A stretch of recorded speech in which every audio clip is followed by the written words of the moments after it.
Excellencies, distinguished guests, participants, ladies and gentlemen, good morning. Peace be upon us. Assalamualaikum warahmatullahi wabarakatuh. Good morning, and we are delighted to welcome you to the first YARSI Pontianak International Conference on Health and Science. I am Dwi Sastakanaya, your host for today. This lovely morning, I would love to greet the head of YARSI Pontianak Board of Trustees, Bapak Dr. Andes Ruslan Aspan, the Chairman of YARSI Pontianak Board, Bapak Dr. Andes Suhadi SW M.Si, the Vice Chairman of YARSI Pontianak Board, Bapak Haji Widodo S.A. M.M, the Chairman of VIP YARSI Pontianak Board, Bapak Profesor Dr. Gusti Hardiansah M.Sc. K.A.M, the head of YARSI Pontianak Superintendent, Bapak Dr. Andes Sudirman Yusuf MM and all the staff, the Chairman of SPI YARSI Pontianak, Bapak Haji Fuadi Yusla ST MM and all the staff, the Chairman of BPH YARSI Pontianak, Bapak Profesor Dr. Rahmatullah Rizik MSI and all the staff, the steering committee of this conference, Ibu Apoteker Adisti Karisma Justisia MSc and all the staff, dan Bapak Nurse Uti Rusdian Hidayat M.Kep and all the staff. And also, I would love to say good morning to the Chairman of STIKes Suaka Insan, Bapak Nurse Warjiman M.Kep, and the Director of Bumi Persada University Lok Sumawe Aceh, Bapak Nurse Fauzan Saputra MNS Ph.D. The Honorable, our distinguished speakers, Ibu Dr. Erna Yulianti, Ibu Profesor Makoto Oe, Ph.D. RN from Japan, Ibu Jutharat Thongsalab, Ph.D. from Thailand, Bapak Defa Arisandi, S.Kep Nurse MSN Ph.D., Bapak Associate Professor Dr. Mei Chun Wei from Malaysia, Ibu Associate Professor Dr. Sairah Abdul Karim from Malaysia, Ibu Profesor Dr. Apoteker Diah Aryani Perwitasari MSI PhD, and all of our beloved conference participants. Excellencies, distinguished guest participants, ladies and gentlemen, in this virtual conference, we are gathered here to exchange ideas and open the discussion on the current trends and challenges on health, science, and services. It is indeed a golden opportunity for each one of us to enrich and enlighten ourselves. Without further ado, let's dive into our promising schedule. To kick off this morning program, may I ask everybody to please listen to the Indonesia National Anthem, Indonesia Raya.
Excellencies, distinguished guests, participants, ladies and gentlemen, I may ask you one more attention for the Al-Quran recital from Miss Islamiati.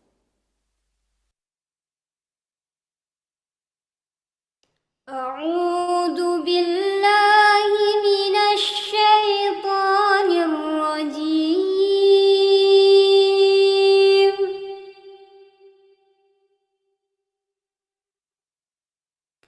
بسم الله الرحمن الرحيم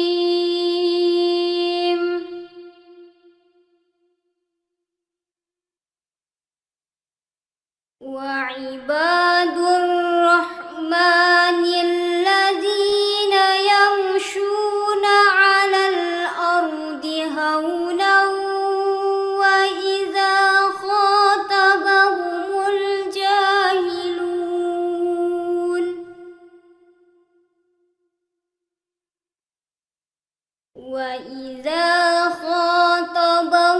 الجاهلون قالوا سلاما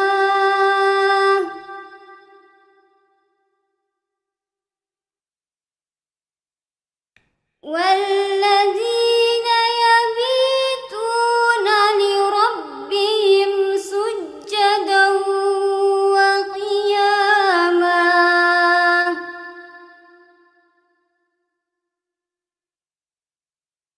والذين يقولون ربنا اصرف عنا عذاب جهنم إن عذابها كان غراما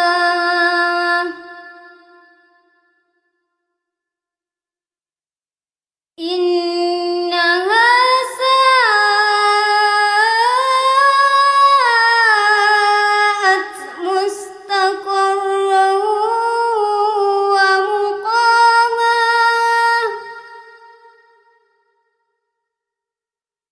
والذين إذا أنفقوا لم يسرفوا ولم يفتروا وكان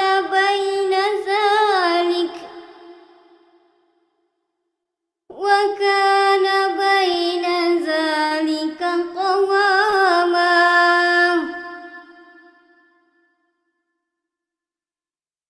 والذين لا يدعون مع الله إلها آخر ولا يقتلون النفس التي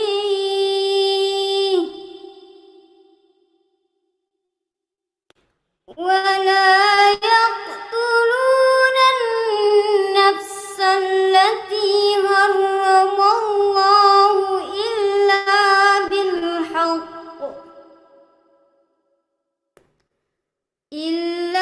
بالحق ولا يزنون ومن يفعل ذلك يلقى أثاما صدق الله العظيم.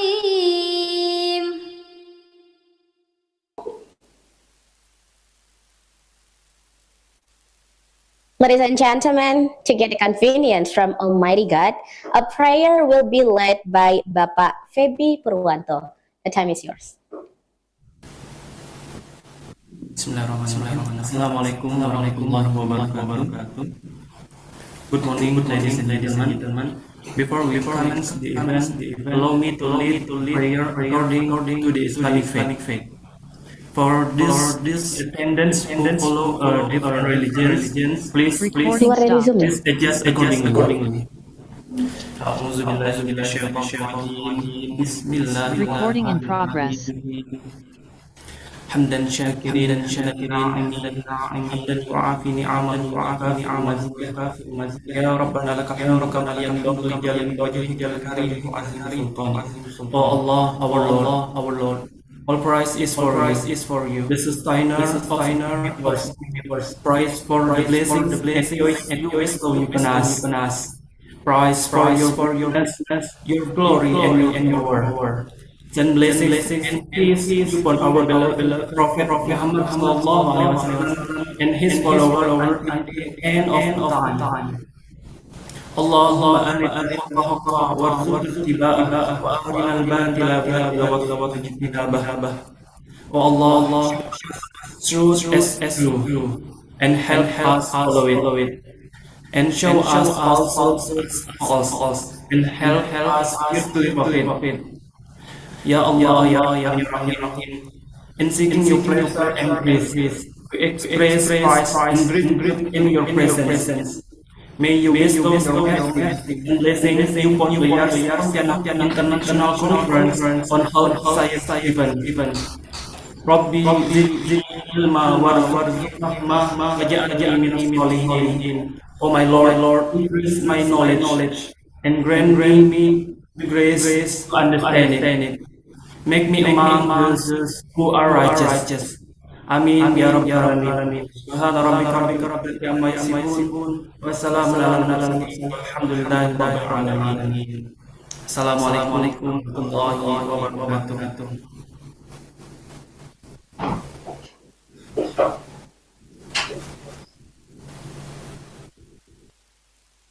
Ladies and gentlemen, West Kalimantan has a lot of cultural heritage.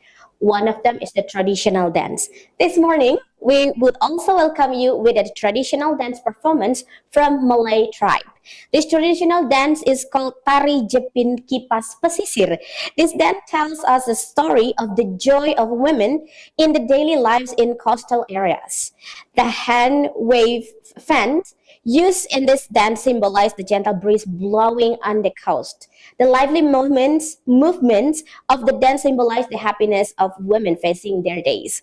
Ladies and gentlemen, enjoy the performance from STIKes YARSI students.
Excellencies, distinguished guest participants, ladies and gentlemen, now we are going to listen to the welcoming speech delivered by the Chairman of STIKes YARSI Pontianak, Bapak Nurse Utirus Dian Hidayat M.Kep, and the Director of Akfar YARSI Pontianak, Ibu Apoteker Adisti Karisma Justisia M.Si. The time is yours. Excellencies, distinguished guests, keynote speakers, participants, ladies and gentlemen. Assalamualaikum warahmatullahi wabarakatuh. Peace be upon you. Selamat pagi, magandang umaga. Sawadee-krap. Ohayo gozaimasu in Western Indonesian time. First, may I give my praise to the Almighty. With His blessing, we are able together today. My name is Adisti Karisma Justisia, Director of Akfar YARSI Pontianak. I am Utirus Dian Hidayat, Principal of STIKes YARSI Pontianak.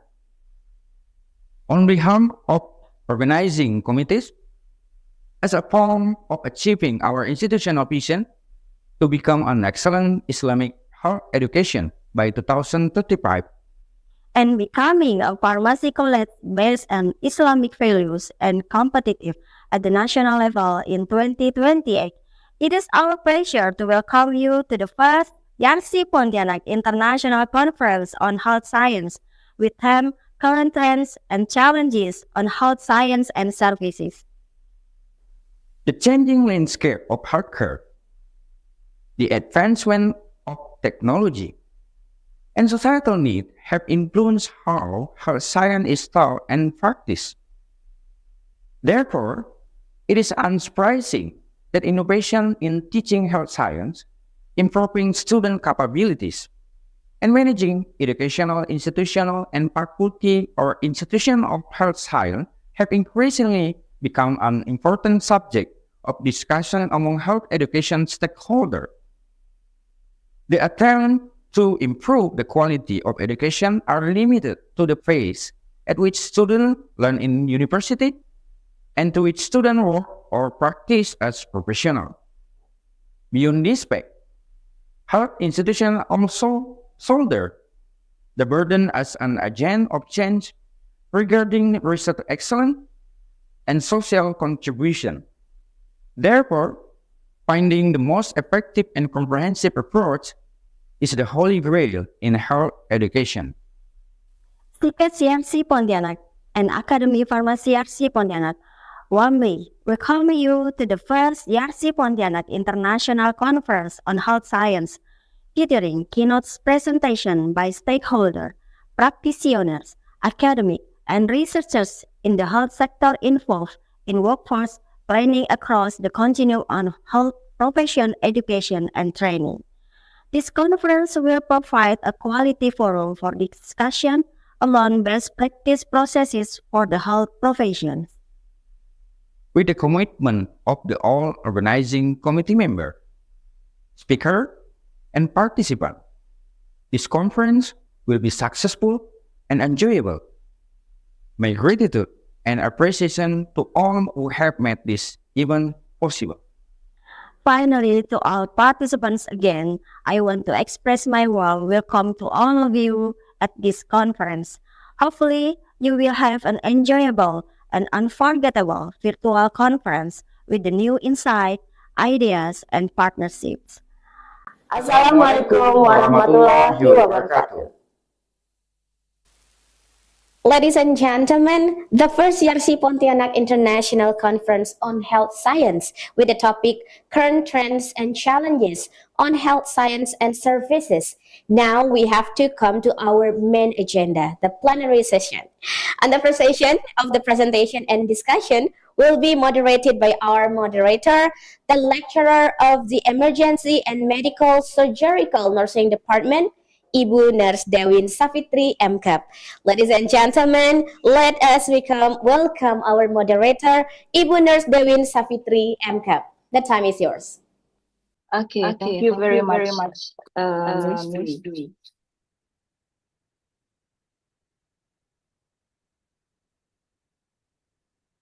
Okay, good morning, ladies and gentlemen. Welcome to the first YARSI Pontianak International Conference on Health Science. My name is Dewin Safitri, and I'm going to be the moderator for the first session. We have our first speaker here, Mr. Defa. Are you with us? Hello. Yeah, hello. Okay, good morning. Morning. Okay, Mr. Defa, welcome to this conference. I'm going to read your profile first. Okay, ladies and gentlemen, Mr. Defa is a lecturer in Emergency and Medical Surgical Department in STIKes YARSI Pontianak. He graduated from bachelor from STIK Muhammadiyah Pontianak, and for his master and PhD, he graduated from Kanazawa University, Japan. He has more than 10 papers published in international journal, and one of them entitled Evaluation of Validity of the New Diabetic Foot Ulcer Assessment Scale in Indonesia. And there is also a papers entitled Relationship between Maceration and Wound Healing on Diabetic Foot Ulcers in Indonesia, a prospective study, and many more. His expertise is wound care. All right. All right, Mr. Defa, you have you have 30 minutes to present your work, and there will be 15 minutes for Q&A. And for all the participants, if you have any question, you can type your questions in the chat box, and then I'm going to read for you. Okay, Mr. Defa, the time is yours, please. Okay, thank you very much, everyone. I will share my presentation first. Okay. Can you see my presentation? Okay, it's good. Okay. Thank you, Ms. Devin, to introduce me. Okay, everyone. Today, I would like to introduce our research, and our research is related with the diabetic foot ulcer. And the title in our research is C-reactive protein wound temperature in correlation with diabetic foot ulcer. As I know, in this conference is attended not only a scholar but a teacher, research, and also a student. So I will explain more slowly so everyone can more understand what I see in our research.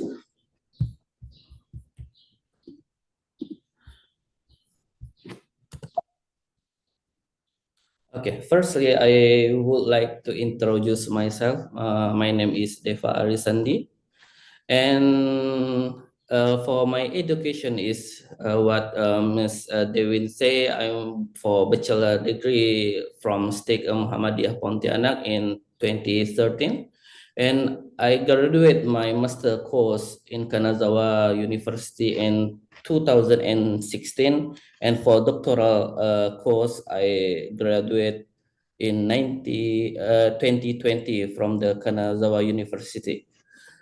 Now I work in the STIKes YARSI Pontianak as a head of Department Medical Surgical Nursing and Emergency. And also I'm a director of Kanazawa Wound Care Clinic Pontianak in Indonesia.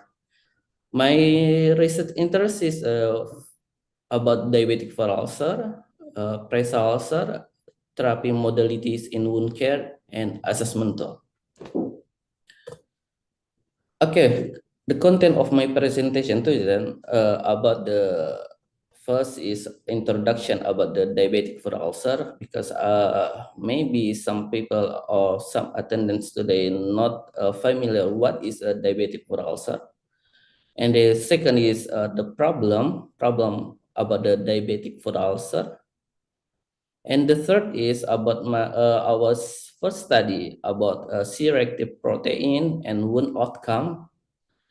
And the fourth is C-reactive protein and peri-wound temperature for our second study. And the last one is I will summarize.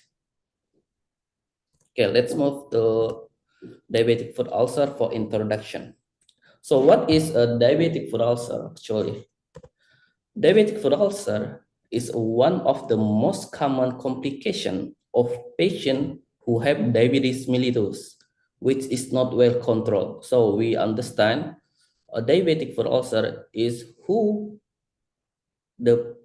people got a diabetes mellitus and blood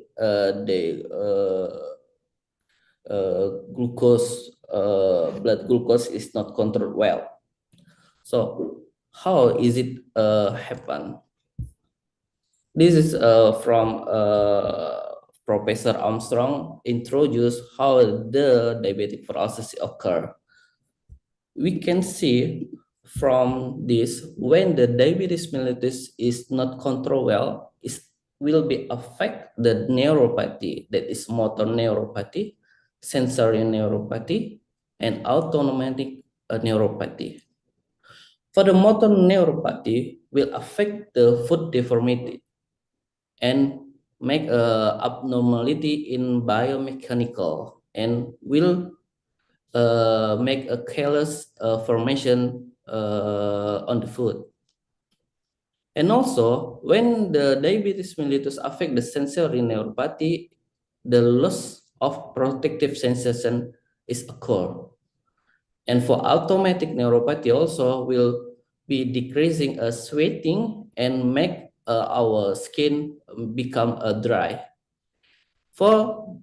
Because affecting the motor neuropathy, sensory neuropathy, and automatic neuropathy, the callus formation is formatted, and if is it happen, subcutaneous hemorrhage is occur.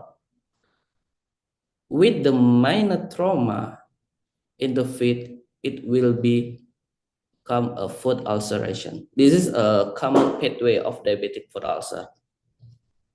So if we say how severe this foot ulcer from diabetic people, I will show the participant about the case of diabetic foot ulcer. This is from the Kanazawa Wound Care Clinic, Pontianak. We can see the first case, maybe some people say this is not so severe, just a little wound, and is it not so severe? But how about this? This is some people will be aware this is like a big wound, and there are some ligament is we can see here. And if we see the next picture is more severe, this is also case of diabetic foot ulcer. And when some patient not good in the wound care, the wound will be more worse. All of this is case of diabetic foot ulcer, and we can see the diabetic foot ulcer not a common complication, but this diabetic foot ulcer is serious complication of the diabetic mellitus people. Okay. So what is the problem actually? The problem is the number. What is number? Number of people with affected of diabetic foot ulcer. We can see the people in the world affected of diabetic foot ulcer more than 40 million people in 2020. And it from the 2015, this is only 9 to 26 million. It's very increasing of the number of people with diabetic foot ulcer. And we can see in the diabetic foot ulcer by the number, what happened with 30 seconds. With the 30-second, we can see every 30 seconds a patient with diabetes require an amputation at the first. In the second, 70% of all amputation are caused by diabetic foot ulcer. This is very interesting. More than half. And more than half, that is 58% of diabetic foot ulcer will get infected. And 70% of amputated diabetic foot ulcer patient will be die within 5 years. Is a very worse condition. So if the patient come with the clinic and they have a severe diabetic foot ulcer, and some pediatrician said, "Oh, this is have to amputate," so they living of life only 5 years is very worse. Okay. So what is diabetic foot outcome? When the diabetic foot ulcer occurs, only have two outcomes actually. There is a wound will be healed or will be getting worse like this. So it's very important actually in our research to prevent diabetic foot ulcer become deteriorating is mandatory, is very important. So our research until now is focused on how to prevent the diabetic foot ulcer become worse. This is our focus research. So how we can predict the diabetic foot ulcer outcome, that's healing and non-healing. Some studies said C-reactive protein can predict it. So what is C-reactive protein? C-reactive protein, or we can see CRP, is one of the most widely used marker in inflammation. This marker is produced in the liver during acute and chronic inflammatory state that belong to a group called acute and post-reactant. And some studies have been conducted related CRP and diabetic foot ulcer. We can see at the first study, we can see CRP show a significant increase in circulating level with respect to increase in severity of diabetic foot ulcer. So when the CRP increase, so severity of diabetic foot ulcer become worse. This is from Mapati in 2018. The second study from the Fletcher, this found that CRP had a greater sensitivity diagnose osteomyelitis, a single marker. It's very important. So if the CRP is increased, so maybe some a diagnostic that is osteomyelitis is happen in the wound.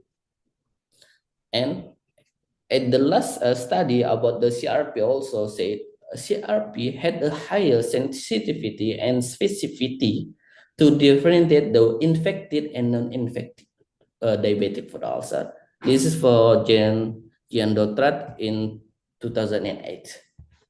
But even all of this study have been conducted, but unfortunately, there is no study related to CRP and diabetic foot outcome. That is, this CRP level, how this CRP level will affect the healing and non-healing wound.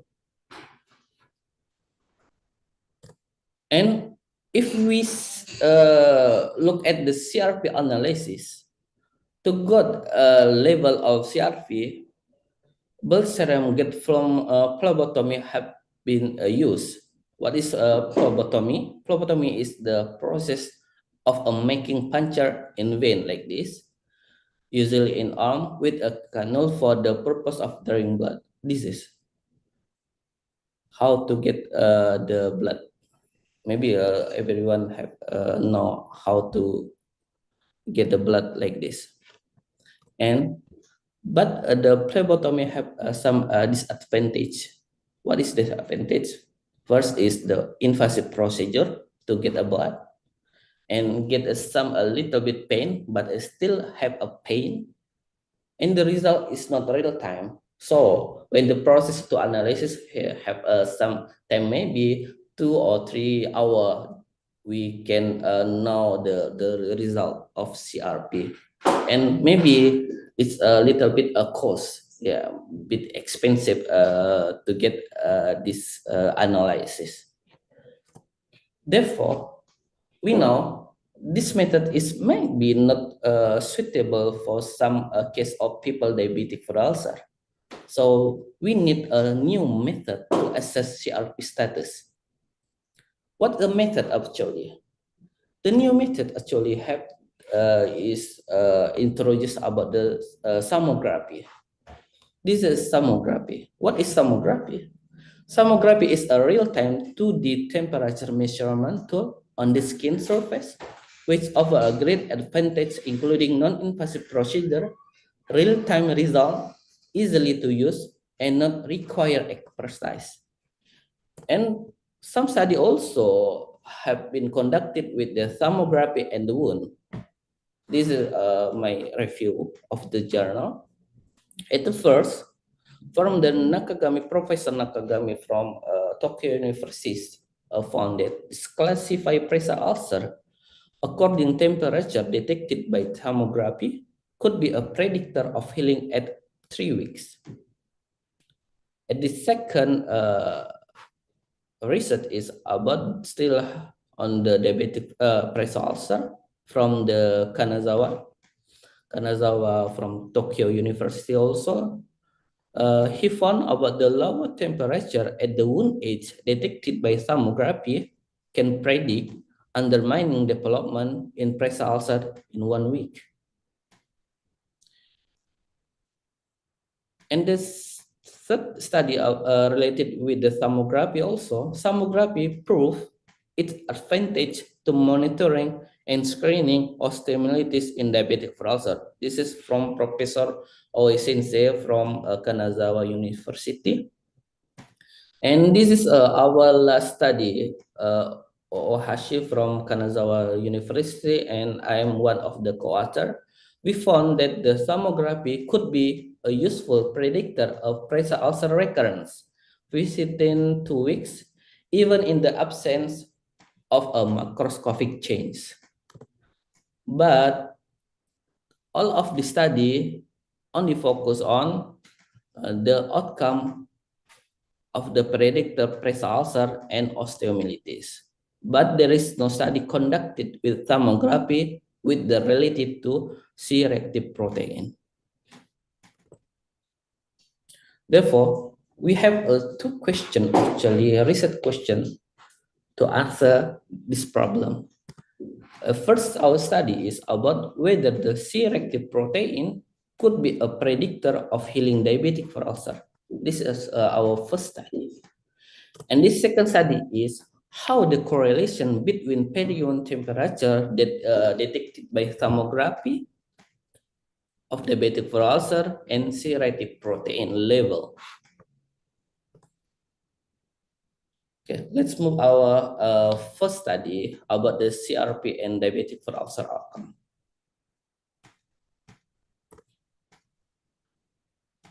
The purpose of our first study is to evaluate whether CRP could be a predictor healing of diabetic foot ulcer.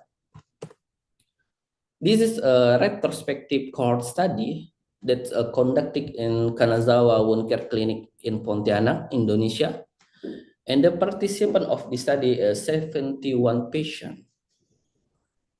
For the data collection, for the data is we got a demographic data, wound status, laboratory test, that is a hemoglobin, albumin, and C-reactive protein. And the wound outcome we categorize as healing and non-healing wound. Healing, it means 100% epithelialization. And non-healing wound, we categorize wound getting worse, amputation, or the patient refer or dead. For the analysis, we use a regression analysis with multicollinearity check with p-value less than 0.05. So what is the result? This is the result of first our study. We can see for age, this is 43 patient is healed and 28 patient is not healed. For the age, we can see in the Hale group is 57 years old, and the non-Hale group is 62 years. For the gender, in the female, we can see that is 24 patient is a female, and the non-Hale group is 18 female.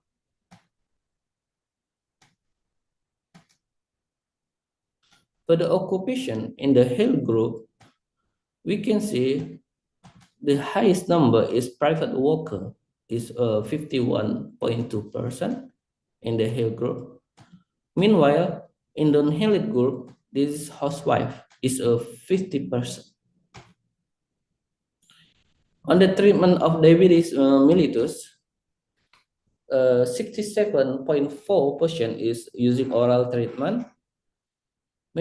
Same with the non-Hale group, this is 64.3% is using oral treatment of diabetes mellitus.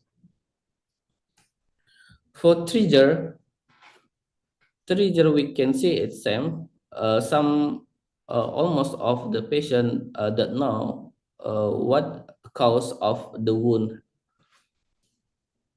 And for the wound states, new recurrence, this is almost all of the patient is a new wound. And wound location for the Hale group, we can see almost in the Hale group is on the 2, same with the non-Hale group on the 2. For the Wagner scale about the severity of wound, it's similarly for the Wagner scale is grade 2, that is 72.1 in the Hale group and the 50% in non-Hale group. For the neuropathy status, 58.1%. Meanwhile, for the non-Hale is 82.1.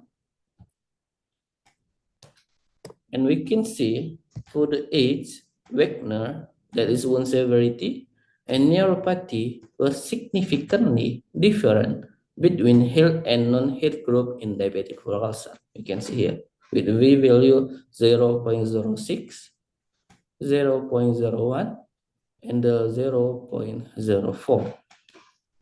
This is table 1. Table 2, related laboratory testing in the Hale and non-Hale diabetic foot ulcer.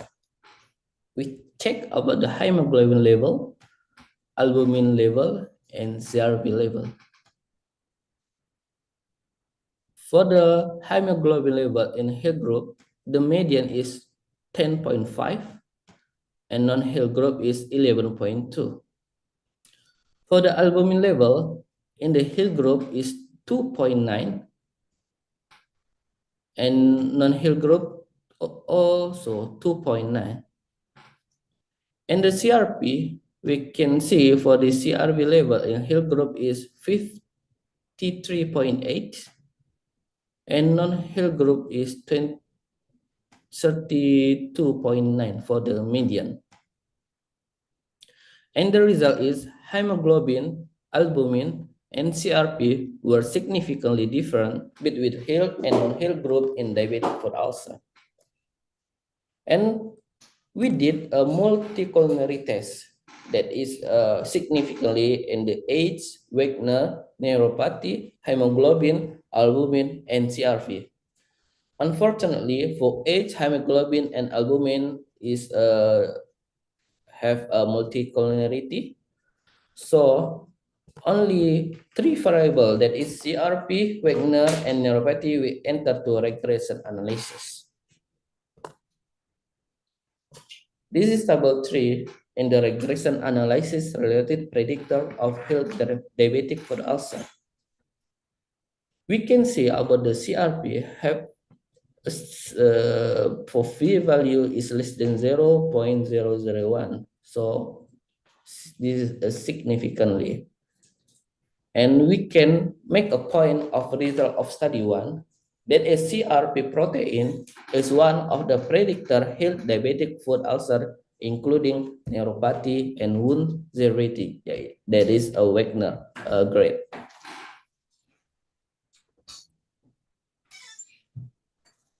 Okay, I will explain our second study that is about the CRP and peri-wound temperature.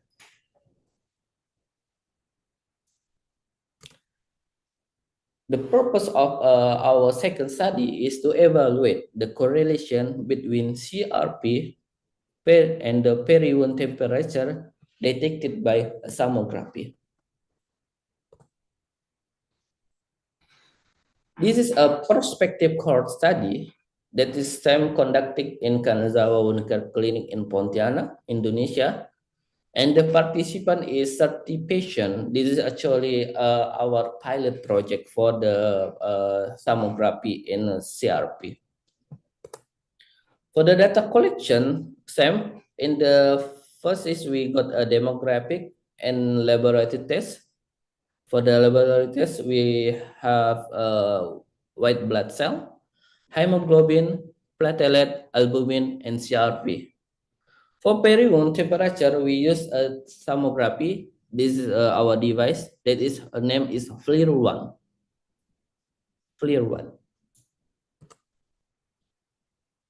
After that, we classify the thermal image from the sonography become two categories. At the first is high temperature group. What is high temperature group? That is when the high peri-wound temperature on the wound side comparing the with normal temperature on the opposite side. For example, like this. The left feet with wound location versus right feet without wound. This is high temperature group. We can see this is a very high temperature on the feet. We compare with the normal side. This is not wound side. This is a very normal side. So we can see this is have a high temperature of the diabetic foot ulcer in the peri-wound like this. How about no different temperature group? There is no different temperature on the peri-wound on the wound location with the opposite side. This is a wound location. We can see here a dot of the wound 1, 2, 3, 4 like this, and we can see of the here location. So here location and here location is not different. So we enter to this is a no different group. For analysis, we use a semi-normal correlation coefficient with V value as less than 0.05. How about the result? This is a table 1 related demographic characteristic patient with diabetic foot ulcer. Actually, there are 30 patients with the 4 patients in the no different temperature group and 26 patients with the high temperature group. So the age of the median of all our study is 56.5. For gender is female, they are 56.7%. And the occupation, all the because a gender female is housewife is the dominant of this study. Almost of the patient has oral treatment for diabetes, that is 93.3%. And the fasting blood sugar for the median is 265.5. And the wound onset, we can see for the wound onset is 15 days or 2 weeks. But for the trigger is caused by needle. Almost, that is 50 patient, the wound caused by a needle. And the predominant of the wound location is on the dorsal area. For the severity, the full thickness wound. and the hypertension is very low, 36.7% only, and the smoking status of 40%. And from the result, we can see there was no significant difference between no different temperature group and the high temperature group on the data of patient demographic and wound characteristic. Table 2, about the laboratory testing underlying temperature peri-wound detected by sonography. About the white blood cell, we can see the median level is 9.2 and the high temperature is 11.9. For the hemoglobin, the median level is 9.9. Meanwhile, for the high temperature group is 10.8. For the platelet, also in the no different temperature is 262. In the high temperature is 339.5. For the albumin level, in the no different temperature is 3.1. Meanwhile, the high temperature is a little bit low, is 2.7. For the CRP level, for no different temperatures is 8.9. And the high temperature is very high, that is 143.6. And is significant. Therefore, there was no significant difference between no different temperature group and the high temperature group on the white blood cell, hemoglobin, platelet, and albumin. Meanwhile, there was significant difference between no different temperature group and the high temperature group on the C-reactive protein.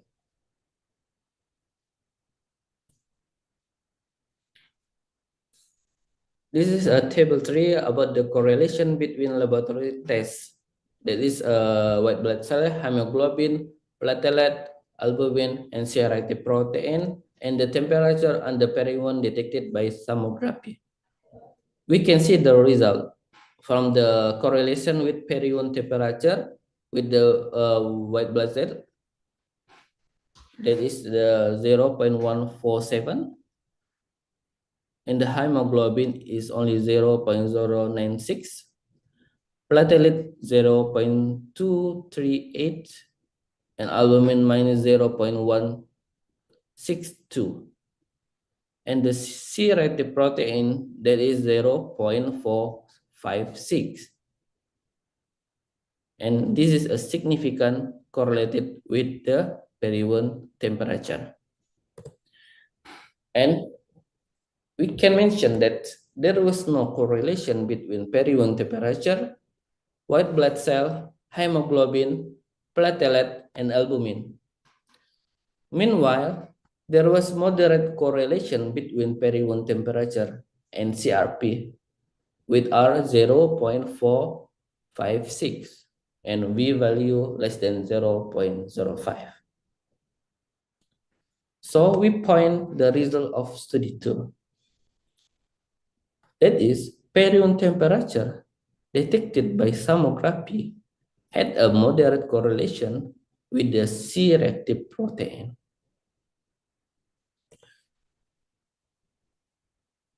And now I would like to summarize my presentation. And the result is C-reactive protein or CRP is one of predictor healing diabetic foot ulcer. And CRP also have moderate correlation with peri-wound temperature detected by sonography. Therefore, in the clinical practice is very important.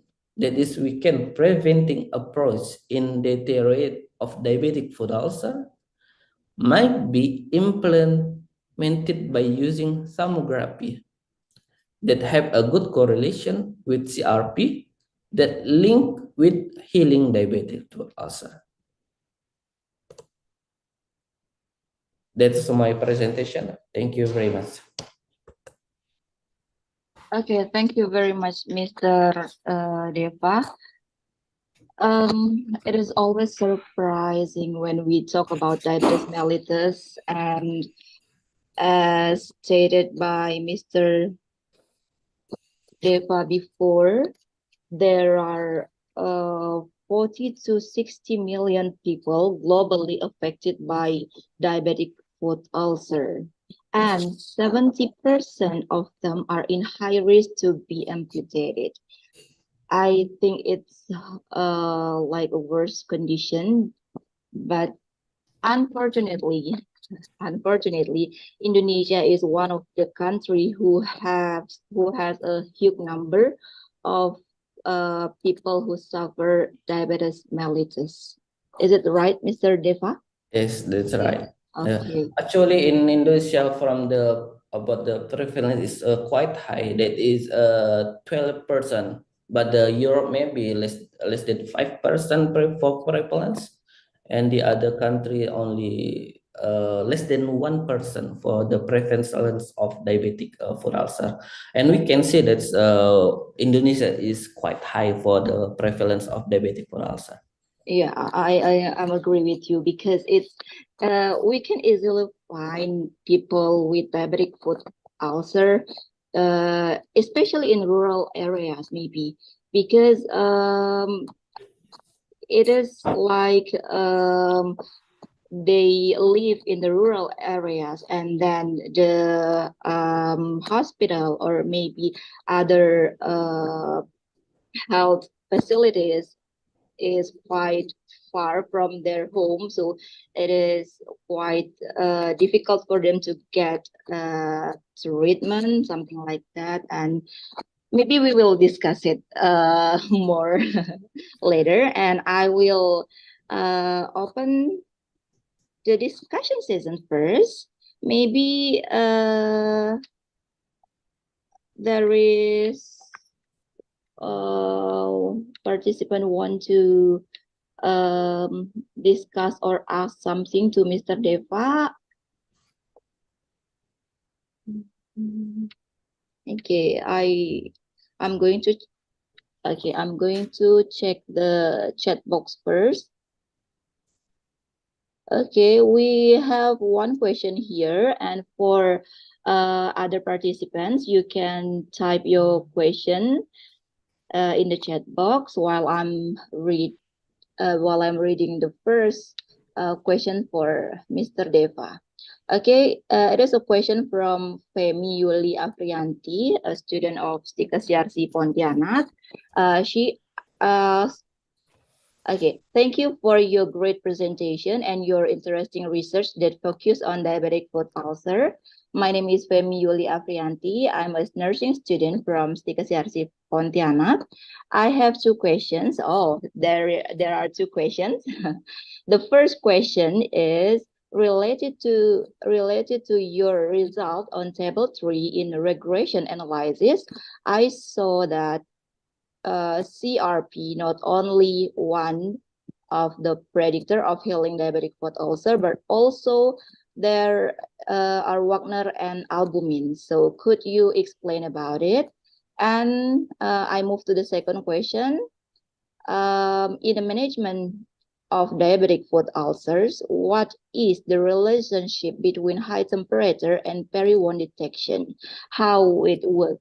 Thank you. Okay, maybe you can directly answer the questions while we are waiting for other questions.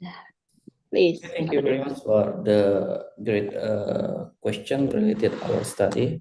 That's true. That is, and on the table 3 we can see there are 3 predictor. The first is CRP, and the second one is albumin level, and the third one is Wagner. What is a Wagner? Wagner is one severity tool that makes when the higher level or the higher grade of the Wagner's, it means the condition of the diabetic foot also is become worse. It's level from 0 to 5. So 0 is superficial wound, and the 5 is all of the foot is become ischemic or worse. So in the first. In this one is albumin. That's right. It's albumin. One, so it's mean why I'm not mentioned in our study because February study is a lot of talk about the weakness and the albumin. So this actually is this is not our point. Even this significantly, but in our analysis is just a covariate variable. So the novelty in our first study is about CRP. Even the both of them is related to a predictor of the diabetic foot ulcer. It's the first one, and the second one about the high temperature detected with the what is it? Detected by sonography and the CRP. Is it the question? Yeah. Okay. Actually, in our inclusion criteria from the diabetic patient with diabetic is we excluded the people with the diabetic with some different wound. It's mean actually diabetic have a diabetic foot ulcer, pure diabetic foot ulcer, and the second one is a diabetic foot ulcer with the neuroischemic, and this third one is ischemic.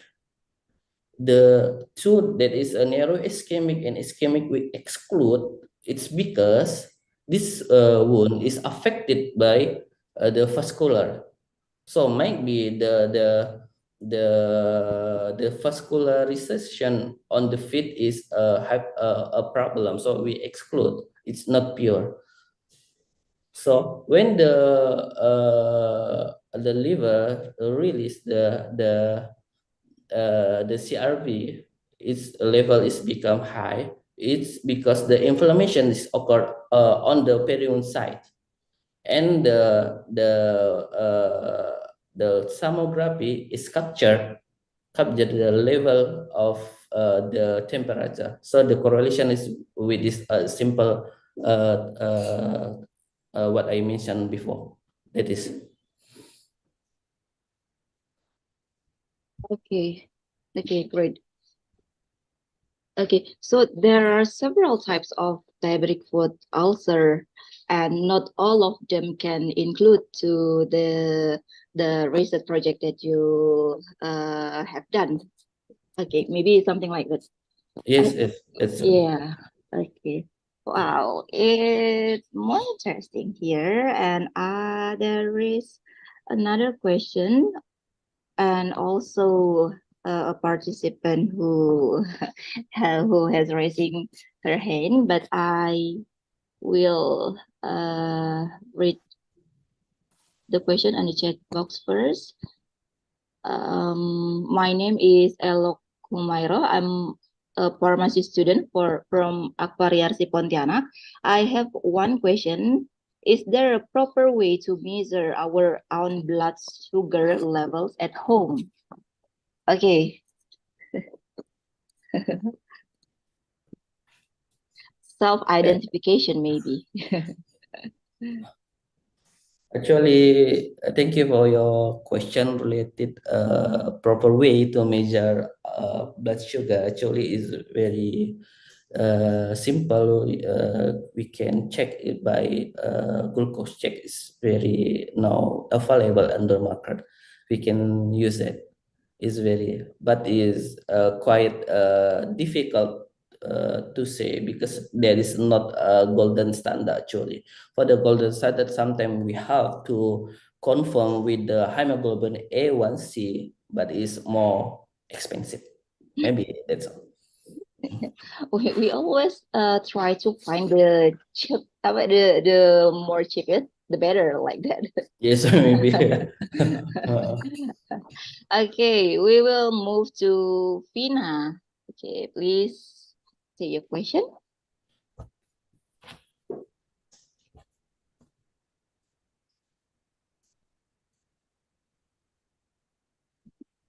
Okay, Fina.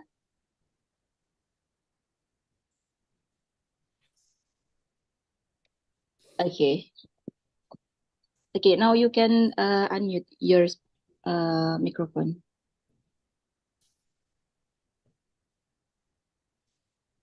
Thank you. Thank you for your good presentation. My name is Vina Ayu Suryani. I have a question related the thermography. Is it expensive equipment or not? And how to use it? Thank you. Okay, thank you very much for your nice question related thermography device. Actually, it's not so expensive. For the rupiah, it's about 6 million, maybe 5 or 6 million. But for the expensive one is some we use in the Japan. It's maybe more expensive, about 35 million rupiah. So, but we can use the cheapest one is actually is a good validity and reliability check. We actually already check the validity and reliability before we enter in the study, and the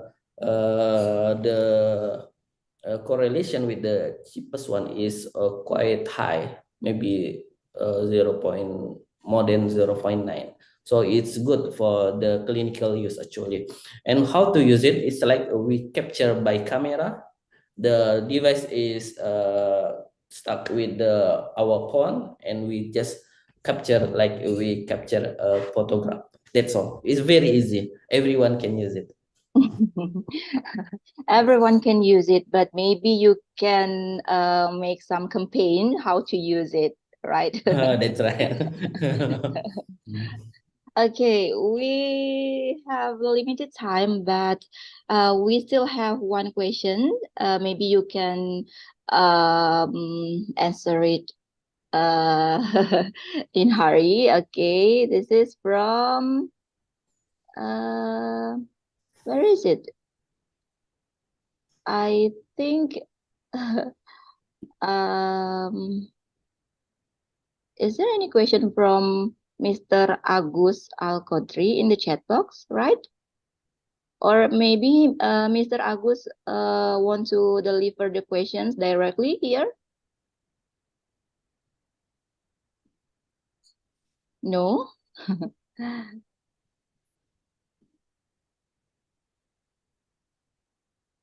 Okay. Yeah, I hope I don't miss it. Okay. Okay, maybe. Oh, okay. Here's the question.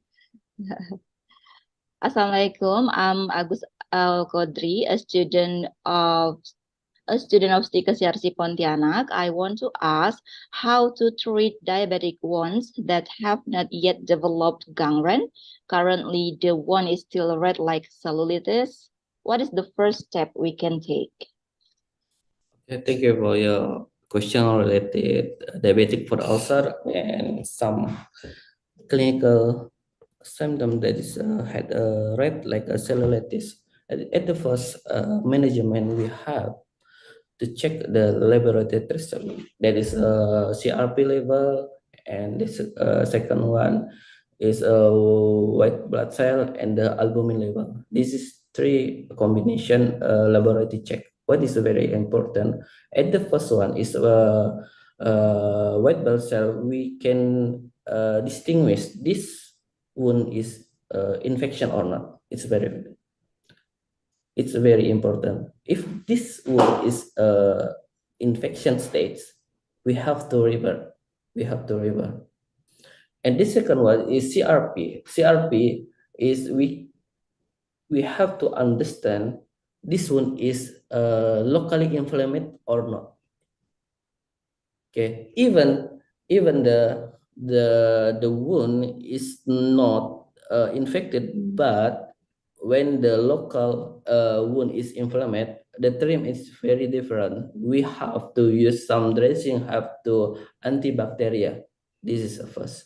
And the albumin level is very important because albumin can make sure this wound is the progress of wound become a good or not. this of us. And if we can see the still red like cellulitis, I can see this might be this is a wound is have some level of leukocyte is high. That's all maybe Mr. Devin and Mr. Okay. Vincent. Okay, thank you very much. I'm sorry to say that we are in the end of our first season. But to sum up, actually we are in our responsibility to find the right, accurate, and of course the cheapest method to assess the development of diabetic foot ulcer, or maybe we can work together in such a big collaboration, something like that, to prevent diabetic foot ulcer. I think that's all for the first season, and I would invite our head of STIKes YARSI Pontianak, Bapak Nurse Uti Rusdian Hidayat M.Kep, to give the certificate of appreciation for Mr. Defa.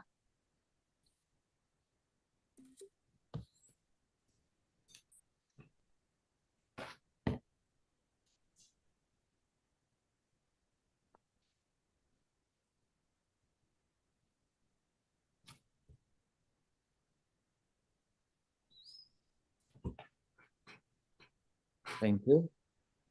Mr. Depa, how are you doing? Is it good? We waiting for certificate. Okay, sir, no problem, sir. Where is it?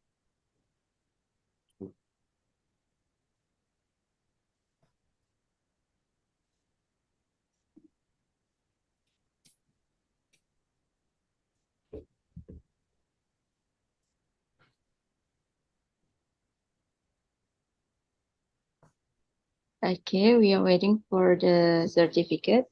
Maybe the committee, please show it to the screen.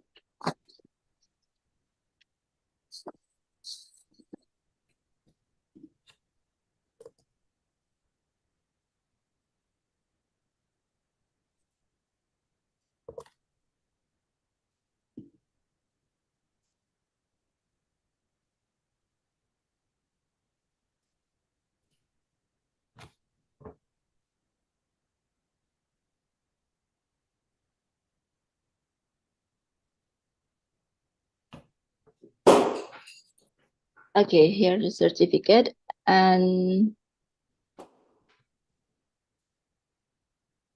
maybe for Mr. Uti. Yeah. Okay, Mr. Depa, thank you so much for participating in this conference as a speaker. It was great presentation from great work, of course. So this is just a symbol of our appreciation to you. And we hope you will accept this certificate. Thank you so much. Thank you, sir. Okay, thank you, Mr. Uti, and of course, thank you very much for Mr. Defa as our first speaker today. We got new insight from what you have shared to us, and then for the participants, we will continue to the next session in 7:45 with Professor Makoto Oe from Kanazawa University, Japan. So we will still have about 15 to 20 minutes to break. So you can just stay in this Zoom, or if you want to leave a while, you can join us with the same link that have given to you. Okay, that's all for the first session. Thank you very much, and we will continue in the second session.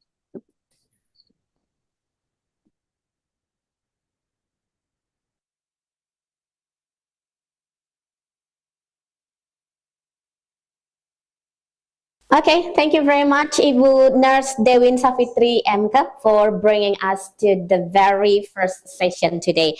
And now we will hold the photo session. So please, for the speaker, excellencies, distinguished guests, and all of the conference participants are welcome to on your camera. Would you please to open your camera right now? Because we're gonna do the photo session, and don't forget to give your very best smiles. Okay, now I already see some of you already turn on your camera, and we're still waiting for some others to turn on your camera for a second. Okay, and for all the speakers, keynote speakers, please do turn on the camera. All right. So I think some of you are already with the camera. So I'm gonna count it on the first slide. 1, 2, 3, smile. Okay, very nice. And then we go to the second slide. All right, for the second slide, would you please to smile? Okay, I'm gonna count. 1, 2, 3. Very good. Okay, and for the last slide, I would love you to smile too. Okay, I'm gonna count. 1, 2, 3.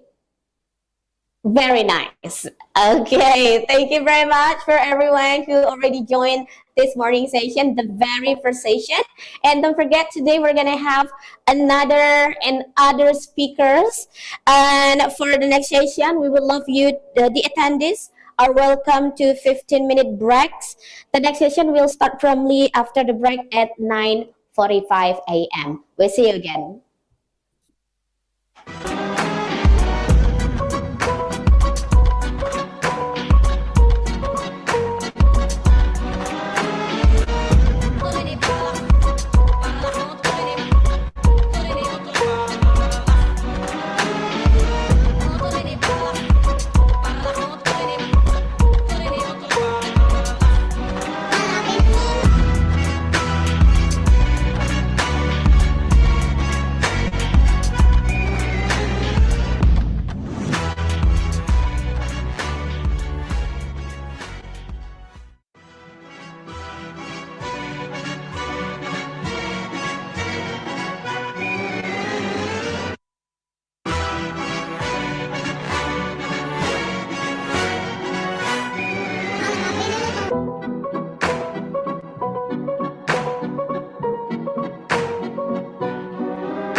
Ladies and gentlemen, welcome back to the first YARSI Pontianak International Conference on Health Science with the topic Current Trends and Challenges on Health Science and Services. Now, as we promised you, we have to come to our next agenda, the next plenary session. And with the same moderator for the session of presentation and also discussion will be moderated by our moderator, the lecturer of the Emergency and Medical Surgical Nursing Department, Ibu Nurse Dewin Savitri M.Kep. Ladies and gentlemen, please welcome our moderator, Ibu Nurse Dewin Savitri M.Kep. Okay, thank you again, Miss Dwi. Okay, ladies and gentlemen, as we promised before, we will move to the second session of the first YARSI Pontianak International Conference on Health Science. And we have our second speaker here, Professor Makoto Oe, and I'd like to greet her first. Hello, Professor Makoto Oe. Hello, nice to meet you. Hello, nice to meet you too. Okay, I'm glad to see you here virtually in Pontianak, West Kalimantan, Indonesia. Okay, Okay, before we start, I will read your profile first. Okay. Okay, Professor Makoto Oe is a professor in Faculty of Health Science, Institute of Medical, Pharmaceutical, and Health Science, Kanazawa University, Japan. She pursued her Ph.D. in University of Tokyo 13 years ago, if I'm not wrong. So it's quite a long time ago, and no doubt she is an expert. Okay, she has a lot of publications. I have noticed there are over 70 papers, and she also has joined around 50 conference presentation, and she also has 4 books. Maybe you can type her name on Google, then you can easily find her works. But I will read several papers of her entitled Factors Associated with the Local Increase of Skin Temperature, Hotspots of Callus in Diabetic Foot, a cross-sectional study in 2022, and the other is Incidence of Risk Factor for Self-Load Related and Medical Device Related Pressure Injuries in Critically Ill Patients, a prospective observational cohort study. So it's quite interesting. Maybe all the participants will discuss more about the topic that you have done in your works. Okay. Before we start again, I have a special announcement for all of the participants. So for you who have any questions, you can get a reward from the committee. You can get some voucher from the committee, so don't miss the opportunity. Okay, Professor Makoto Oe will talk around 45 minutes, includes discussions, and all the audience can ask a question. If you have a question, you can type your question in the chat box because you cannot unmute yourself in this session, and then I'm going to read them for you. Okay, Professor Oe, can I call you like that? Okay, Professor Oe, the time is yours, please. Thank you very much. I will share my slide.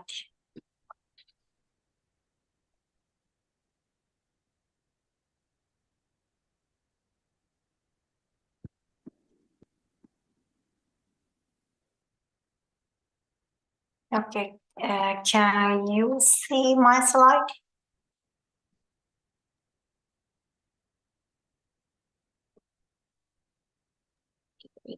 Okay.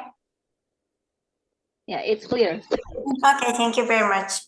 And thank you very much for introducing. And I would like to express my gratitude for this valuable opportunity. Thank you very much to everyone involved. Good morning, everyone. And I'm Makoto Oe from Kanazawa University, Japan. First of all, let me introduce Kanazawa University. Kanazawa University is a national university. It located in Ishikawa Prefecture in Hokuriku region. It was established in 1949. It has 4 colleges, 7 graduate schools, and others, such as University Hospital. And we have 7,757 students. Kanazawa is also known as the castle town and is one of the famous sightseeing spots. If you come to Japan, please stop by Kanazawa. Okay, so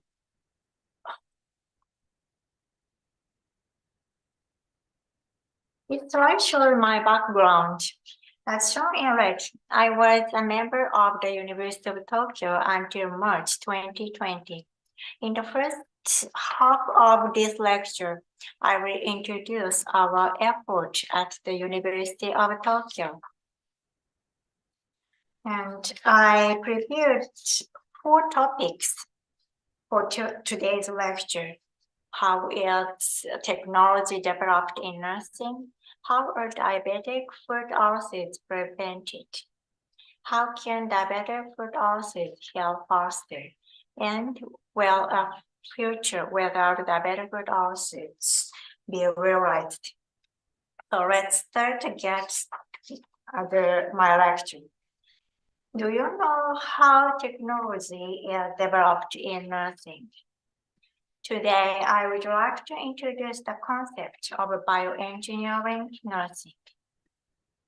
In this bioengineering nursing scheme, clinical problems are identified by clinical research, and the mechanism underlying the problems are elucidated by nursing biology.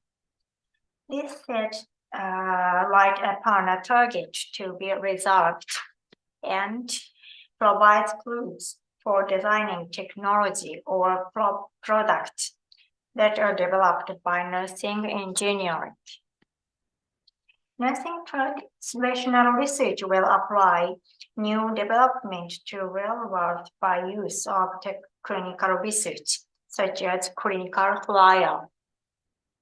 The new technology or product will resolve the problems of individuals and then clarify the next problem to be solved.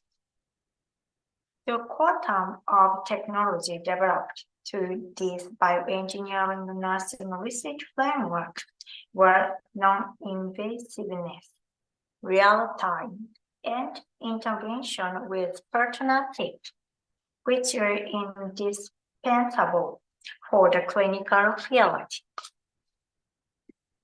This slide shows an example of bioengineering nursing research on pressure ulcers on lower limb, conducted by Professor Okuwa from our laboratory. He found that reduced blood flow is contributing factor to lower limb pressure ulcers in bedridden elderly people. Using the seeds of vibration, they confirmed that blood flow increased in nude mice, and through an experiment in which they administered an inhibitor, they found that NO was involved in increase in blood flow caused by vibration. Then they developed a vibrator with the company, and after conducting experiments on healthy people, they conducted experiments on pressure ulcer patients and demonstrated its usefulness. Next, I would like to introduce research on diabetic foot ulcers that I have been involved in. Although it is not perfect bioengineering nursing research like this one.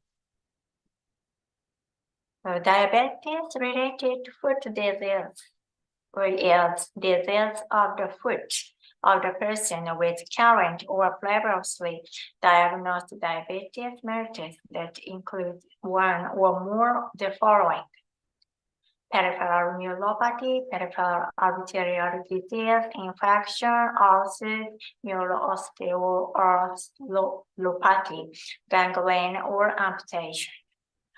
Foot ulceration is among the most serious complications of diabetes, and it's a source of reduced quality of life, as well as financial cost for the person involved.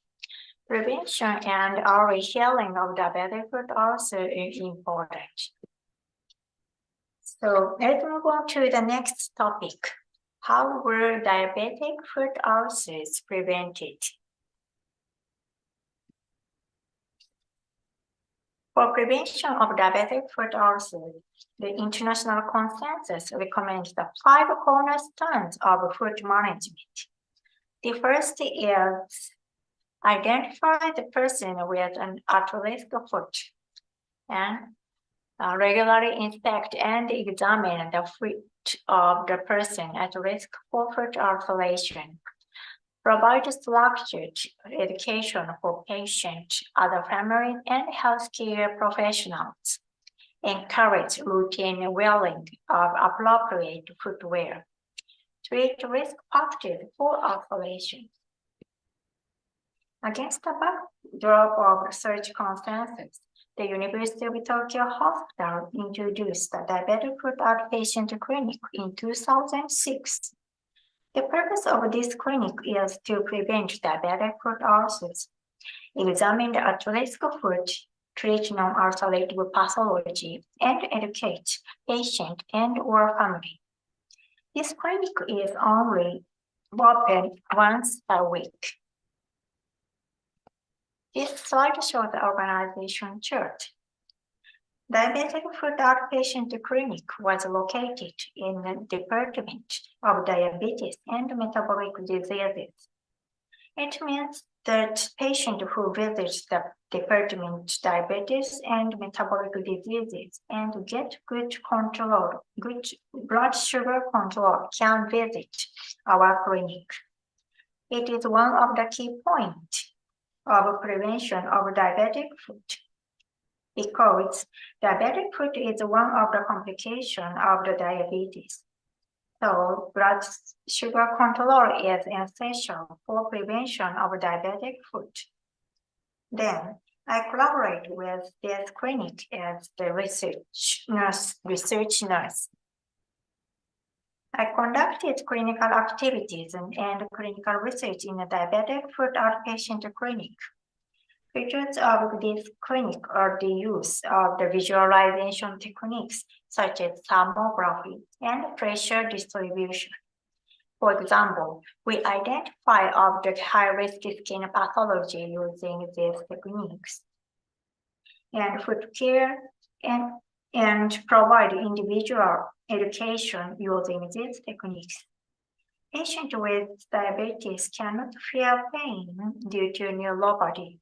However, diabetes educator can share the information about the risk of diabetic foot ulcer using these techniques, and they might help to increase motivation for self-care. I would like to talk about the process of development of diabetic foot outpatient clinic today. As a first step to clarify the clinical needs and problems, I investigated the foot complications and incidence of diabetic foot ulcers in diabetic outpatients who visited the University of Tokyo Hospital.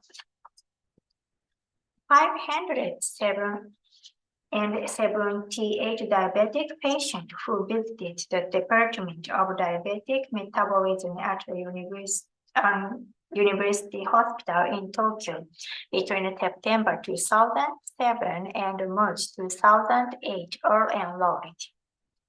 Foot complications were investigated by nursing researchers. This table shows the characteristics of the subject.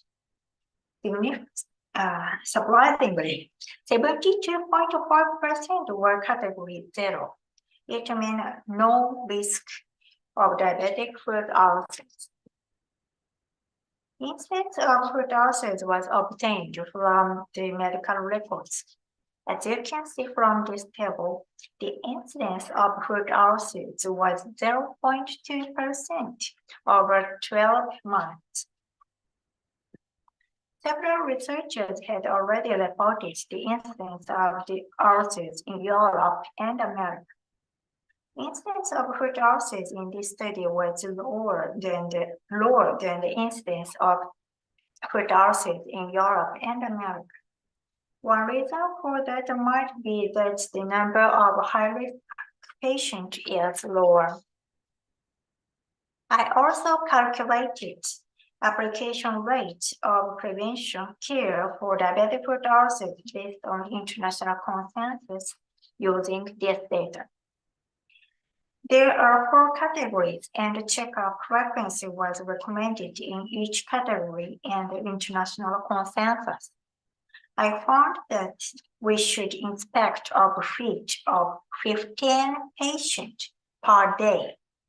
However, we were unable to do daily inspections due to the weekly clinic. Therefore, we needed to consider the solution. This slide shows the pathway to ulceration.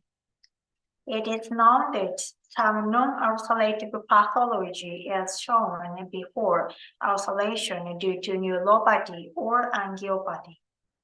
International consensus recommends that patients with neuropathy, angiopathy, and or foot deformity should be followed with a high frequency. However, the incidence of diabetic foot in this hospital is low, and we couldn't follow all patients based on the international consensus. So, we decided to follow the patient with higher risk symptoms, that is non-ulcerative pathology, such as calcium, dry skin, fissures, and infection. Then we conducted research about non-ulcerative pathology. Especially, we focused on calcium, cones, angiom, and dry skin fissures. I would like to introduce the research about calcium today. It is known that the calcium is one of the pathways to ulceration. However, all calcium does not lead to an ulcer, which calcium is high risk for developing foot ulcer. This slide shows the progression from callus to ulcer. After the callus formation, subcutaneous hemorrhage appeared. Then skin breakdown occurs. For prevention of diabetic foot ulcer, early identification of inflammation due to subcutaneous hemorrhage is important.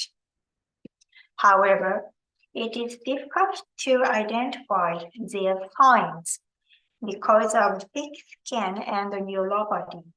So we use thermography and ultrasonography as objective method for identifying inflammation. We already reported that inflammation was detected by thermography and Please look at these images.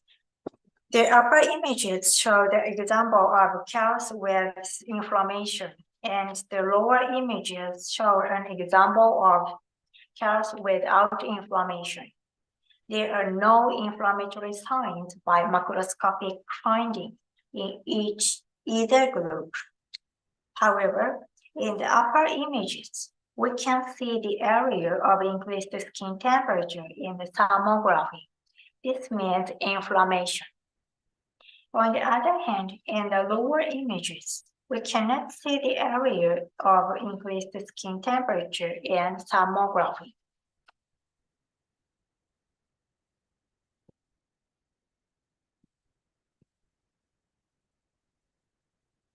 We already reported that inflammation was detected by thermography and ultrasonography in 10% of subjects with diabetes in a cross-sectional study of subjects with foot calcium.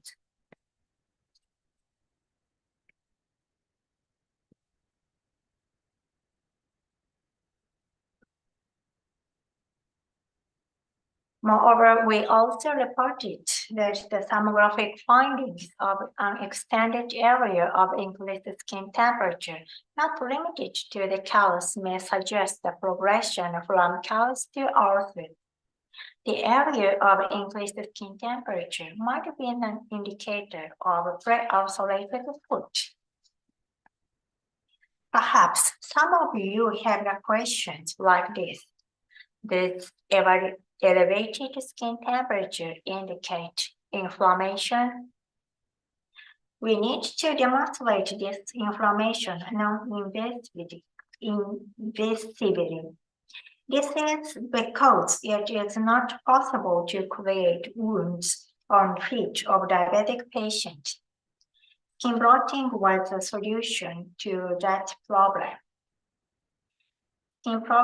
Skin blotting is a new technique to assess skin condition non-invasively.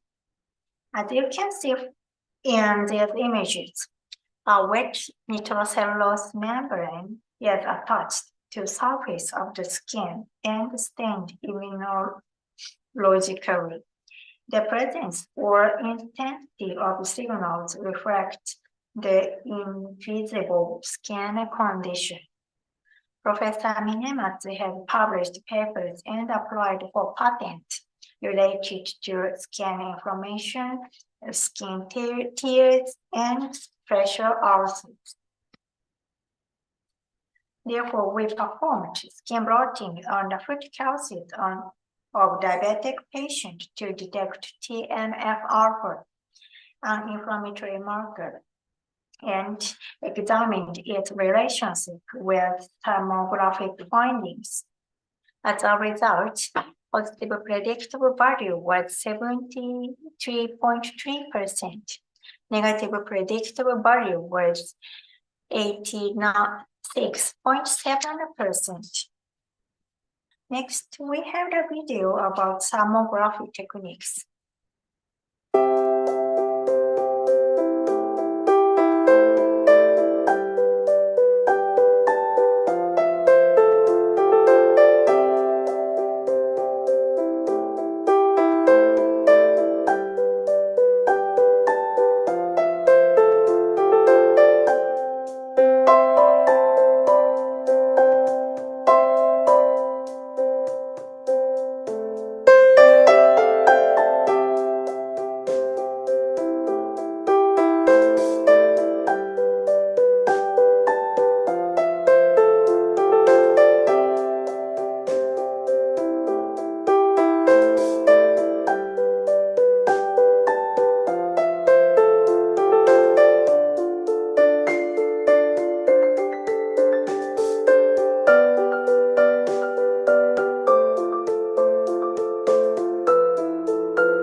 Okay. Through these processes, the diabetic foot outpatient clinic has been developed. However, the effectiveness of this clinic system was unclear. So we investigated the incidence of diabetic foot ulcer in diabetic foot outpatient clinic as a clinical evaluation. 99% 142 diabetic outpatients who visited the diabetic foot outpatient clinic at the University of Tokyo Hospital between December 2006 and March 2017 were enrolled.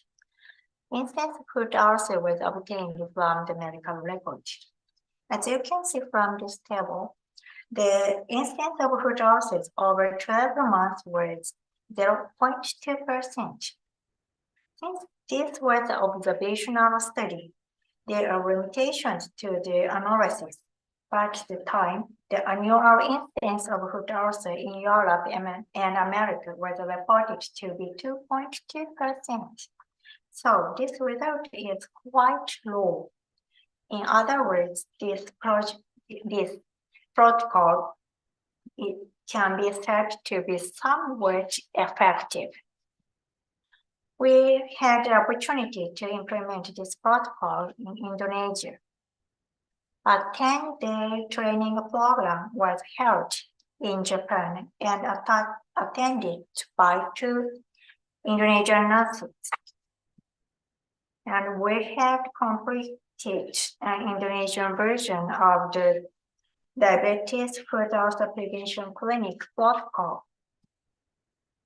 After completing their training, they opened 2 diabetic foot ulcer prevention clinics in Indonesia and conducted an RCT to test its effect of introducing diabetic foot prevention clinic on diabetic foot recurrence. As you can see from this table, the survival time to recurrence of diabetic foot ulcers in the group that introduced this protocol was 352 days, which was shown to be significantly lower than in the control group. When I had this result, I was very happy that the protocol had been validated. Anyway, let's move on to the next topic. How can diabetic foot ulcers heal faster?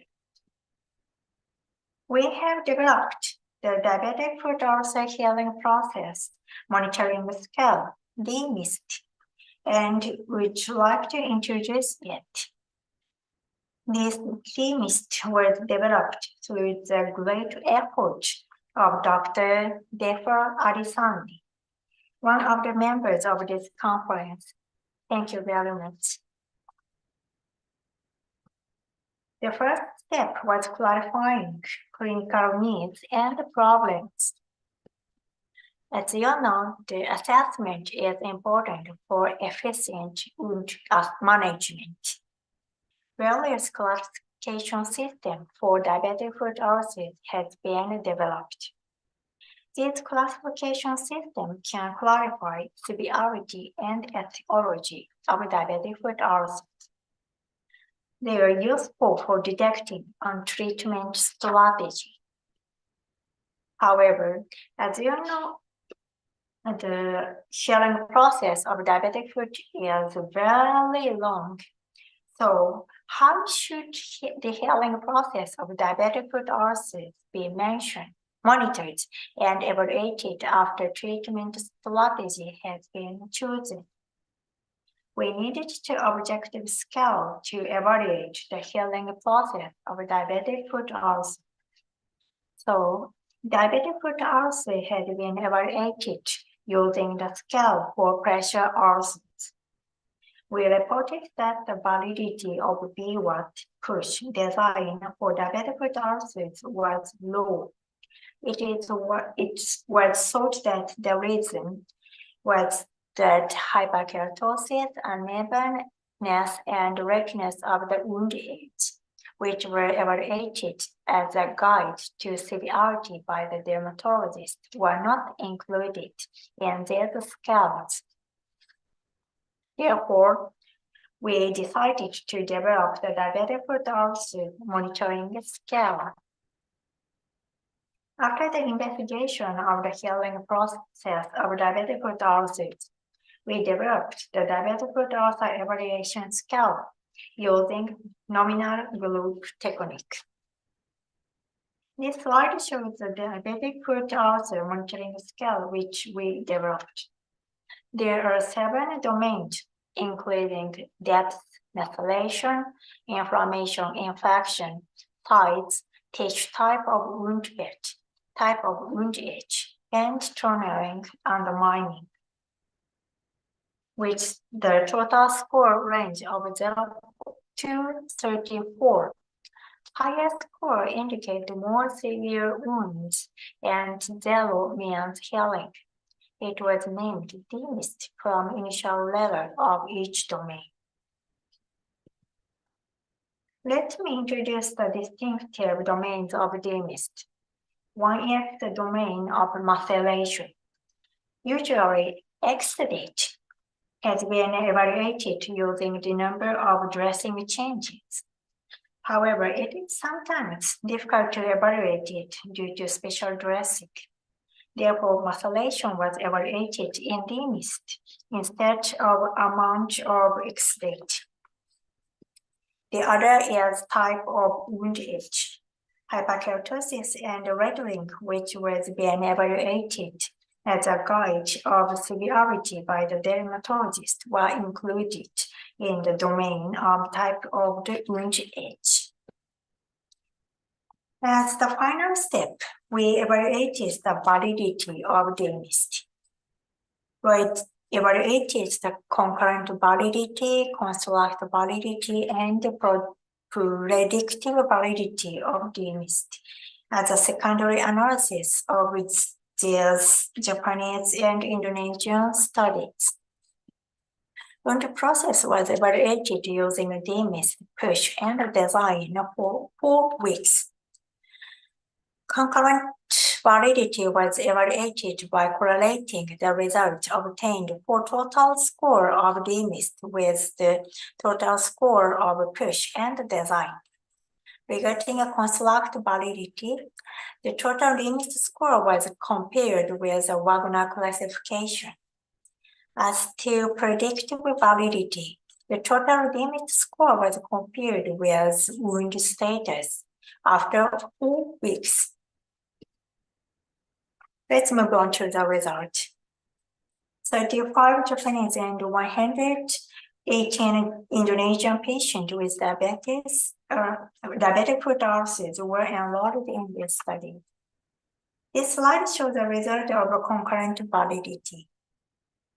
The left graph shows the correlation between DMIST and push scores, and the right graph shows the correlation between DMIST and design scores. Both correlations were excellent with 0.831 and 0.822 of the correlation coefficient, respectively. Regarding concurrent validity, the comparison of the total DMIST score with significant differences for each status with p-value less than 0.001. As to predictive validity, the total score of DMIST in the healing group was significantly lower than that of the non-healing group. ACU was 0.836. A score of 9 was selected as a cutoff point, offering sensitivity 0.855 and specificity of 0.786. Recent research using DMIST has also begun to be published. This slide shows as a part of Dr. Buriadi's doctoral thesis. He calculated the cost required for healing depending on the depth of DMIST. Dr. Tsuchiya from our laboratory found that the methylation has a significant effect on healing after 4 weeks. Control of methylation may contribute to early healing. To sum up, the diabetic foot ulcer healing process monitoring scale DMIST has been developed. The dentist will serve as the common language across professions and countries regarding the assessment of wound healing process. The last topic is will the future without diabetic foot ulcers be realized? Diabetes stigma has attached attention in recent years. It is defined as a negative attitude, judgment, discrimination, or prejudice against someone because of their diseases. Internal stigma is a belief that a person with diabetes has about themselves. It can include feelings of self-blame, shame, and guilt.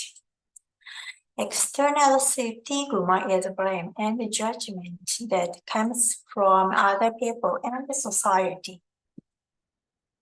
Recently, problem has arisen in Japan as well, such as diabetic patients not being able to get jobs or getting loans.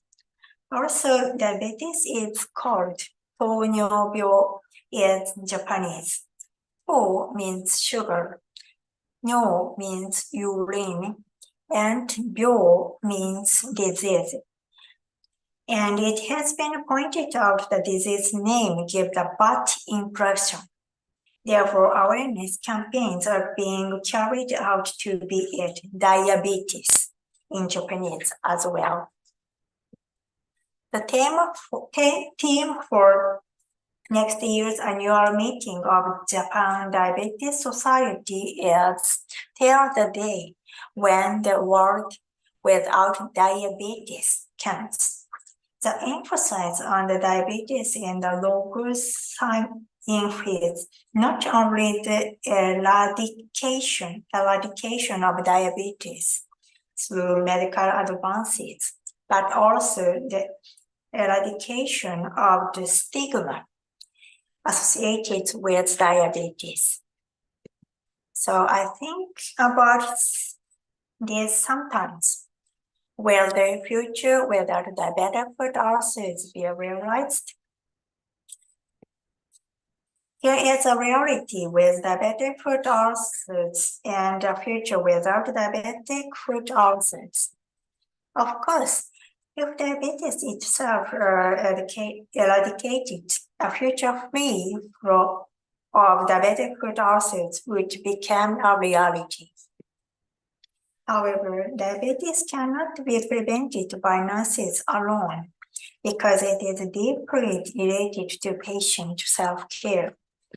Therefore, as a nursing researcher, I extracted the needs and illustrate the mechanism, making things and do clinical evaluation. Then that's where new technology comes into play. However, new problems were discovered at the same time and research continues. This is not something that can be achieved easily. Don't lose sight of your dreams. Please find the process rewarding. It's my message. Let's work together to create the world without diabetic foot ulcers. Finally, I would like to thank Professor Sanada and Dr. Defa Arisandi and many others for their guidance and collaboration in these studies. Thank you for your kind attention.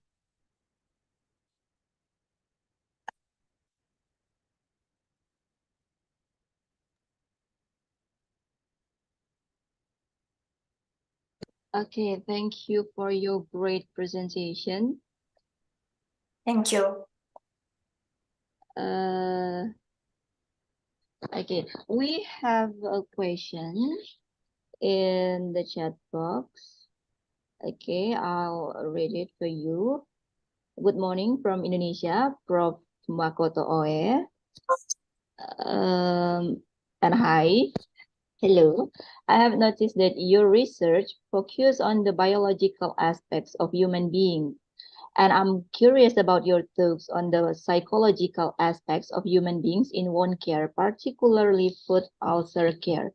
What are your thoughts on psychological treatment or care in the context of wound care or foot care management? And what can we anticipate in this area? Wow, okay. Thank you very much for one important question. Actually, I have no experience to do research with the specialist regarding psychological. But I recognize it's a very, very important area. And sometimes we provide the foot care, the patient open the heart. So I think the foot care is one of the strategy for the intervene for to the how can I say care for the patient psychological inspect. But yeah, I agree with you. It's very important to collaborate with the psychologist, psychological specialist. Thank you very much for your important suggestion. Okay, thank you very much. The question is from Maria, and then we will move to the next question from Femi Yuli Afrianti. Thank you for your great presentation and your interesting research that focus on diabetic foot ulcer. My name is Femi Yuli Afrianti. I'm a nursing student from STIKes YARSI Pontianak. Okay, and she also has two questions. The first question is, what diabetes prevention techniques are unique and innovative? Maybe you can explain. And the second question is, how can diabetes patients integrate body temperature monitoring into their care routine? Thank you. Okay, it's quite interesting. Okay. Regarding thank you very much for the question. Regarding the first question, sorry, I cannot answer your question. It is very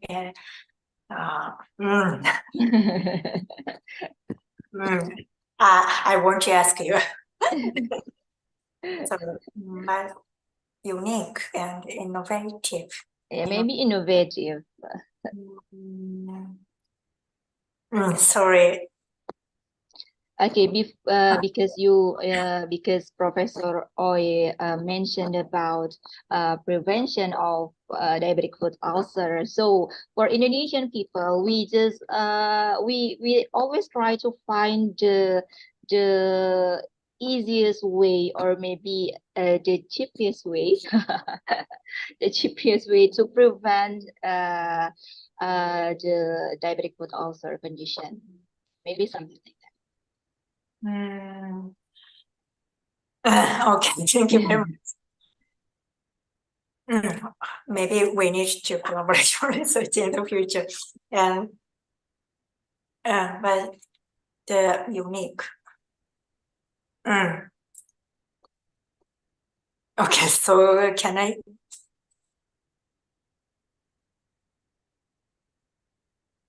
Sorry. I hope. Sorry.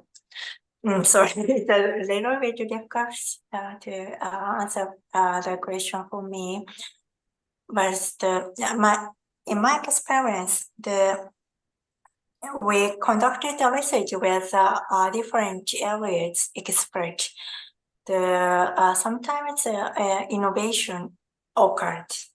So my message is don't afraid to collaborate with the different areas, the specialists. We need to challenge and we need to make the innovation. I'm so sorry about I cannot answer the question. Okay, maybe there are a lot of way to prevent the diabetic foot ulcer, but we can't decide what one of them which is innovative or unique, maybe something.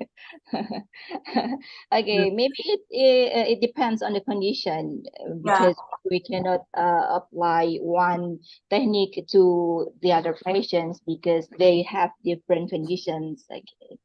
Okay, maybe we need to do more research about preventions of diabetic foot ulcer, and maybe hopefully we can do some collaborations in the future.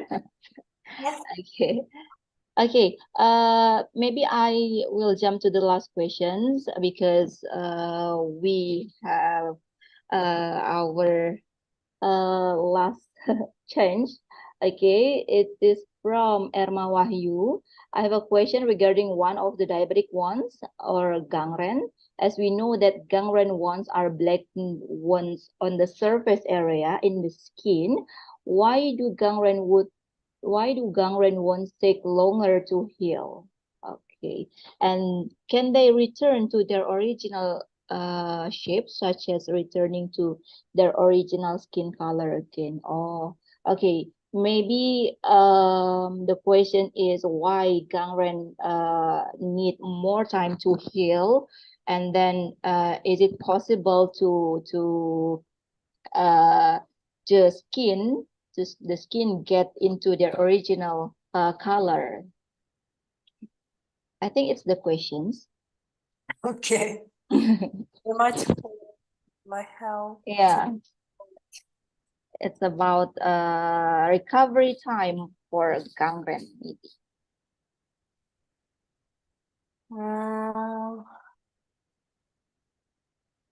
In my understanding, gangrene is be able to the cured only the amputation. So a little bit difficult to understand the take longer to heal. Sorry, and can they return their original shape, such as returning to original skin color again? Sorry, it's really difficult to catch the meaning of the question. Okay, maybe as we know, gangrene is a black color. Like if the one is more in black color, and then we can say the patients suffered gangrene or something like that, and then when they get any treatment, so is it possible that they can get their normal skin? Okay. Yeah, it's our dream. It's our dream. Okay, it's everyone's dream, right? Yeah, Okay. I understand. Thank you very much. Okay. Okay, let me see the time. Okay. I'm so sorry that we have to finish our second session today with Professor Makoto Oe. Maybe we will do some longer events in the future, maybe just for Professor Makoto Oe season. Okay. Once again, thank you very much for your great presentation, and for the certificate of appreciation, I will invite Mr. Defa to give it to Professor Oe, maybe. Okay, please show the certificate.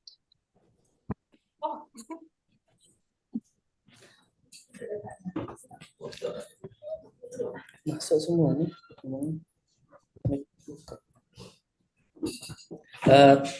Thank you very much, Oe Sensei, to attending our first international conference. This is from the YARSI Pontianak, and this is the first international conference. The attendance is about more than 600 people. Wow. Attendance in this conference, more than 600 people from the scholar, researcher, and from the student is very high number and very interesting presentation from Oe Sensei. Thank you very much. Okay. Today I would like, on behalf of the committee of the international conference, I would like to give a certificate, Sensei, to Sensei related as a speaker for today presentation.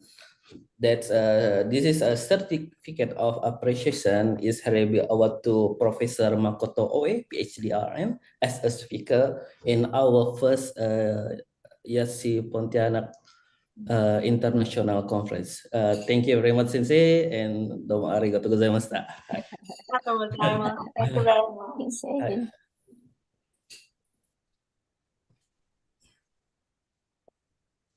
Okay, we will move to the third session. Okay, nice. We will move to the third session, and okay, we have our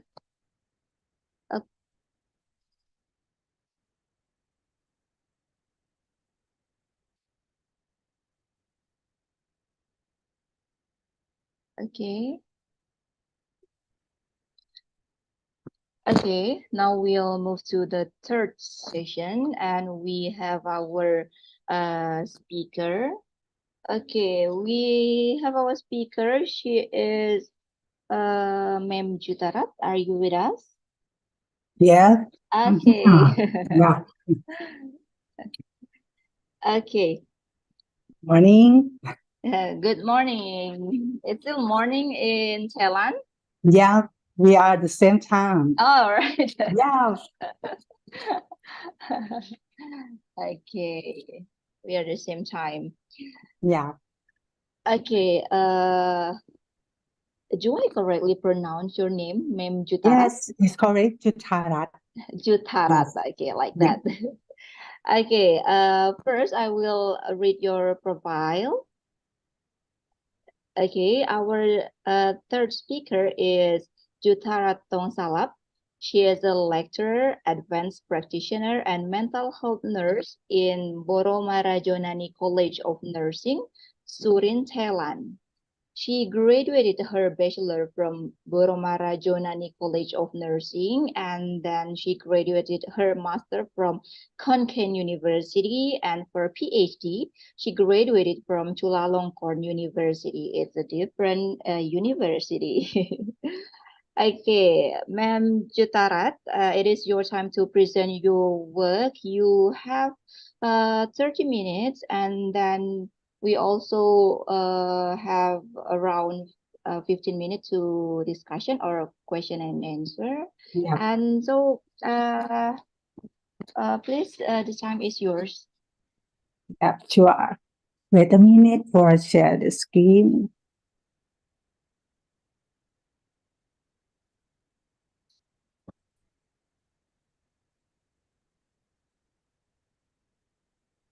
Can you see my screen? It's still loading. Okay. Okay. It's the full screen, right? Yeah. Okay. Shall we start? Okay. The time is yours. Okay. Good morning for everyone again. Nice to meet you here, and thank you for the moderator for nice introduce about my experience about the studying. And so welcome to my section. Today I didn't talk about the research, but I will share about the mental health system in Thailand. And this is the outlining for I talk in the 30 minutes with the moderator give to me. And the first one, before start, I would like to talk about the Thailand and in like a demographic a bit. Thailand is an upper middle income country and located in the center of the mainland and Southeast Asia with a population around 66 million as of the 2022. Now I think it's around 70 million people Thailand. And like this, like the same upper middle income country, the mental health problems are significant. And The mental health gap is the service accessibility remain an issue, the big issues. Let's dive into the survey, the Thailand National Mental Health Survey. This survey is, you can see in the first figure was the summarize the finding of the survey. It underlines the importance of the addressing mental health needs across all age groups of Thai people. This significant impact and show the mental health and substantive use disorder in the adult and older population, but in the same time, in the children, show the autism spectrum and ADHD. And when we talk about the lifetime rate of prevalence of the mental disorder, it shows at 7.4%. And around, it think in the easy way, around 3.9 million people of the population in Thailand. That means a mental health problem is quite serious. And in the bar graph, we show about the service accessibility. You can see 48.4% of the patients with the psychotic disorder can access to the service. But if you take a look, the mood disorder is dropped to the 18.4%. In the elderly with the Alzheimer and alcohol-related disorder, its drop access is below 4%. This means the accessibility to the mental health service in Thailand have the problem. And this survey wake up called for Thailand to action to ensure the equitable mental health service system to access for everyone and highlight the need for targeted the mental health support service. And when we talk about the service, we have to think about the WHO service organization pyramid for an optimal mix of the service for mental health. The pyramids describe WHO try to describe the necessary components of any mental health system. And let's talk about the base of the pyramid. They talk about the self-care, means the supported by the information from the formal health service. Is where individuals can manage their mental health and guide by the a professional advice. And moving up, there is an informal community care, providing community level support, but not forming the core of the mental health service. And primary care, mental health service follow focusing the early detection and treatment within the general health service. This level is crucial and accessible mental health care.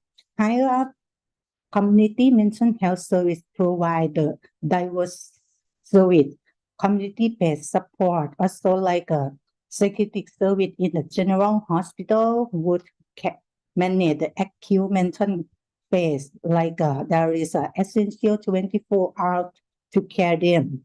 And at the top, which WHO announced, the long stay and specialist service handle the complex cases, marking the shift from the old psychiatric hospital to more effective care.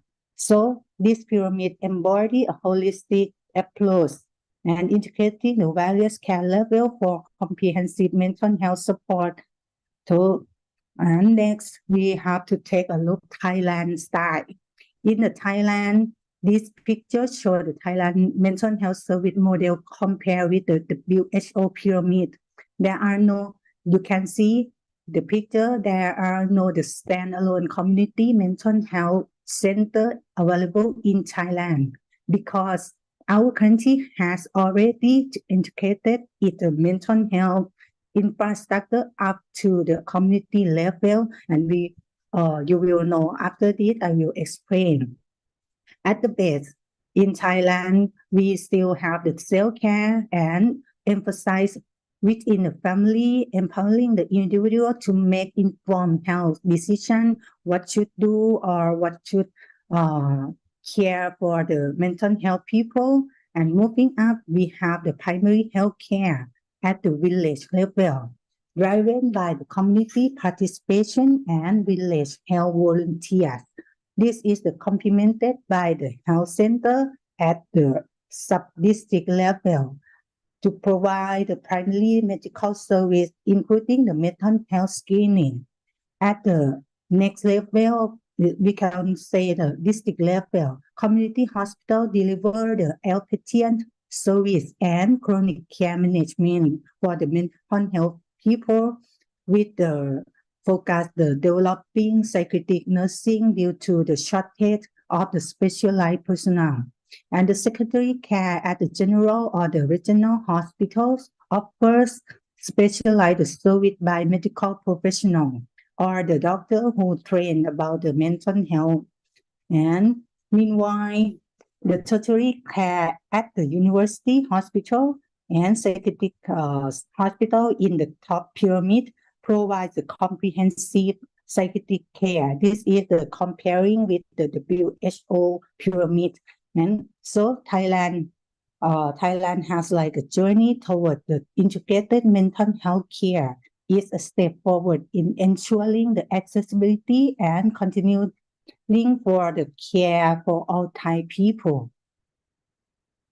Let's talk about how Thailand has taken care of the mental health over the year. Way back in the 1889, we start our first hospital just for like a mental health person. And the psychiatrists and their colleagues act as like a sole provider of service. And then in the 1978, Thailand decided that mental health was really important for everyone. So we made it a key part of our plan to have health service for like all people by the year 2000. And this means that Thailand started focusing on helping people with mental health issues in their own community. Then in 2013, we made a big change. The Department of Mental Health decided to mix mental health care right into the regular health system. Nowadays, mental health in Thai is like a part of what all health service do.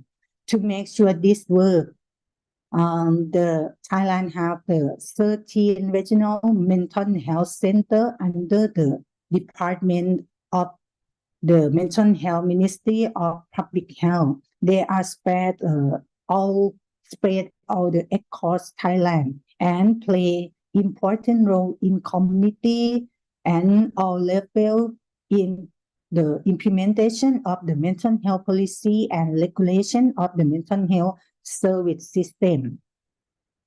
And right now, Thailand has some big jobs to do, like keep the country moving forward. We want to make sure Thailand is safe, does well, and can keep going strong in the future. To do this, Thailand have made a big plan. It's called the National Strategy that will last until 2037. We have the nickname like 20 years, the National Strategy of Thailand. That's it. And this plan map help us go to the right direction for the mental health system to planning. And when it comes to the mental health system, we have a special plan as well. It's like in the mental health system, got the four main part. Want to follow that plan. The first one is like we want to help stop mental health problem before they start and promote the good mental health for everyone, no matter how old they are. And the second one, we are working on making our mental health and psychiatry service even better. And the third one, we want to make sure that the rule and help we give to people are the best they can be. And lastly, we are focusing on education and operations to support mental health service. This is like the planning of the National Mental Health Plan. And let's talk about how mental health legislative framework. Since 2008, we have the Mental Health Act. The department mental health look after this act. They come up with the ideas to make sure that the people with mental health challenges are treated kindly and can get the help they need. They check on place where people get the care to make sure they are doing a good job under 4 important keys. The first key as the act ensure access to the mental health care for all individuals, emphasizing the importance of the availability and equality. And the second key is it monitors the capacity of the individuals with mental illness and address the guardianship issues, ensuring that the rights of the people with mental health conditions are respected and that they receive competent care.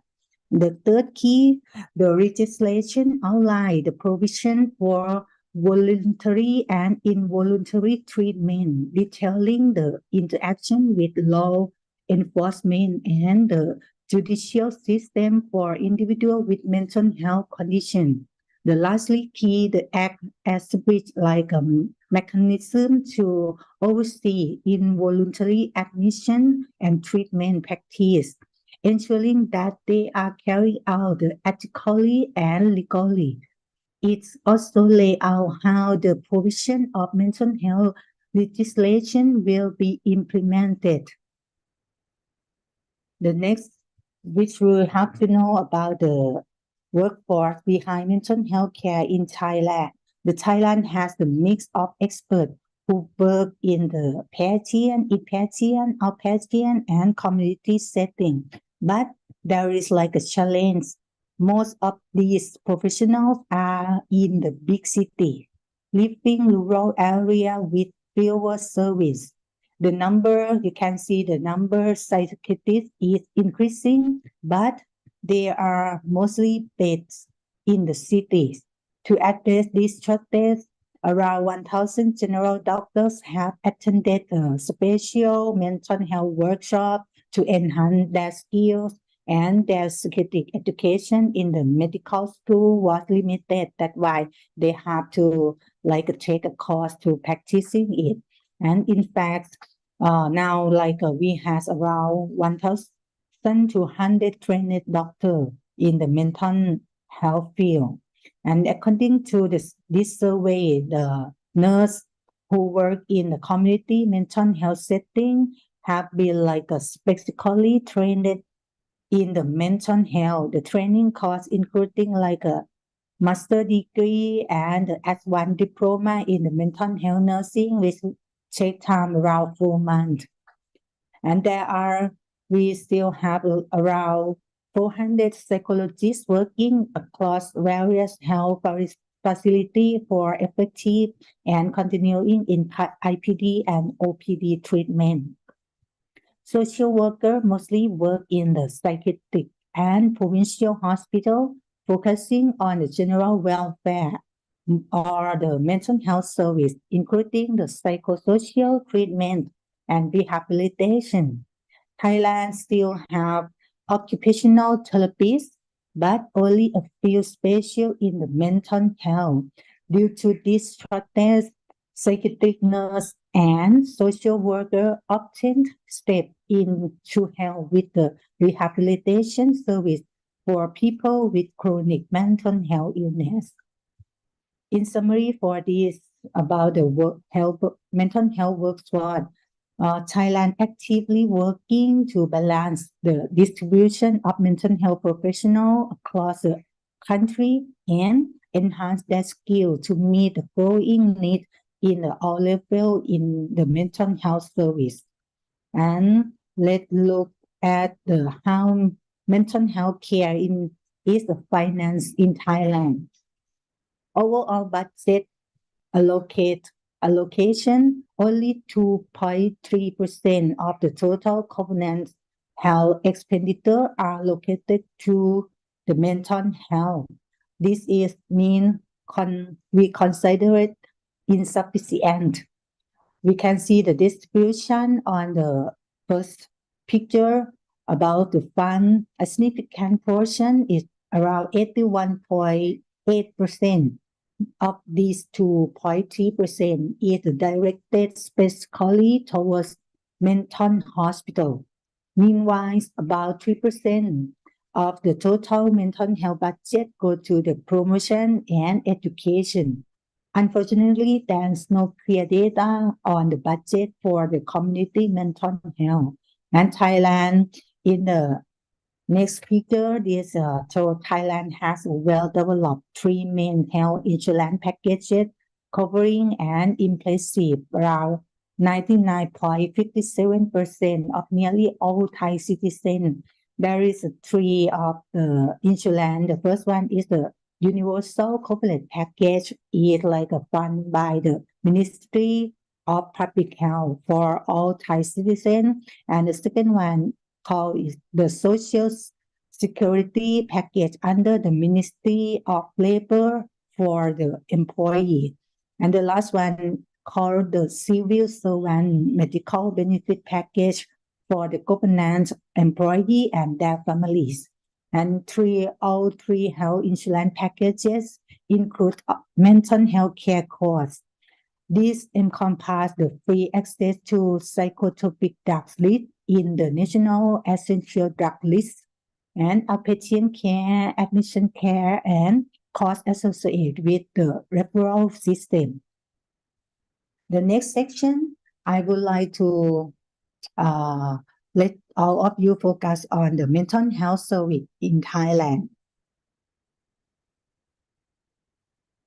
Let's take a look where the people can stay if they need the serious help with their mental health. All over Thailand, we have the special hospital for mental health.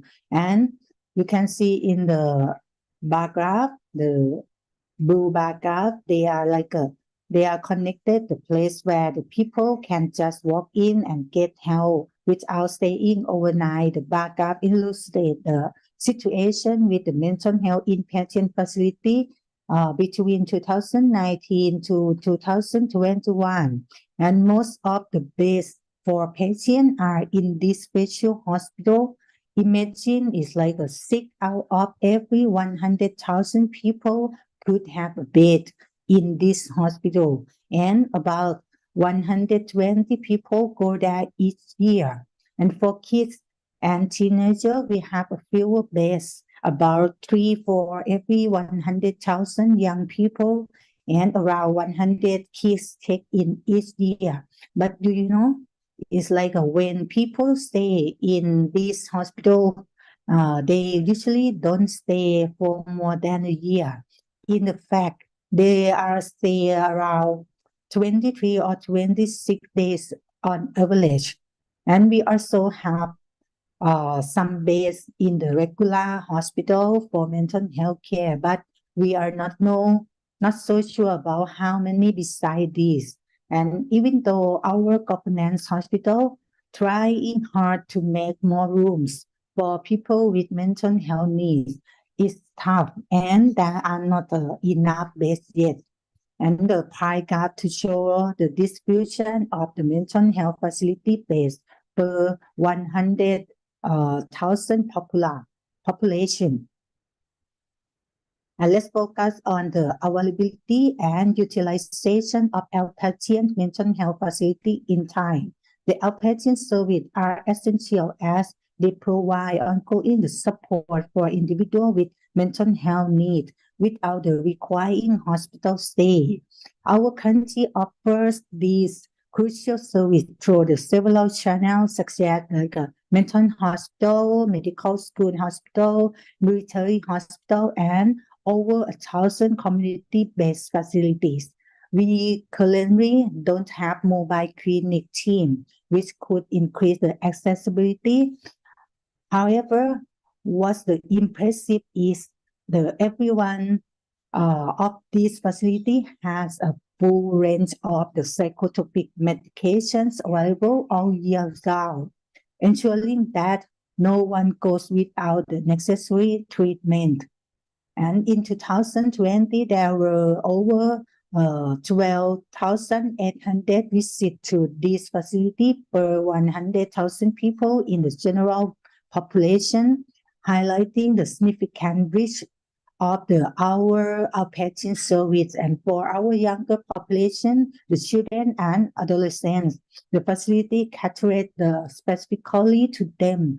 Around it's over 1,000 visits per 1,100 population.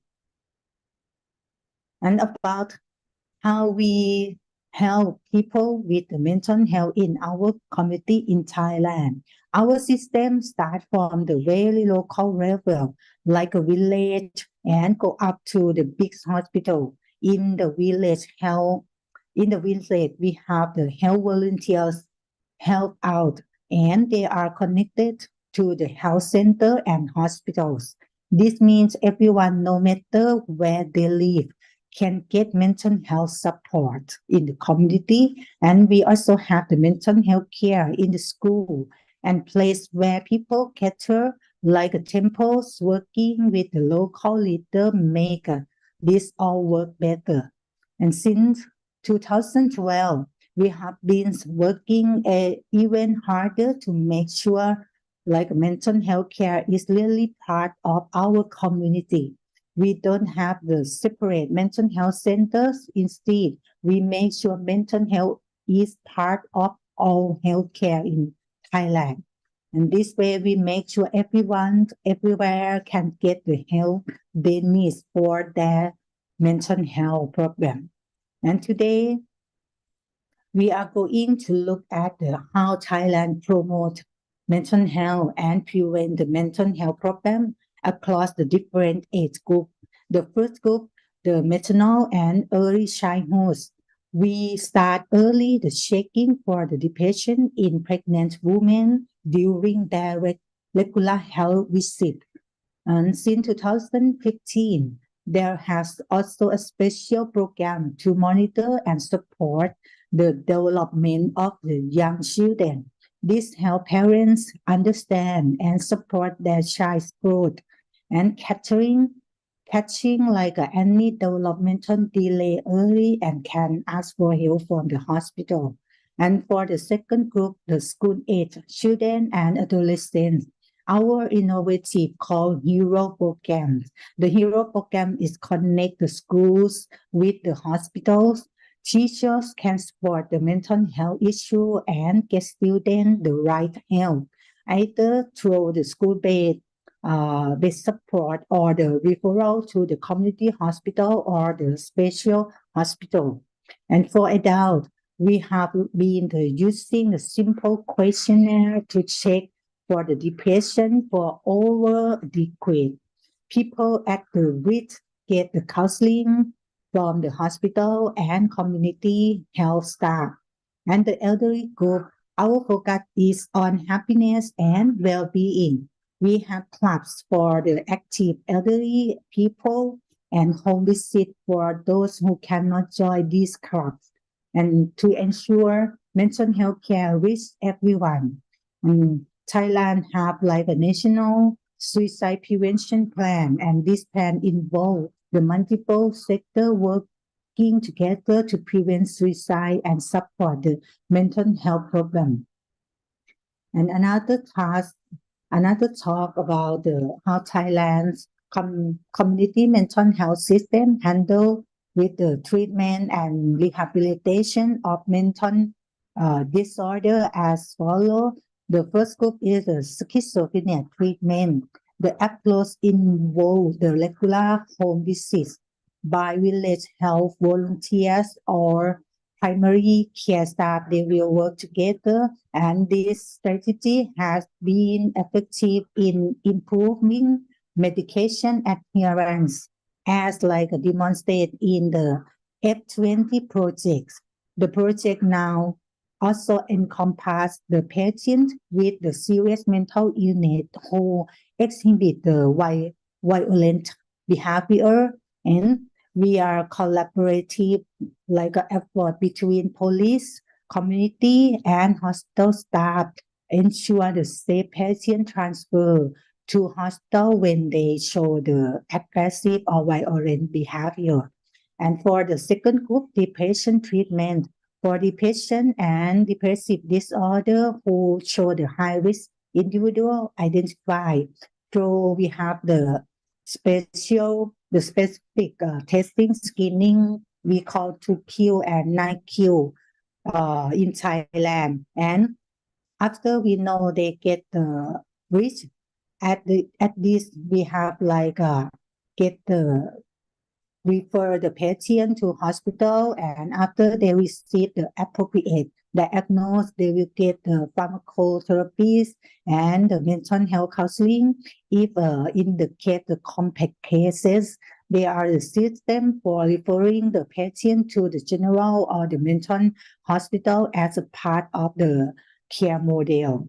And the crisis intervention, this is beyond routine care in Thailand, but the mental health team at the community hospital is trained to form a mental health crisis assessment and treatment team we call M.Kep team.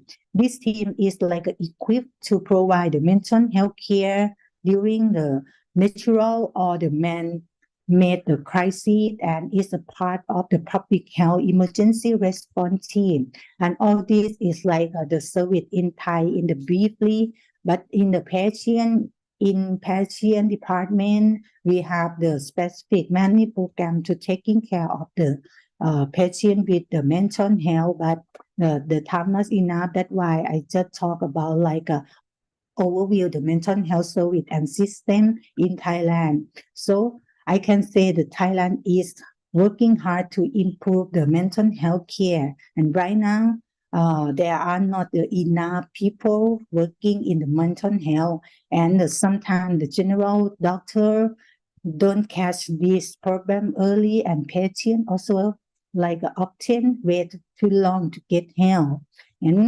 But the Thai Department of the Mental Health has some plan which I talked before, try to make things better. And we hope that in the future, things will be much better for the people with the mental health and their families.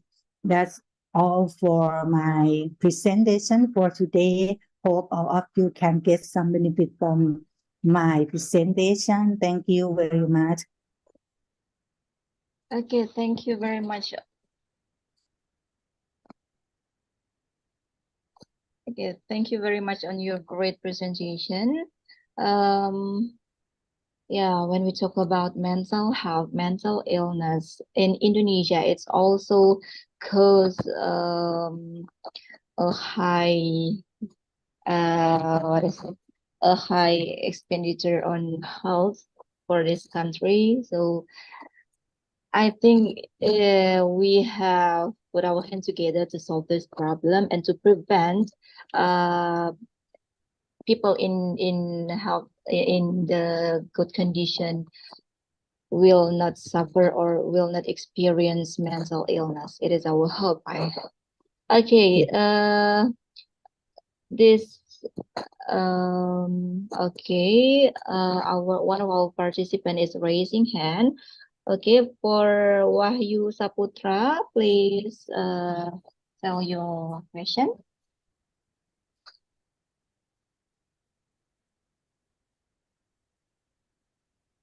Can you turn on the microphone first? Okay, please, the committee. Authorizing. Okay, wait. Okay, thank you. Okay. สวัสดีค่ะอาจารย์ Sawadika. Okay, thank you for your presentation. So really amazing. Okay, I want to ask you about how about the continuity of care for the mental persons, yeah, after taking care at hospital. The hospital refers to primary care or something like that, and how the system about the continuity of care after taking care at hospital. I think that's my question, Ajahn. Yes, thank you for the question. This is we try to develop the system is I think more than 10 years for the continuing from the hospital to the primary. Now in Thailand we have the system is like a transferal after the people with mental health such as the schizophrenia. After they discharge, we have the data. They will send that data to the primary care. It's like if you stay in this village, I talk about the village level, right? The village level have like the system to get the data. Oh, this is my people in the village. And after they get the treatment from hospital, they will know after they back. And then we have the system in the within 7 days. The staff have to go to the house to home visit to check like still take a medicine, still is like a follow the prescription of the doctor or not. If they like cannot work well for the follow the doctor, we have like the health volunteer and the primary care staff will psychoeducate or suggest them. And if is can continuing after that, we have the home visit again is 1 month, 3 months, 6 months until 12 months. That's for all the mental health specific for the schizophrenia for like a home visit after discharge from hospital. That the system in Thai this time. Okay, there is home visit like that. Okay, thank you very much, Ma'am Jutharat. And we also have Mr. Fauzan Saputra, who is raising his hand. So please. Yeah, Mr. Fauzan Saputra, can you unmute your microphone? Okay, please the committee. Okay. Thank you so much for the opportunity. Good morning, Dr. Jutharat. It's very nice to Morning, see Dr. you. Fauzan. How are you? Okay. I'm fine. Yeah. Actually, I'm following your presentation, and it's very interesting to know how Thailand, manage about the healthcare system regarding mental health problem. And actually, I want to know more about how Thai government or Thai health system to focus on, mental health problem among children and adolescents. Because right now in Indonesia, I think we start to focus more or to pay more attention on children and adolescents with mental health problem. That's the first question. And then the second one, actually, I will follow the question from, Mr. Wahyu that asked you before. And this one is about, if I'm not mistaken, I ever heard that in Thailand, we cannot force, people with mental health problem to go to hospital. It's mean that they have to go by themselves. Is it correct or not? I'm not quite sure. Maybe it's related with the civilian rights or something like that. But I ever heard that kind of issue that even people with mental health problem, with severe mental health problem, they cannot be forced to go to the hospital without their consent or something like that. Is it correct or not? I want to know more about it. Thank you so much. Thank you so much, Miss. Yeah. Mr. Thank you for Moderator. the nice question. The first one talk about the children system, the mental health in the children in Thai. We have like the system since they stay in the school. The school will working with the hospital like the collaboration. The teacher in school, they will have like the train for the screening for the mental health screening such as like ADHD, conduct disorder, or many things for the children under training from the mental health hospital. And then they can spot who have like the problem, and then they have the program in the school for the lowest risk. But if the high risk, they will talk with the hospital to make the plan to taking care of the student together with the hospital, school, and family. This is our system starting from the school. But if the specific for the severe case, they have the to the children mental health hospital and have the special for the secretaries to taking care of it. That the for the children for in Thailand.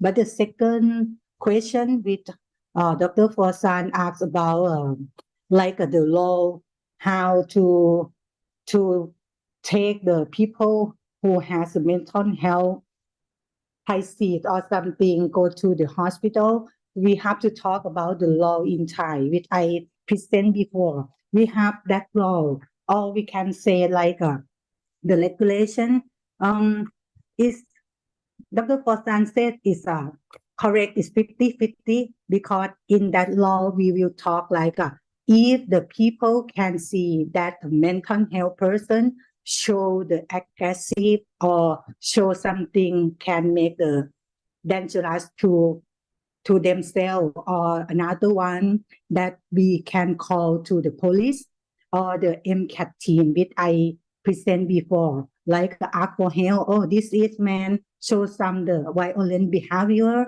and ask for help, and that team maybe police or the MCAT team, they will take or charting that situation and bring that person to the hospital. But if the not show or express for the aggressive or hallucination too much, that the role of nurse and family have to negotiate talking with that person. Oh, okay, you have this problem and we will help by this one this way, or can I ask for some experience, maybe have to ask some people who that person respect and ask for help and take them to hospital. That's it. But the follow cannot say have to waiting for they say, oh yes, I want to go to hospital. No, we have to look at the situation to that people will show the aggressive or make something like a destroy or dangerous for other people or themselves or not. That's it for the second question of Dr. Fosan. Okay, great. It's a very deep discussion, yeah. Okay, maybe we can we still have one question. I will read one of the questions from the chat box from Miss Maria Prani Ayu from STIKes Suaka Insan. Good day, Ajahn Jutharat. Some times ago, I was blown away by your publication in Belitung Nursing Journal on a recovery-oriented nursing service for patients with schizophrenia in the community. An integrative review, you cite a cognitive behavior techniques used by nurses in your paper. Could you please share with us the expertise of Thai nurses in providing cognitive behavior therapy, or maybe the techniques, and what kind of cognitive behavior approach is it? And what are the limitations of providing this type of nursing care, including the do's and don'ts? Thank you very much. It's a long question. I think there are several questions. Okay. Question. Okay. For the first one, for the CBT, cognitive behavior therapy, it's in Thailand, how can I say, the popular this therapy is around 10 or 15 years ago. And in the CBT how can I say, there is a training in the psychiatric mental health hospital, and the nurse in that almost they can do it for CBT. And it's like a training because at that time, the CBT will not talk about the certificate. It's like the Thailand starting from, there is some expert teaching us from the one group, the big group, and then they like teaching for the colleague and use the program of CBT. And now we can say the CBT in Thailand, a lot of the style to do it if we don't care about the certificate, right? And for CBT in the schizophrenia, now if take a look, the research is quite rarely or the field to talk about the good result for CBT in the schizophrenia, but they show the good CBT for the depression or the suicidal attempt that the work well for use CBT in Thailand. For the CBT in the schizophrenia now is like the psychologists and the psychiatrists like to use it because like either advanced for the practicing or the therapist with they will focus like the brain chemical, and there is some device to measure after they try to change cognitive, and then have to think about the level of cognitive can do CBT or not. That in Thai, which I read it a bit, and for another part I forgot it what they are. Okay, maybe for the limitation.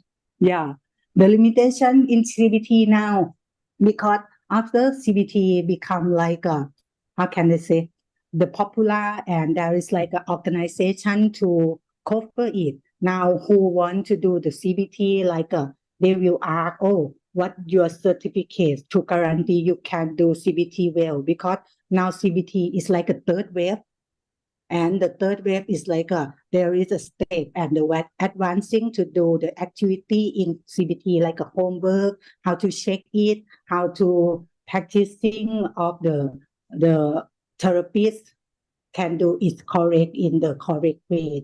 That limited in this time. That's why now the research about CBT in Thailand is reduced.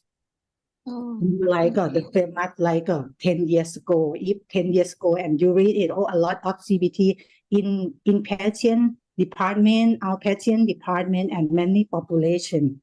oh, Yeah, that's okay, it for the okay, limitation this time. okay. I think Indonesia CBT is still popular. Yes. Okay. Okay. One more question, or maybe the last question from Ma'am Florenza. She is a mental health specialist also.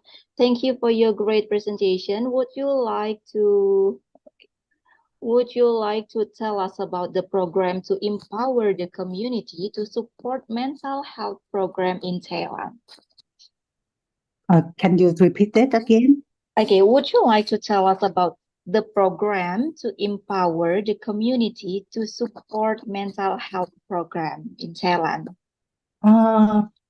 Then there's no the specific program, but the program we have like a diploma in the mental health program. It's like all the community now just around 2 or 3 years this time the government is like a force all hospital have to construct the department mental health department, and this lead to the all nurse who working at that department have to take course about the mental health and about the community taking care how to taking care the people with mental health in community will is like a put in that program, not the specific one.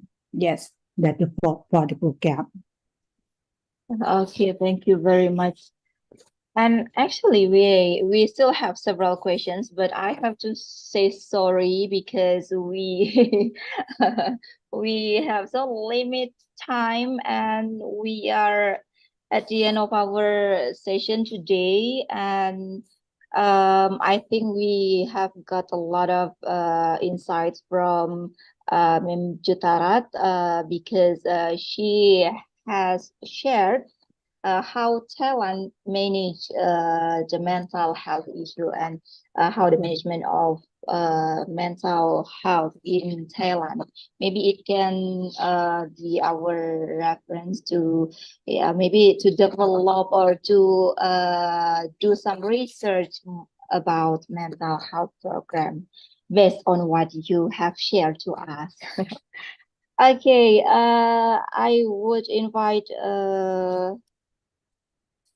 Ma'am Nurse Jena Juliana to give the certificate of appreciation to Ma'am Jutharat. Okay.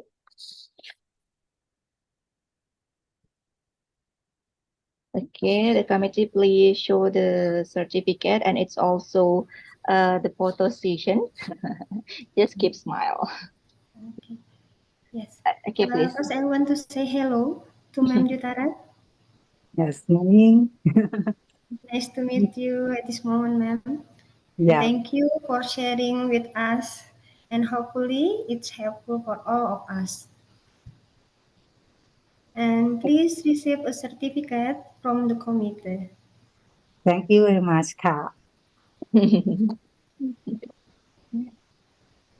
Okay, the committee has captured. Okay. Okay, Ma'am Jutara, thank you very much for joining us. Okay, see you in the next event, or maybe see you in Taiwan. Yeah. Okay, thank you very much for the opportunity. Yeah. Bye bye. Okay.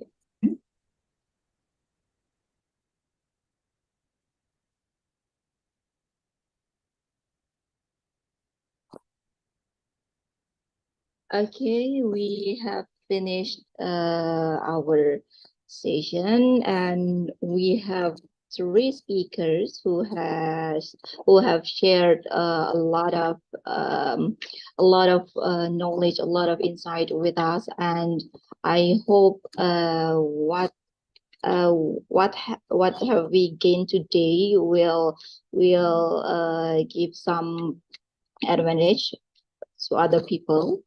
And from the first, second, and the third session, we know that we are hand in hand to work on this and to solve the problem both in diabetes mellitus or in mental health condition. So once again, thank you very much for all the speakers for joining us in the first YARSI Pontianak International Conference on Health Science. Very much appreciated. And for the next session will be continued by Ms. Dwi. And thank you very much. Thank you, Ibu Nurse Dewin Safitri MCAT for bringing us to the session today. And now we will hold the photo session. So please, for the keynote speakers, excellencies, distinguished guests, as well as the participants, are welcome to open your camera. We're gonna take the photo session. So everyone, please turn on your camera, just like before. And that's it. For Ibu Jutharat Thongsalab, thank you very much. All right, there you go. All right, some of you already turn off your camera. I'm gonna count 1, 2, 3. Okay, that's for the first slide. And then now we go to the second slide. 1, 2, 3. All right, don't forget to give your best smile. The last slide. Now we're gonna count 1, 2. Okay, so thank you very much. Thank you so much for Ibu Dewin and also the speakers for today. Thank you very much. So, ladies and gentlemen, while waiting for the next section, we're going to have a little break. So don't go anywhere. We're going to come back after this.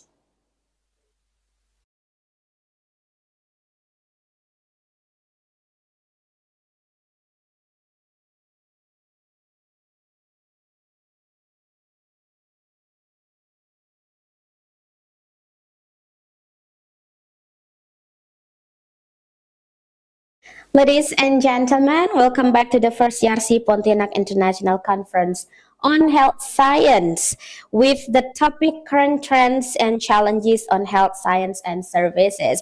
And after the break, ladies and gentlemen, we are now pleased to have with us the keynote speaker of the first YARSI Pontianak International Conference on Health Science. The Honorable Head of West Kalimantan Health Department, Ibu Dr. Erna Yulianti. She will deliver the presentation about the health transformation in West Kalimantan. Let us greet Ibu Dr. Erna Yulianti first. Assalamualaikum Ibu. Assalamualaikum. Ibu Erna, are you already in the room? Warahmatullahi wabarakatuh. Selamat There you siang. go. Kita semua. Okay. Pertama-tama saya permohonan maaf saya tidak tepat waktu ya hadirnya dikarenakan saya juga sedang menjadi narasumber untuk rapat koordinasi di BKKBN terkait Siap. penting. Tapi saya tidak Siap. menggunakan bahasa Inggris, tidak apa-apa. Tidak apa-apa Ibu, terima kasih banyak sudah bergabung. Baik, silakan Ibu. Ladies and gentlemen, let us welcome with a warm round of applause Ibu Dr. Erna Yulianti. The time is yours. Baik, pertama-tama saya mengucapkan Assalamualaikum warahmatullahi wabarakatuh. Selamat siang, salam sejahtera untuk kita semua. Salam Om Swastiastu, Namo Buddhaya, salam kebajikan. Di sini saya akan memberikan sedikit gambaran tentang Kalimantan Barat. Ya, Kalimantan Barat merupakan provinsi yang ada di Kalimantan. Nah, ini saya memberikan gambaran umum Provinsi Kalimantan Barat. Kalimantan Barat ini luas wilayahnya adalah 146.000. Apakah terlihat ya gambaran yang saya sampaikan?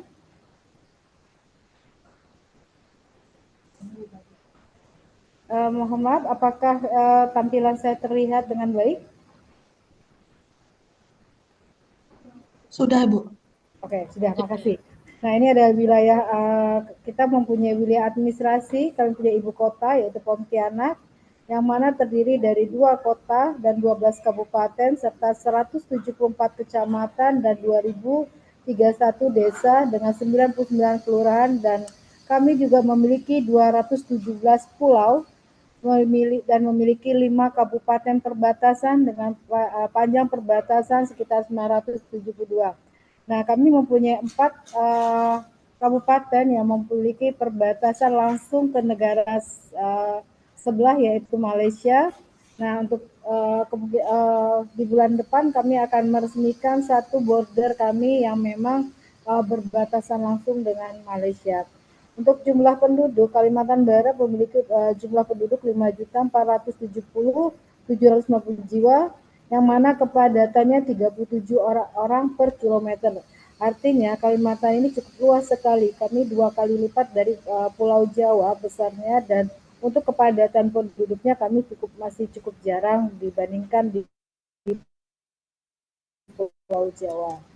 Nah, ini bicara tentang fasilitas kesehatan di Provinsi Kalimantan Barat. Ini kami melakukan pemetaan untuk 14 kabupaten kota yang kami miliki, di mana kami mempunyai fasilitas kesehatan, yaitu kami mempunyai total 56 rumah sakit yang terdiri dari 33 rumah sakit milik pemerintah dan 23 rumah sakit milik swasta.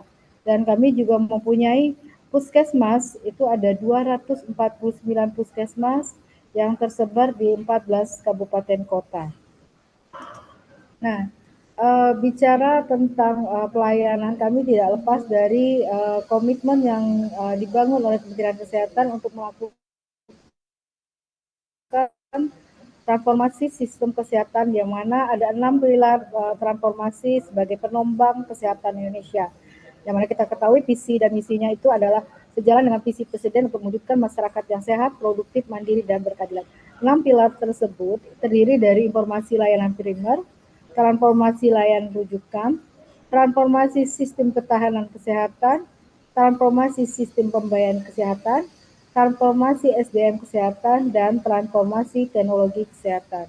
Ini merupakan 6 pilar transformasi yang menjadi amanat daripada Kementerian Kesehatan. Nah, untuk pilar pertama, transformasi layanan primer yang kami lakukan, yang mana semua orang harus memiliki akses yang mudah untuk pelayanan primer seperti melakukan imunisasi, mendapatkan konsultasi dokter umum, pemeriksaan kesehatan, dan edukasi masyarakat mengenai pola hidup sehat. Nah, untuk layanan transformasi layanan primer di sini adalah Puskesmas merupakan salah satu transformasi layanan primer yang tadi saya sampaikan. Kami memiliki 249 puskesmas yang terdiri dari 14 kabupaten, di mana puskesmas ini juga dilakukan pemantauan, pengawasan, serta pembinaan terkait mutu pelayanannya. Di sini kami dari 249 ada kategori atau hasil dari penilaian mutu, ada penilaian mutu dasar, madya, utama, paripurna, dan perdana. Ini merupakan suatu penilaian yang dilakukan oleh lembaga khusus untuk menilai bagaimana mutu pelayanan. Harapannya dengan ada penilaian ini akan memberikan masukan-masukan dan saran untuk perbaikan mutu layanan di pelayanan kesehatan. Nah, untuk transformasi lain yang lanjut adalah posyandu. Kami juga memiliki posyandu yang berada di 14 kabupaten kota, di mana di sini kami sampaikan juga kami memiliki data tentang posyandu yang aktif. Di tahun 2021 ada 29,5%, sedangkan tahun 2022 ini ada 61,09% posyandu yang sudah aktif. Ini merupakan suatu upaya yang kita lakukan untuk mengaktifkan kembali peran posyandu dalam meningkatkan mutu kesehatan masyarakat. Dokter Erna, mohon maaf. Dokter Erna? Ya. Ya, Dokter Erna, mohon maaf. Ini slide-nya tidak bergerak, Dokter Erna. Ini bergerak? Ya, ini belum bergerak. Jadi Dokter Erna tadi melakukan pembahasan, tapi slide-nya nggak bergerak. Ini masih yang di PPT, mungkin di share yang di bagian slideshow-nya. Ya, ini masih di judul awal nih, dokter.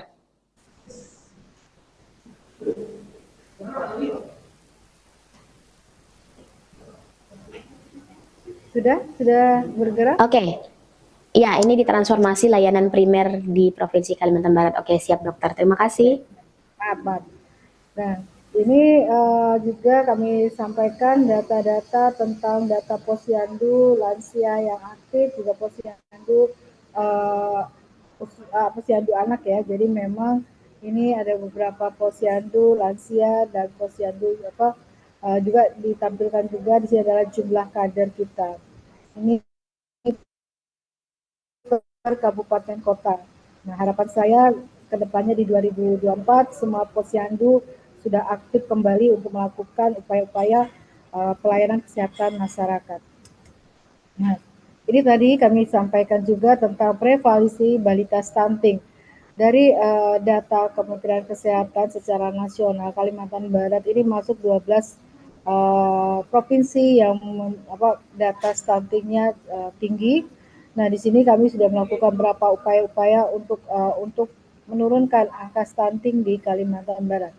Ini berdasarkan hasil data SSGI tahun 2022.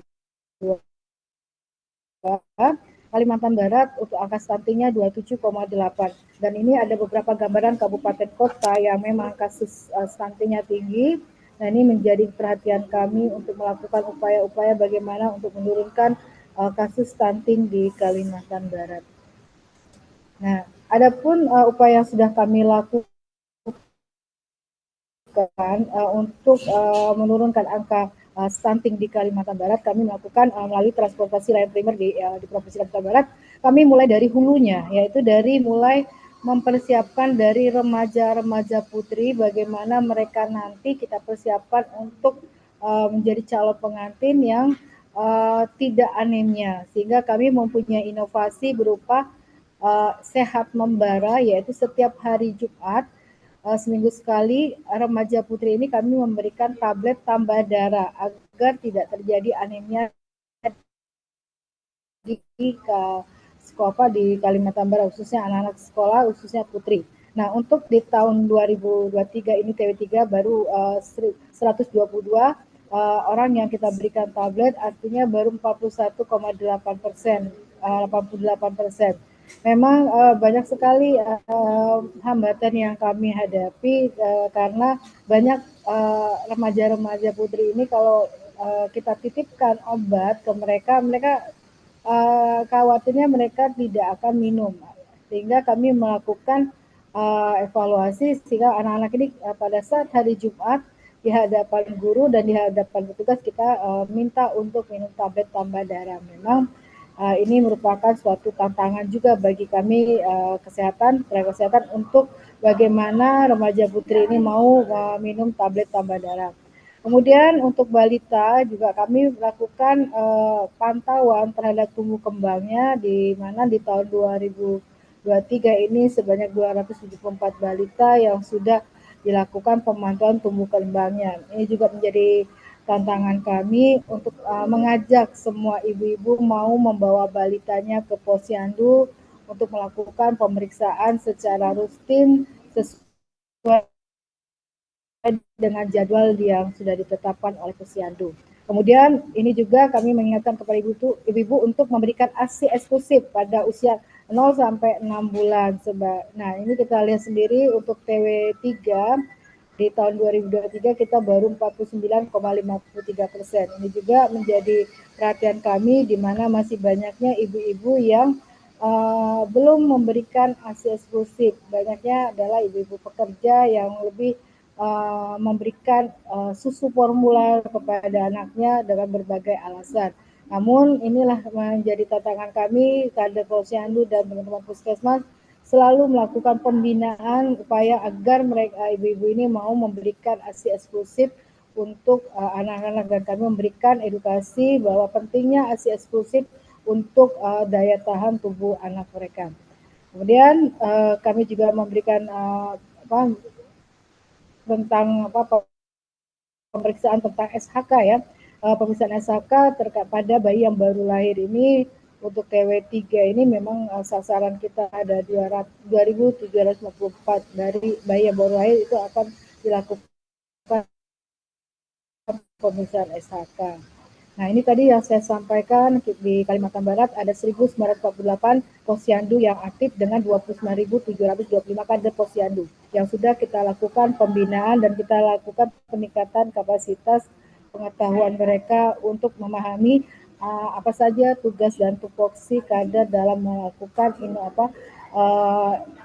dalam melakukan memberikan ilmu pengetahuan kepada ibu-ibu juga pada masyarakat yang datang ke posyandu. Nah, di tahun 2023 juga kami juga melakukan penanganan dan pemantauan serta pemantauan serta berupaya mencari ibu-ibu yang kekurangan energi, kekurangan atau ibu hamil kek. Ini juga sudah ada peningkatan 85% di TW3. Dan kami ketika menemukan ibu yang kek langsung kami tangani agar nanti ibu tersebut pada saat melahirkan tidak kekurangan energi. Kemudian untuk selanjutnya kami juga mengharapkan ibu yang akan bersalin itu bisa melakukan persalinan di fasilitas kesehatan. Di TW ketiga ini kita lihat sekitar 65,33% baru. Dari ini merupakan juga jadi tantangan kami selama masa pandemi COVID ini, ibu yang melahirkan lebih banyak tidak ke pelayanan kesehatan, tapi mereka banyak melakukan persalinan ditolong oleh bidan atau dukun setempat. Nah, ini juga menjadi perhatian kita dengan harapan pada ibu-ibu yang akan melahirkan, kita harapkan melahirkan di fasilitas kesehatan. Nah, untuk tahun 2022 dan 2023, Kementerian Kesehatan telah memberikan bantuan berupa USG itu kepada 14 kabupaten kota juga kepada puskesmas, di mana USG ini sangat penting perannya untuk puskesmas agar bisa melakukan deteksi dini awal terhadap jika pada kehamilan pada trimester pertama ditemukan atau adanya hal-hal yang akan menjadi penyulit pada saat ibu itu akan melakukan persalinan. Nah, Dulu ANC ini hanya dilakukan 3 kali, namun sekarang sudah 6 kali. Ini merupakan suatu upaya kita untuk menekan angka kematian ibu. Nah, kemudian terkait selanjutnya adalah bicara tentang stunting. Memang berdasarkan data SSGI tahun 2022, angka stunting di Kalbar sebesar 27,8%. Nah, ini cukup tinggi. Tapi kalau dibandingkan di tahun 2021 yang di mana Kalbar 29,8%, sekarang di tahun 2022 menjadi 27,8%, ada penurunan sekitar 2,0%. Nah, harapan kami dengan upaya-upaya yang kami lakukan ini mampu menurunkan angka stunting di Kalimantan Barat. Ini harapan kami di tahun 2023. Kemudian SSGI tahun 2023 ini segera keluar dan angka stunting di Kalbar bisa turun. Nah, ini bicara tentang stunting, artinya tidak hanya menjadi milik Dinas Kesehatan Provinsi, tapi ini juga menjadi PR bersama seluruh stakeholder yang terlibat. Nah, di mana kita berharap untuk menurunkan stunting ini kita melibatkan semua stakeholder yang bisa membantu dan juga mereka mempunyai peran penting juga untuk dalam rangka menurunkan stunting, seperti PU. Nah, ini terkait air bersih dan sanitasi, karena kita ketahui salah satu penyumbang stunting itu adalah sanitasi lingkungan, di mana air bersih itu sangat juga diperlukan. Stunting itu sendiri bukan dikarenakan asupan gizi yang kurang, tapi juga bisa dikarenakan lingkungan. Contohnya jika air yang susah dimiliki, air bersih susah dimiliki, maka ini juga akan memperburuk keadaan bayi dan balita dalam hal lingkungan. Kemudian PP dan PA ini adalah peran juga untuk remaja perempuan, di mana yang kami lakukan tadi, kami lakukan komitmen bersama dengan Kementerian Agama, Pendidikan, Birokesra terkait bagaimana kita mengajak remaja putri agar mau minum tablet tambah darah. Nah, ini juga, nah seperti ini kami melibatkan tokoh agama karena mereka juga memiliki madrasah dan sanawiyah, itu juga kami libatkan, kemudian Dinas Pendidikan. Terus kami juga bekerja sama dengan pertanian terkait ketahanan pangan dan gizi. Nah, di mana kami juga kita ketahui Kementerian Kesehatan juga sudah menguncurkan anggaran untuk pemberian makanan tambahan lokal, sehingga produk-produk lokal itu bisa diberikan kepada anak-anak. Kemudian kami juga bekerja sama dengan BPJS terkait jaminan kesehatan nasional, kemudian juga sosial tentang penanggulangan kemiskinan, dan kami juga bekerja sama dengan BKKBN terkait keluarga berencana, terkait keluarga berencana. Nah, ini upaya yang dilakukan oleh Dinas Kesehatan Provinsi Kalimantan Barat juga bersama-sama Provinsi Pemda. Ini kita melakukan komitmen bersama tentang pelaksanaan kegiatan, yaitu tadi saya bilang adalah sehat membara, itu setiap hari Jumat kita minum tablet tambah darah untuk anak remaja putri. Kita melakukan komitmen bersama Dinas Kesehatan Provinsi, Birokesra, Dinas Pendidikan, dan Kemenak. Ini adalah gambaran gerakan remaja putri kita ajak untuk minum tablet tambah darah satu kali dalam seminggu. Nah, ini di hadapan petugas agar kita yakin dan pasti mereka meminum tablet tambah darah.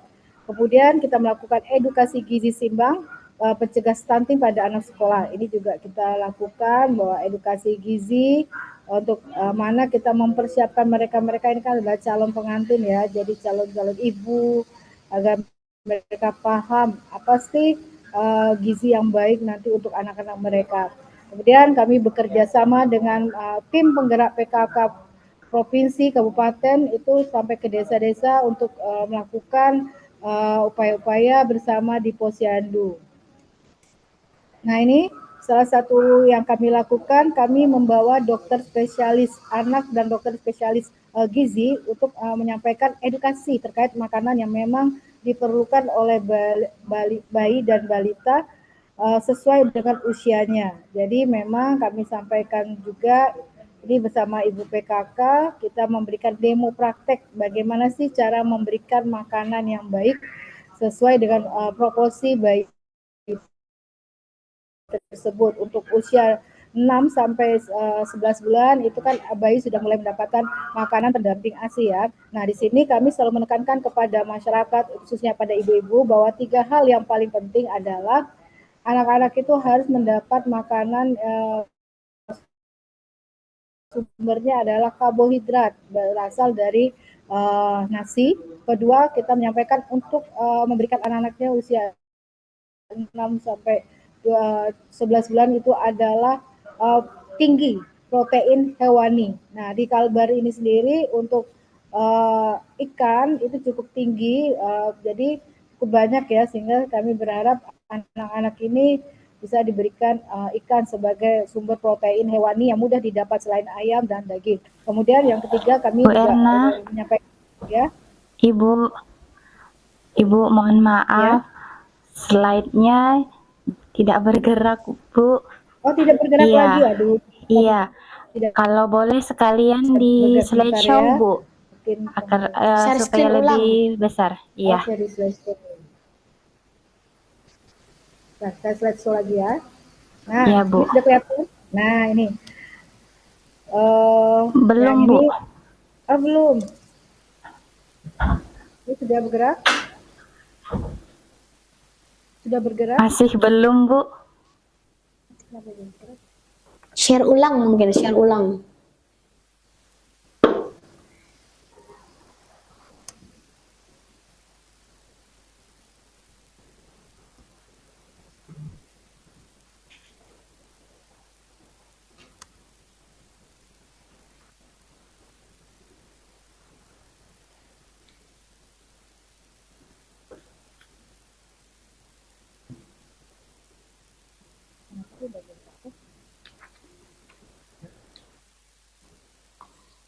Sudah?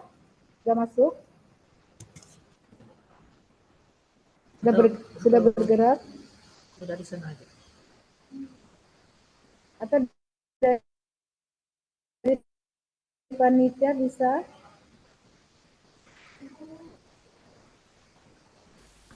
Belum, Bu. Atau kalau boleh dari kami, Bu, yang share screen. Oke, silahkan. Iya, kami bantu dari panitia.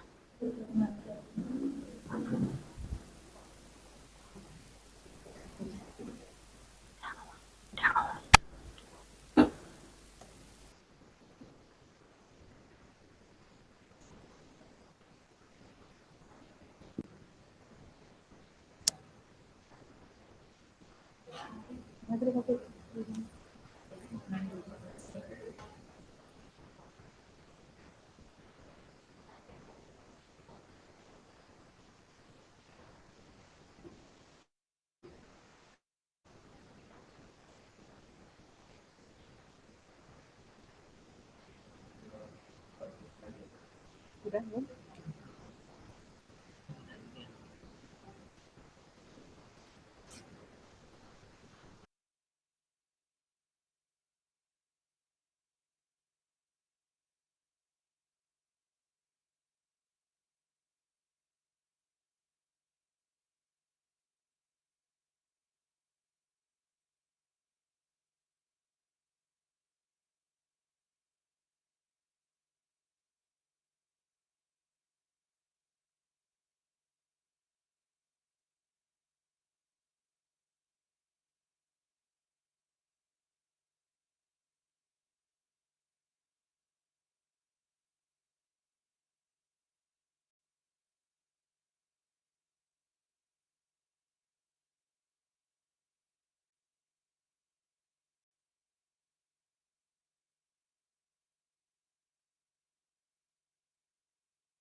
Assalamualaikum, Ibu.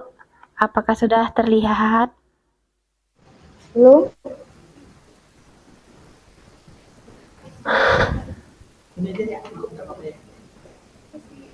Belum terlihat di sini.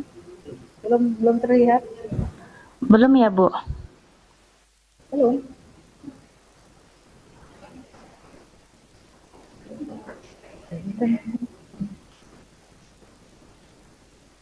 Sudah kami slideshow, Bu, untuk PPT-nya.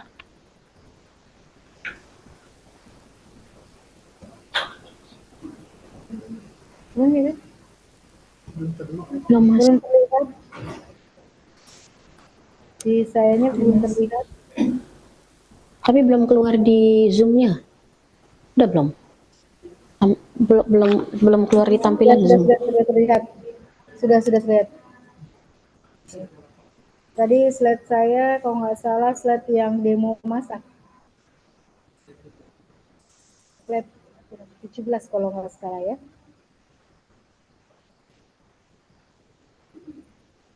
Nah, untuk slide yang ke-17 berapa tadi?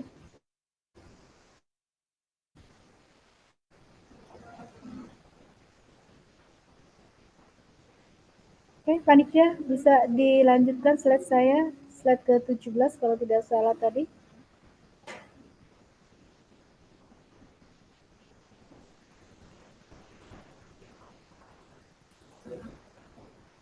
Panitia ini juga ada yang baca.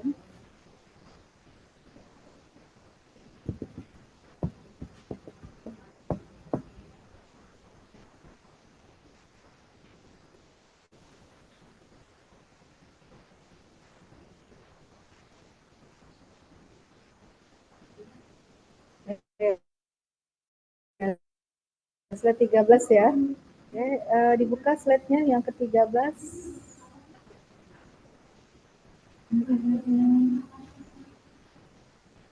Lanjut. Slide ke-13.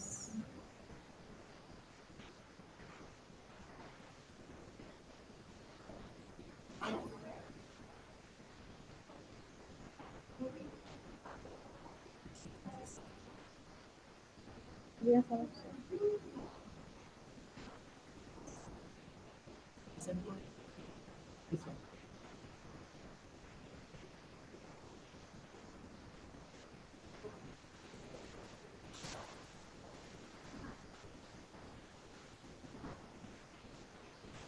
Enak fotonya tak bergerak.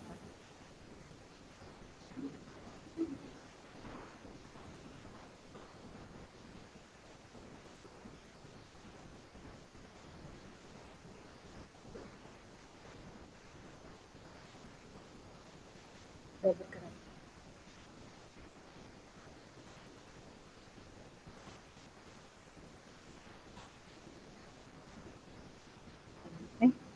Belum. Di atas lagi harus back lagi pas jam demo masak slide ke-13 kalau nggak salah. Slide ke-8. Mundur lagi. Bisa mundur lagi. Slide-nya lebih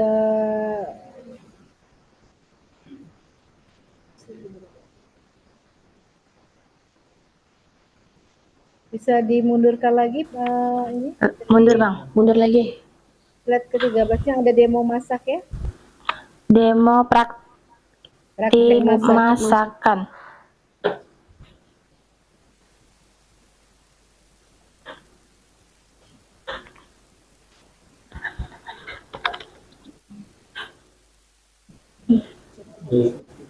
Slide ke-13.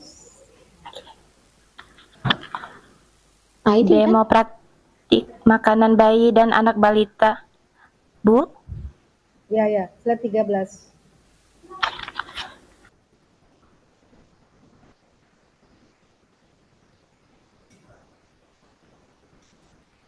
Lanjut.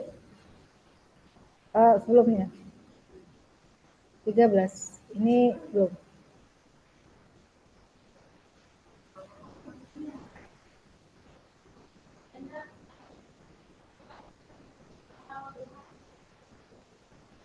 Pindah saya. Nah ini gambaran tadi para kader-kader yang sudah kita latih agar kedepannya mereka bisa memberikan informasi yang sesungguhnya tentang bagaimana memberikan asupan baik. Nah, saya tadi baru sampai yang kedua, yang ketiganya itu tadi adalah memberikan lemak. Lemak itu bisa bersumber dari minyak, margarin maupun santan. Ini bisa diberikan kepada anak-anak usia 6 sampai 11 bulan. Sedangkan sayur dalam hal ini sebagai proses pengenalan saja. Kalau memang kita memberikan sayur hanya satu jenis sayur, misalnya kita mau beri bayam, ya bayamnya saja, tapi jangan dengan batang, tapi cukup dengan daunnya. Ini terlalu laju. Slide ke-14-nya. Oh ya, ini adalah merupakan rencana aksi intervensi spesifik yang kami lakukan untuk percepatan penurunan stunting di Kalimantan Barat. Yang pertama, langkah kami adalah melengkapi sarana dan sarana di puskesmas dan posyandu guna meningkatkan mutu layanan pada masyarakat. Kemudian melakukan penguatan pada kabupaten kota yang masih rendah cakupan programnya dan tinggi prevalensi stunting dari kabupaten kota yang lain.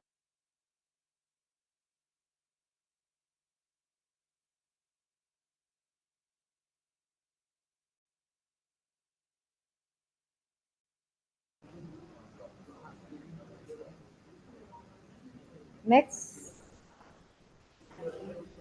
Nah, yang ketiga, kami juga melakukan intervensi yang dilakukan di kabupaten kota, kecamatan, dan desa yang berbeda sesuai dengan masalah yang dihadapi. Kemudian langkah yang keempat, semua sekolah dan pesantren setingkat SMP, SMA melaksanakan gerakan sehat membara. Itu tadi memberikan tablet tambah darah setiap hari Jumat. Kemudian semua ibu hamil melakukan pemeriksaan kehamilan di Pasyankes. Kemudian semua puskesmas mampu menangani ibu hamil anemia, ibu hamil kek agar bayi yang dilahirkan panjangnya lebih dari 48 cm dan berat badannya lebih dari 2.500 gram. Nah, ini peran desa sangat penting untuk berkontribusi dalam penanganan ibu hamil anemia dan ibu hamil kek. Kemudian langkah selanjutnya, semua balita dipantau pertumbuhan di setiap bulan, bisa di posyandu maupun di puskesmas. Kemudian semua next. Kemudian semua posyandu mampu balik lagi. Dan semua posyandu mampu melakukan pemantauan pertumbuhan setiap bulan dan semua balita yang mengalami perlambatan pertumbuhan diberikan intervensi secepatnya. Nah, kita juga akan melibatkan peran ormas dan kelompok masyarakat serta sektor swasta, tomatoga dalam upaya membantu penurunan stunting. Next. Ini merupakan inovasi-inovasi yang dilakukan oleh kabupaten kota dalam upaya untuk menurunkan angka stunting di daerah mereka masing-masing. Ini mereka menggunakan bahan-bahan produk lokal yang ada di kabupaten kota. Lanjut. Nah, ini tadi yang saya sampaikan, upaya kita lakukan tadi, sehat membara, kita memberikan, mengajak anak-anak putri untuk lakukan senam bersama, kemudian kita mengajak anak-anak untuk sarapan bersama, dan minum tablet tambah darah untuk remaja putri, serta adanya edukasi yang mana guru-gurunya sudah kita berikan pengetahuan terkait edukasi yang penting bagi mereka, gizi yang penting. Lanjut. Nah, ini salah satu contoh ada Kabupaten Sintang. Ini sebelumnya di tahun 2021 kasus stuntingnya cukup tinggi, namun di tahun 2022 kasus stuntingnya bisa turun sebesar 19,5%. Poinnya cukup bagus sekali upaya yang dilakukan oleh Kabupaten Sintang karena peran dari Pemda setempat serta stakeholder terkait sangat membantu dan mendukung dalam percepatan penurunan stunting. Ini salah satu kabupaten yang menurunkan angka stunting yang cukup signifikan. Lanjut. Nah, ini kami juga bicara pelayanan transformasi primer. Di sini juga kami juga menekankan terkait tentang penyakit tidak menular. Di sini salah satunya adalah kami menerapkan peraturan daerah tentang kawasan tanpa rokok, yaitu di mana 14 kabupaten kota hanya sudah mempunyai peraturan tentang kawasan tanpa rokok. Harapan kami agar semua kabupaten kota melakukan hal tersebut. Kita mencoba untuk menertibkan agar untuk tidak merokok di dalam instansi di lingkungan baik itu instansi maupun di tempat-tempat umum untuk tidak merokok. Lanjut. Nah, ini pilar kedua tentang transformasi rujukan.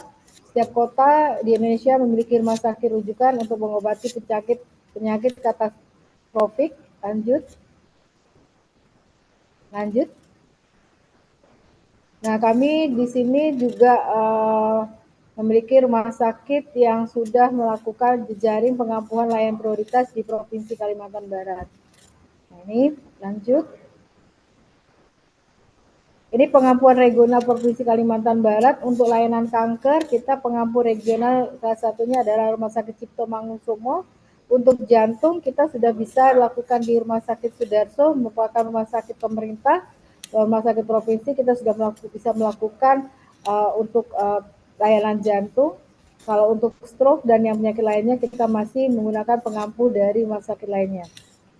Oke, lanjut.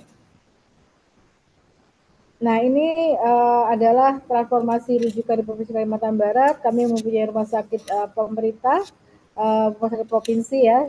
Ini memang kemarin sudah beberapa layanan yang sudah masuk dan menjadi prioritas kami, yaitu layanan jantung, stroke, cancer, dan uronefro. Dan ini kemarin sudah diresmikan oleh Bapak Presiden kita, Bapak Jokowi, untuk terkait layanan-layanan unggulan yang ada di Rumah Sakit Dr. Sudarso. Lanjut.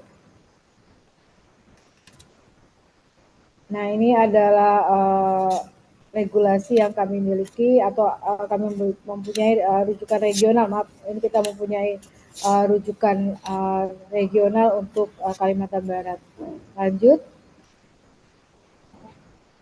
Ini kondisi ya terkait tentang rujukan. Kita pada tahun 2022 kita juga memiliki rumah sakit Pratama, yang mana rumah sakit Pratama ini kita bangun pada daerah-daerah yang memang jauh daripada rumah sakit kabupaten kota. Nah, di tahun 2023 kita juga melakukan penambahan rumah sakit lagi dengan harapan rumah sakit ini bisa menjadi rumah sakit rujukan dari kabupaten yang dari puskesmas yang ada. Lanjut. Ini pilar ketiga tentang ketahanan kesehatan. Lanjut. Oke. Nah, ini tentang layanan kesehatan ya. Lanjut aja. Ini saya rasa mungkin saya lanjut, kami punya PSC ya. Lanjut. Ini kami hanya menayangkan. Lanjut. Untuk pilar keempat lanjut saja. Ini capaian kepesertaan kami JKN kami sudah 95% ya. Lanjut. Nah, ini kami juga menyampaikan memang ada 4 kabupaten kota kami yang sudah UHC ya. Jadi masih ada 10 kabupaten kota yang akan kami dorong untuk UHC. Lanjut. Ini untuk ketenagaan, lanjut saja. Nah, ini bicara ketersediaan, memang Kalimantan Barat untuk ketersediaan tenaga kesehatannya masih cukup kurang ya, terutama dokter umum, dokter spesialis, dan dokter gigi. Dan harapan saya dengan pertemuan ini ada SDM yang mau datang, terutama dokter umum dan dokter spesialis maupun dokter gigi mengabdi di Kalimantan Barat. Lanjut. Saya rasa lanjut aja. Lanjut. Ini adalah sarana prasarana di rumah sakit kami. Lanjut. Lanjut. Nah, ini pilar terakhir ya, lanjut. Nah, Dinas Kesehatan Provinsi Kalimantan Barat juga kami mempunyai program unggulan terkait untuk memberikan informasi-informasi kepada masyarakat melalui Selase, Rotikap, Kalbar Sehat, kemudian rekap medis elektronik, dan Platmok 1 Sehat. Lanjut. Nah, ini adalah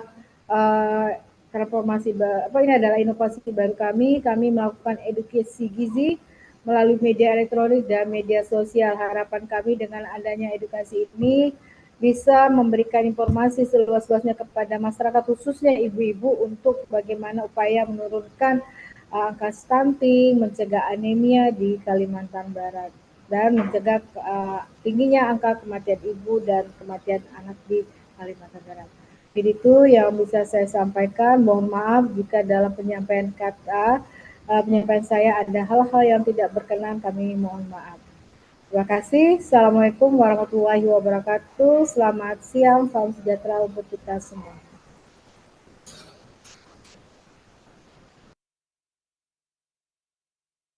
Baik, terima kasih banyak untuk Dr. Erna Yulianti yang sudah menyampaikan materi tentang transformasi kesehatan di Provinsi Kalimantan Barat. Untuk Ibu untuk dapat bisa stay sebentar karena kita akan melakukan penyerahan sertifikat digital yang akan langsung diserahkan oleh Bapak Profesor Dr. Rahmatullah Rizik M.Si.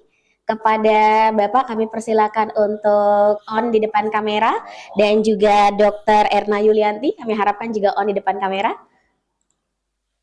Baik, kita akan mengambil dokumentasi beserta sertifikat digitalnya.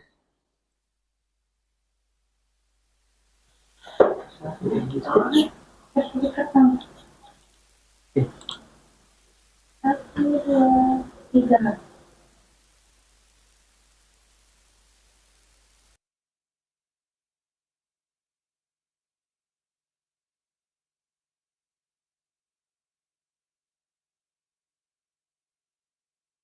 Foto bersama untuk dapat melakukan on cam ya, kameranya silakan dibuka. Baik, untuk slide pertama saya akan menghitung 1, 2, 3.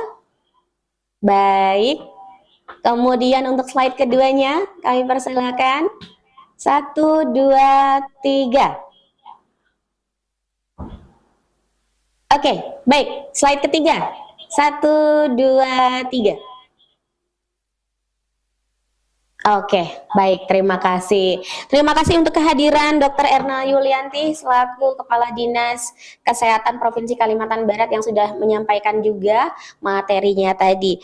Alright, ladies and gentlemen, thank you very much for you for staying at the first YARSI Pontianak International Conference on Health Science. Now we have to come to our second main agenda. All right. So on the second main session of the presentation and discussion will be moderated by our moderator, Ibu Dina Yuspita Sari, SSI, EPT, M.Si. She is a lecturer as well as the head of the study program at Akfar YARSI Pontianak. She is also a pharmacist and the head of hospital pharmacy installation at ProMedica Hospital. In 2021, Ms. Dina was chosen as the best presenter 21st ADRI International Conference Hybrid System, the Economic Optimism 2021, Perspective, Education, Business, Health, Engineering, and Technology, Productive Enterprises, and Law.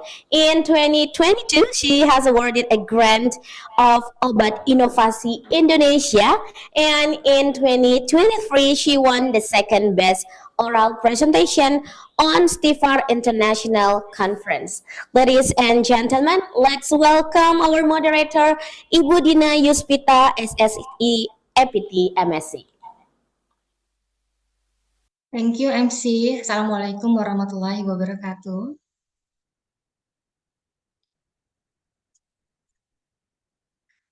The Honorable Excellencies, distinguished guest speaker, participant, ladies and gentlemen, peace be upon you. Good afternoon. I'm delighted to see you here and welcome all of you to this conference. And now continuing our meeting with the following agenda. Before the presentation begin, let me inform how the presentation will be going on. First speaker will be invited to present the material. After that, there will be a question and answer session and followed by a conclusion. Before we begin, I would like to introduce you the speaker. Our first speaker of second session is Associate Professor Dr. Mai Chun Wai from University College Sedaya International, Malaysia. Good afternoon, Associate Professor Dr. Mai Chun Wai. Are you with us? Yes, thank you for the Okay. invitation. Yes. Thank you. Nice meeting you, Associate Professor Mai Chun Wai, right? Mm. Okay. Today he will present about healthcare analytic in delivering better pharmaceutical care. Our first speaker will deliver his presentation about 20 minutes. But before that, I will read the curriculum vitae first. Professor Dr. Associate Professor Dr. Mai Chun Wai. Associate Professor Dr. Mai Chun Wai is currently the head of pharmaceutical chemistry of Faculty of Pharmaceutical Science, UCSI University, Malaysia. He has over 10 years of research experience and have managed more than 3.6 million ringgit Malaysia research grant in total. To that, he has published more than 90 research publications with an H index of 26 and more than 200 cumulative impact factor and more than 2,000 citations.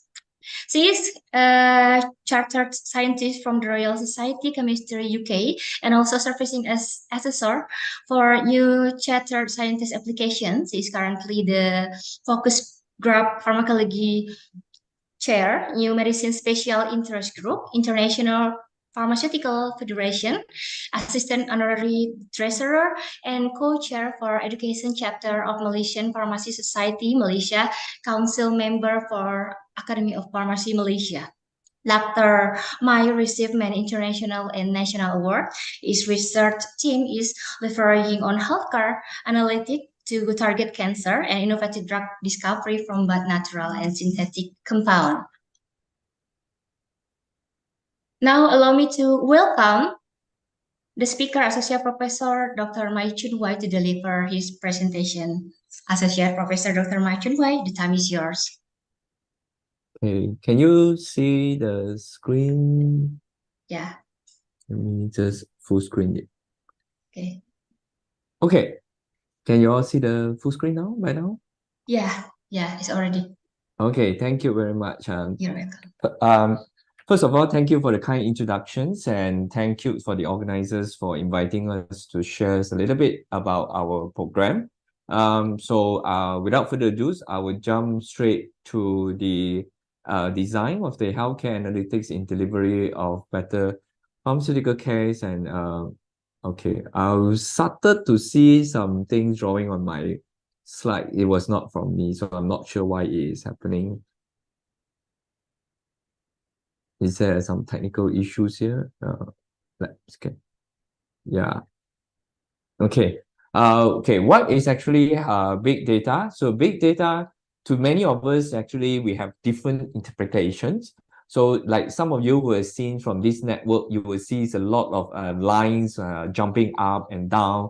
And many of you would think that it could be something to do with the network analysis or something to do with difficult things that is in the big numbers of a volume. So you are not actually wrong. And actually, by definition, big data means that any data, it could be in structural, so which means that it could be a number, or anything that be unstructural, which means that it could be a picture, it could be a video, it could be a podcast, it could be even our presentation today that was recorded, and it considered a data. So when this data is being used in collected day in and day out, so that actually makes amount is a lot. So it's sometimes it's even difficult for us to actually visualize or understand. So when all this data was put together, this is where we call it as a big data. So just now remember that the network of the informations was flowing. So that is also one of the short representations of big data. So you can also think of it as like big data is also a gathering of a stored or informations that is in very large amount. Traditionally, we always go for library to actually take up the books and then to get our information. But nowadays, with the conventions of the data, internet, and also algorithms and computer science, we know that our data no longer only exists in a library or a physical setup, like what we've seen mostly here. But what we can do is we're going to dive in a little bit deeper about what we can do related to healthcare. I believe everyone here today is more interested into how this kind of data can actually help for healthcare. So in short, big data, you can also look at it contain a large volume of information. But at the same time, we also have to appreciate that the data could be coming from any form. It could be structures that we say is the number, or it could be unstructured. It could be a presentation, it could be video, it could be a podcast, it could be anything, or even a picture. Then the last part is we also have to appreciate that why big data is a big trend nowadays is because it's actually streaming coming to us in a very timely manner, which means that we can access this kind of information with just on a split second. We don't need to go to the library, find the book, sit down, read the whole book chapter, then only you get the information that you want. So the informations are coming on a velocity at the way that it is just a split seconds that you can access to those information. So with that, actually that conclude the big data. And the most important thing is why people are interested in big data is because the value that are given to any business or any entity, that is where it is making it become very useful and why people are talking about it. If it doesn't contribute any value to us, no one of us will actually discuss about that, I'm sure. So if you want to do a comparison, this is just compare within just a year. The left is data collected a year ago, and the right side is the data collected just 1 year after the same timing. We already noticed that there was an immediate or extensively increase in terms of the Facebook or Google, Netflix, YouTube's and Instagrams and things like that. Obviously, this chart is going to be obsolete very fast because very soon, Twitter is no longer called Twitter, now it's called X already. So this data was collected for a while ago, you can also understand. So, but the point, the message here is the data is going to come in a very tremendous way. In only a 60 seconds, you can see about like 1 million of data is coming in just from Facebook. In WeChat, it's already 18.1 million. So WhatsApp is coming like 41.6 million. So this kind of data is a lot. No one will possible to sit down to actually go through all at the same time. So what we need for this kind of information to be collected is called something called IoT, which means Internet of Things. We always need a device, that device to collect the informations, and then the informations will be actually translated to something we can read. So this Internet of Things, it could be something like your mobile phone, it could be your smartwatch, could be anything that you're wearing on Fitbit and things like that. So those are things we call Internet of Things, usually a device, or in short, we call IoT. So if you look across discipline, there are many disciplines already embarked into using IoT in their daily operations of practice. So you can imagine the amount of information that are generated that is going to be relevant to us. So just give you a snapshot scenario. Unfortunately or fortunately, healthcare actually staying as a very low adoptions in terms of data analytics. So you see, smart home, wearables, smart city, they actually adopt Internet of Things or big data in a very big wave. But in terms of health, there's only about 6% that people are actually adopt this kind of information. So you can tell that the informations in terms of healthcare, we are still very lacking. We are still don't know how to actually use them. There's still a lot of things for us to explore. So when IoT is coming in a big wave, we are looking at the potential of big data to help in healthcare. How can they help? AI can actually help data or any businesses to grow. This is every one of us will know about it. But in healthcare per se, you can see the increase is projected to be 40 billions by 2025, which means that anyone who actually embark into doing AI in healthcare, you are going to earn a big money. And if you do it a little bit different and you dive into like retail businesses, I think some of you here are going to be very interested into how data is going to help in your retail. And you can see that there are still a lot of gap in terms of how AI can help in retail, but people are actually using them for like personalized marketing, like who are the customers who's going to buy those items from you, who are the customers is going to be likely to come back and buy the items for you, and what are the promotions items you're going to push out to your customer at this particular time of the year. Maybe holiday is going to come, people are more interested to buy certain type of items for the next year before 2024 is going to come. So what is your promotion strategy based on the data that you can understand? So we also look at supply chain, because from industry to retail, there is always a gap. And what information that we need is all actually available in the AI and the big data. So by using AI as a tools to understand about big data, that's how you can actually move your products faster, or it can actually help in terms of planning even at a better speed. So when we come about big data in terms of healthcare, you can see that there are many organizations popping up and using big data to use and in terms of healthcare. And most of the time, they will come out with recommendations of the tools for us to use. So I'm going to dive into a little bit detail where by 2026, people anticipate that these are the 10 disciplines where AI is going to come in a big wave.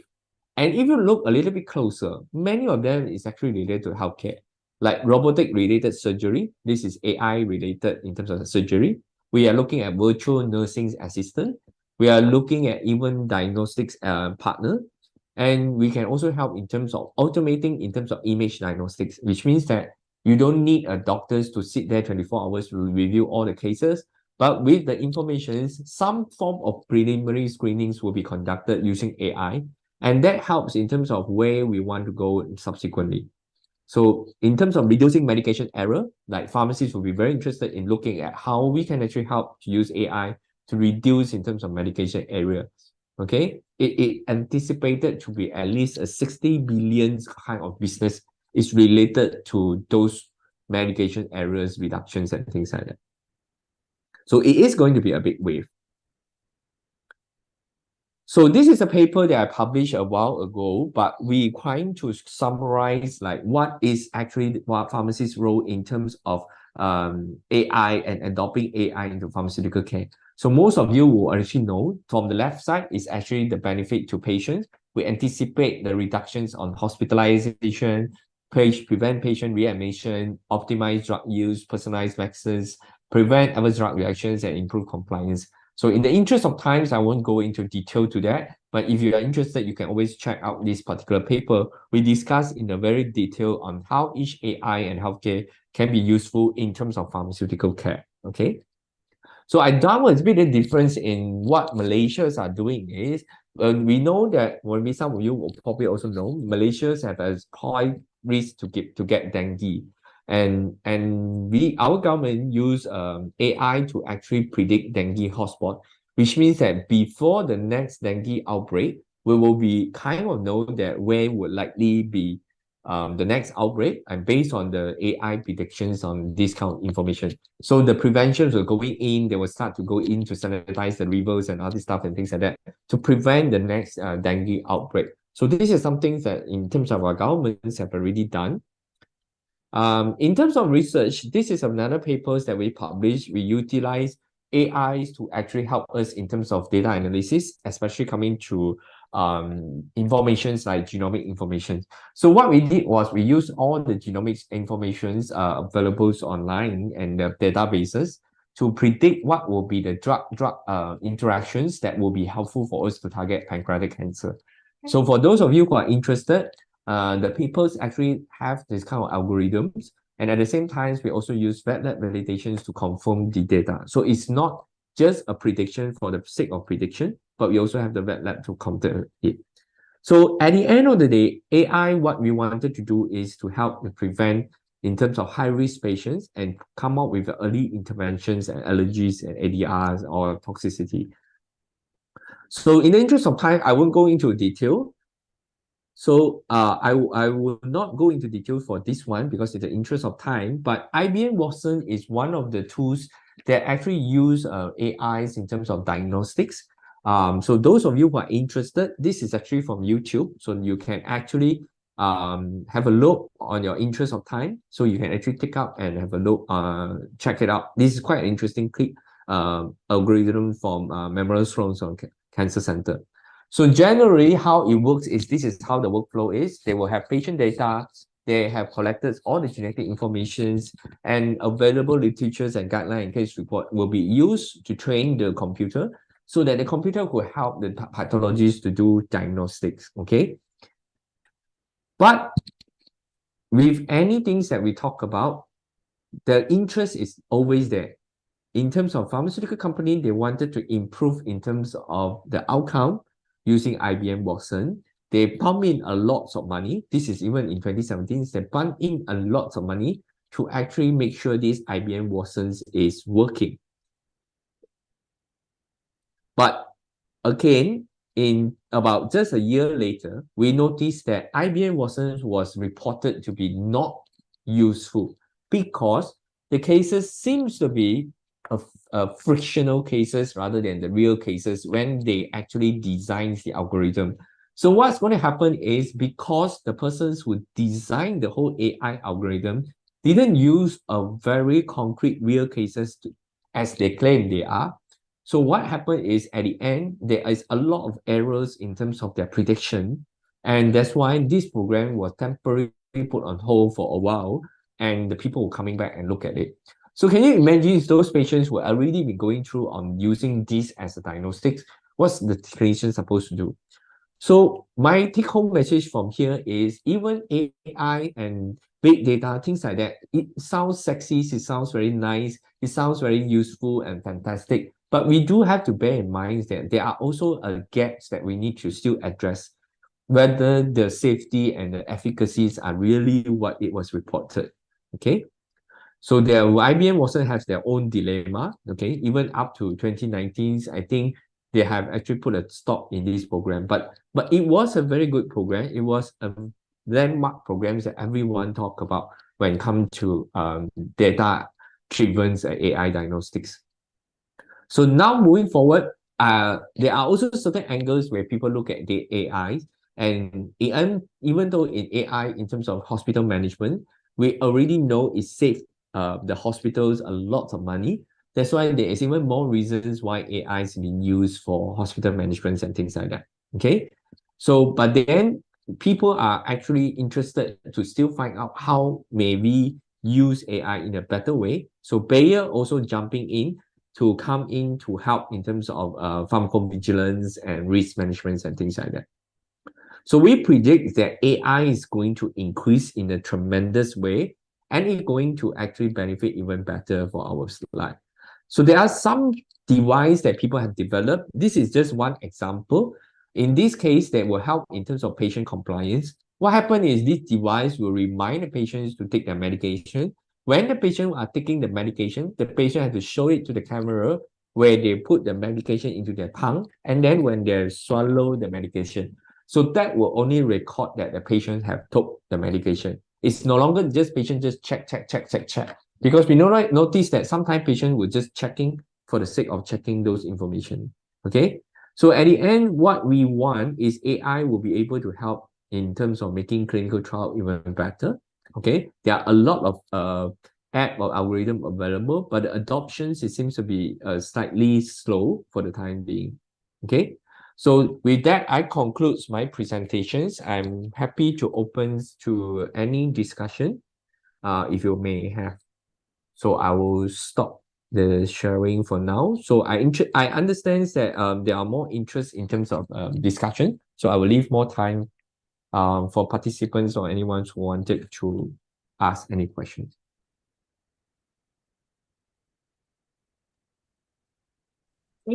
Thank you very much, Associate Professor Dr. Mark Chun Wai, for giving us such an informative and interesting presentation.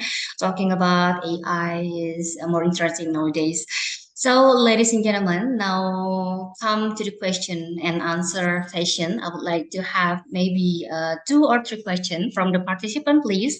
We invite participants to press the raise hand button to deliver your question, and I will tell to the operator. And then you can write your question also in question and answer box or in comment box.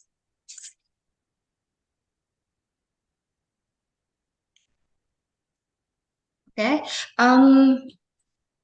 The first question is coming from Nazril Ilham. Nazril Ilham is a student of Academy Pharmacy YARSI Pontianak. I asked one question to Professor Dr. Maichun Wai. The question is, how does big data impact research regarding supporting pharmaceutical services, especially at the clinical trial stage? Thank you. Yeah, thank you for the questions. And definitely big data have an important role in clinical trial. So this is how I mentioned that there are a lot of company who use available data to actually select patient.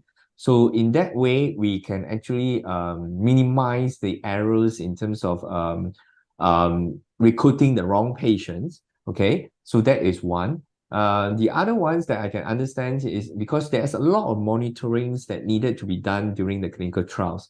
And you need to also monitor the patients, whether they are taking the medications correctly and things like that. So for that particular reasons, you actually needs a lot of this AI to help in terms of the background informations, collations, and also synthesizing your interpretation.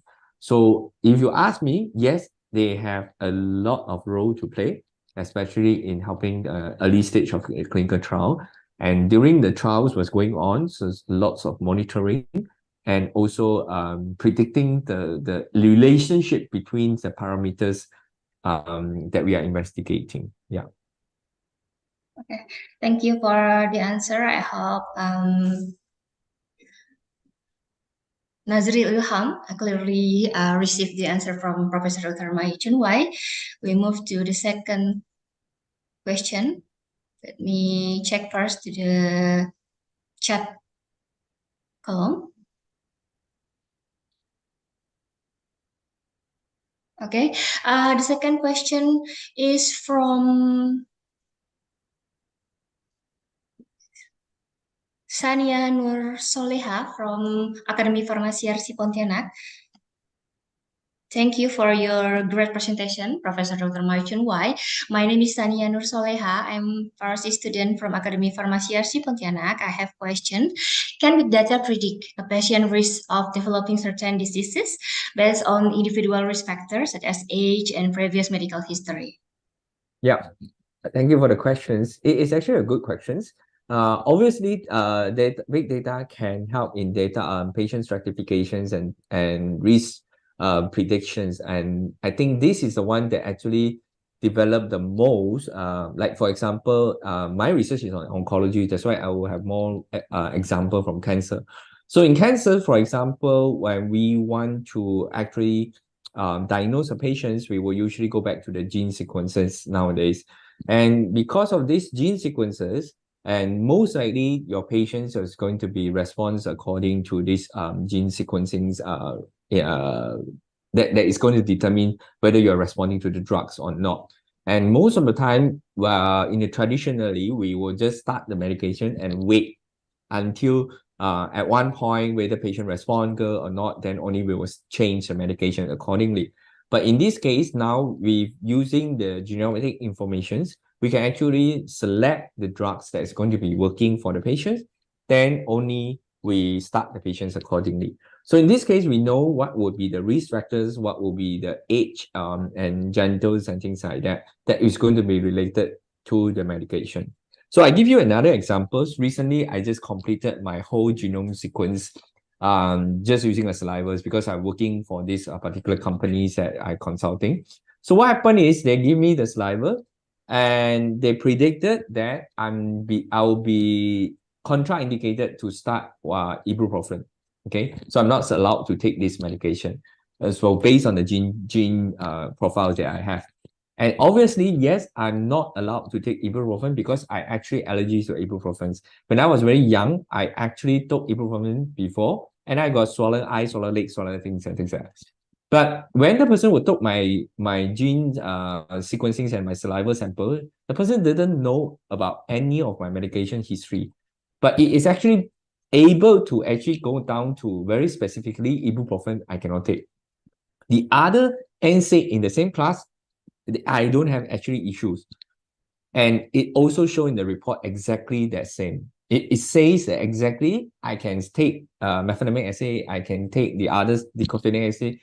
I just cannot take ibuprofen. And it was actually listed in the gene sequencing results. It's just a saliva sample. It's just like how we do the COVID test. It's not even a blood or 25 ml of blood and things like that. It is non-invasive. So now why they can do this is because the back-end algorithm is actually using all the information available from all the populations that collected the data. And the genes correlation studies is running at the back end using AI to predict my risk towards, let's say, ibuprofen allergy. So based on that report, actually, it was telling me I have about 40, 50 drugs that I shouldn't be taking, or I should be reducing my dose or increase my dose whenever I come across that. So yes, big data have come in a very big way, even in disease predictions and even in treatment management. And it is going to be more and more affordable. And a lot of people is going to benefit from that. Thank you for your answer. And maybe we need pass and awareness about this big data usage. I think okay, not yet question from the participants. Maybe I have a question for you, Associate Professor Dr. Mai Chun Wai. How do higher education, because we are a higher education institution, respond, how we respond to the era of digitalization, increasing work competency through the link and match vocational education program, because Academy Pharmacy YARSI is one of vocational education program in West Kalimantan and Indonesia. Correct. Thank you for the questions. I know that the debate is going on in Malaysia. We also talk about it, whether we can use ChatGPTs or not for academic and things like that. So things like that, AI is coming in a big wave to disrupt our education. There's no because like if I go into the class now, I ask questions, the students are going to check ChatGPTs and ask you and answer you back. So in terms of education, what we need to do is we need to also change in terms of how we're going to teach our students to embrace in terms of the AI use in education. So what I do is my assignments have changed to a way that they could no longer use a ChatGPT to generate the answers. So it's no longer just writing a report, it's no longer just collecting information. I also not just asking them to design anything. I'm just asking them who's going to give them cases to discuss, to present. They need to also come up with ideas. And most of the times, my cases are going to give them on the spot. So it's like problem-based learning, case-based learning discussion. So when the case was given to them on the spot, they need to actually react onto it. So in that way, they can't check ChatGPTs anymore. But the truth is, actually with AI, it makes our life very easy. Because now I use AI to generate case study. I give them the scenario I want. AI actually generate me 10 different versions of the case study with 10 different scenarios. And I can actually use this case for this year, next case for next year, and the case for the subsequent year. But the scope is almost the same. So in that way, students will no longer able to pass their cake to their junior, because everything inside there was slightly different and the context, the persons involved is different. And because AI will be able, I say, I want 10 different scenarios in 10 different contexts, but I want the core issue is, for example, plagiarism. So the plagiarism will still be there, but the everything else is different. So I can evaluate whether the students are really thinking or not. So in that way, I embrace AI in my education. I told them actually I use AI to generate the cases, but my point is I'm not asking you to regurgitate the information. I'm asking you to tell me how you're going to apply your knowledge in solving the cases and things like that. So I think in AI, it helps a lot of algorithms for learning analytics. So there are a lot of softwares also developed by many universities to actually understand the type of learners that we are dealing with today, these generations using AI. So that's one way, but usually those actually quite expensive. So not everybody will be able to afford, but at least I would say I use AI to improve in terms of my content. So at least my case studies are more challenging for them. So because now AI is helping me to make them to think twice. Yeah, so that's my answers to your education's impact in AI. Thank you very much for your input and your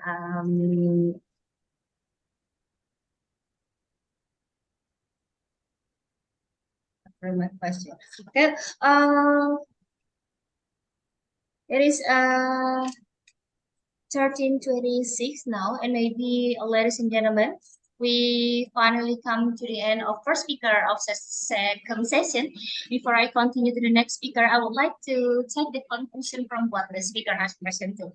Big data is a term that describes the large volume data that in a business on a day-to-day basis. It is what organizations do with the data that matter. The interconnection via Internet of Things and devices embedded in everyday object enables them to send and receive data.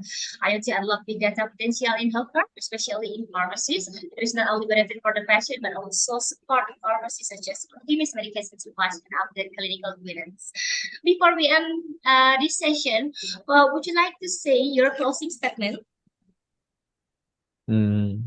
Well, I would say embrace the data, embrace the AI, and then make sure the patient's case or your educations or your customers or your students get the most benefit from that. Thank you very much, Professor Dr. Mai Chun Wai. And now we will hold the photo session for Associate Professor Dr. Mai Chun Wai, and participants are welcome to take a position on the camera. Okay, I will count 3, 2, 1 for photo session. 3, 2, 1. Thank you. We continue for the symbolic awarding of an e-certificate by the Deputy Director of Academy Pharmacy YARSI Pontianak. Please welcome Mr. Apotheker Fadli, Magister of Management. Thank you very much for joining us and participation. Very interesting and very good presentation. Thank you. Hopefully there are many more collaboration that we can do together. Sure, my pleasure. Okay, thank you. Thank you very much, Mr. Fadli. Maybe we can take one more photo for documentation. I will count 3, 2, 1. 3, 2, 1. Thank you very much. And now we will end this first session of second session of the first YARSI Pontianak International Conference 2023. I would like to thank to Associate Professor Dr. Mai Chun Wai for the informative, interesting presentation, and all the participants for the very active participation. Finally, give the applause for Associate Professor Dr. Mai Chun Wai and for all of you. Thank you very much. We invite you to stay in the Zoom meeting room until the end of this conference. Thank you very much. The Honorable Excellencies, distinguished guest speaker, participant, ladies and gentlemen, we are moving to our next panel session. Before we begin, I would like to introduce you the speaker. Our second speaker is Associate Professor Dr. Sairah Abdul Karim from Management and Science University, MSU, Malaysia. Good afternoon, Associate Professor Dr. Sairah Abdul Karim. Assalamualaikum. Waalaikumsalam and very good afternoon. Okay. It is a pleasure to meet you here, Professor. Before we start, I would like to read first your curriculum vitae. Associate Professor Dr. Sairah Abdul Karim. Sairah was awarded to doctorate degree in oncology research from the University Putra Malaysia in 2009. Her research area of interest include in cancer research focusing on exploration of biomarker for breast cancer early detection, biomarker for kidney disease early detection, clinical biochemistry, health sciences, and public health quality of life. Experience in administration and management by holding high position at university, including as Dean and School of Graduate Studies, Dean of Faculty of Health and Life Science, and as the head of department of various departments in the faculty, also undergo various training in research, teaching, and administrating. Today, our speaker will present to you about challenges in healthcare services, diagnostic perspective. Now, allow me to welcome the speaker, Associate Professor Dr. Sairah Abdul Karim, to deliver her presentation. Associate Professor Dr. Sairah Abdul Karim, time is yours. All right, thank you very much to the moderator. Right. Thank you very much also to the organizer of the conference for inviting me as one of the speakers for this conference. First of all, I would like to congratulate to the organizer, right, for successfully conducting this conference. I think let me begin share the screen first, the slide.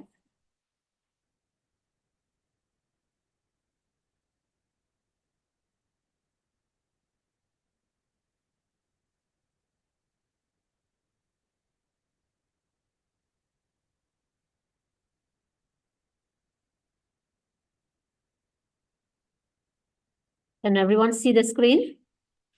Yeah. All right. Okay.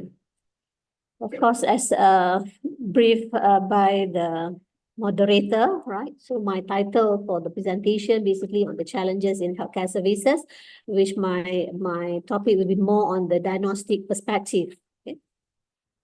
All right, as been introduced, I'm the Associate Professor Dr. Sairah. I'm from the Management and Science University, MSU Malaysia.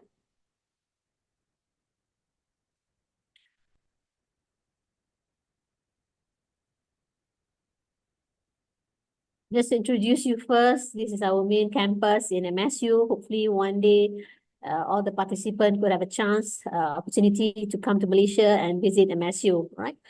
We are in Shah Alam, Selangor. This is another angle from the entrance of our university. All right, when we talk about the challenges in health services, all right, in terms of health services, I believe it is involved a lot of parties, all right, on the healthcare providers. It is involved with the doctors, with the assistant, nurses, and also administrative staff. But when we talk about health services, of course, they provide the services, but it is involved also with the diagnosis, and also the treatment, and also a part on the education, which is on the prevention, right? And okay, right. This is currently there are quite a number of healthcare services, not only hospital. Previously, maybe we can, when we talk about services, only hospital, but nowadays, other than hospitals, we have a lot of types of healthcare providers, all right? This is include worksite clinic, and then currently also we have the mobile care services, right? And the recent one on the wireless health devices, right? And of course, home monitoring, retail clinics, home visit, medical homes, and so many others also. And with the current technology, more is coming, right? With the technology. Right, so basically in Malaysia, for healthcare services, it is an thriving industry. It is basically because of the demographic shift and urban lifestyle, right, which is changes demand of the new direction of delivery of healthcare. Instead of, the patient or the customer come to the hospital. Now I believe that the trend is that the services come to the to the patient or to the customer, right? And because of the increased consumer sophistication, all right, which is concerning healthcare related technologies, is helping also the industry to grow significantly. Right? And this is also create an opportunities for the new care models beyond the traditional hospital setting that I mentioned just now. Now the services come to the customer, right?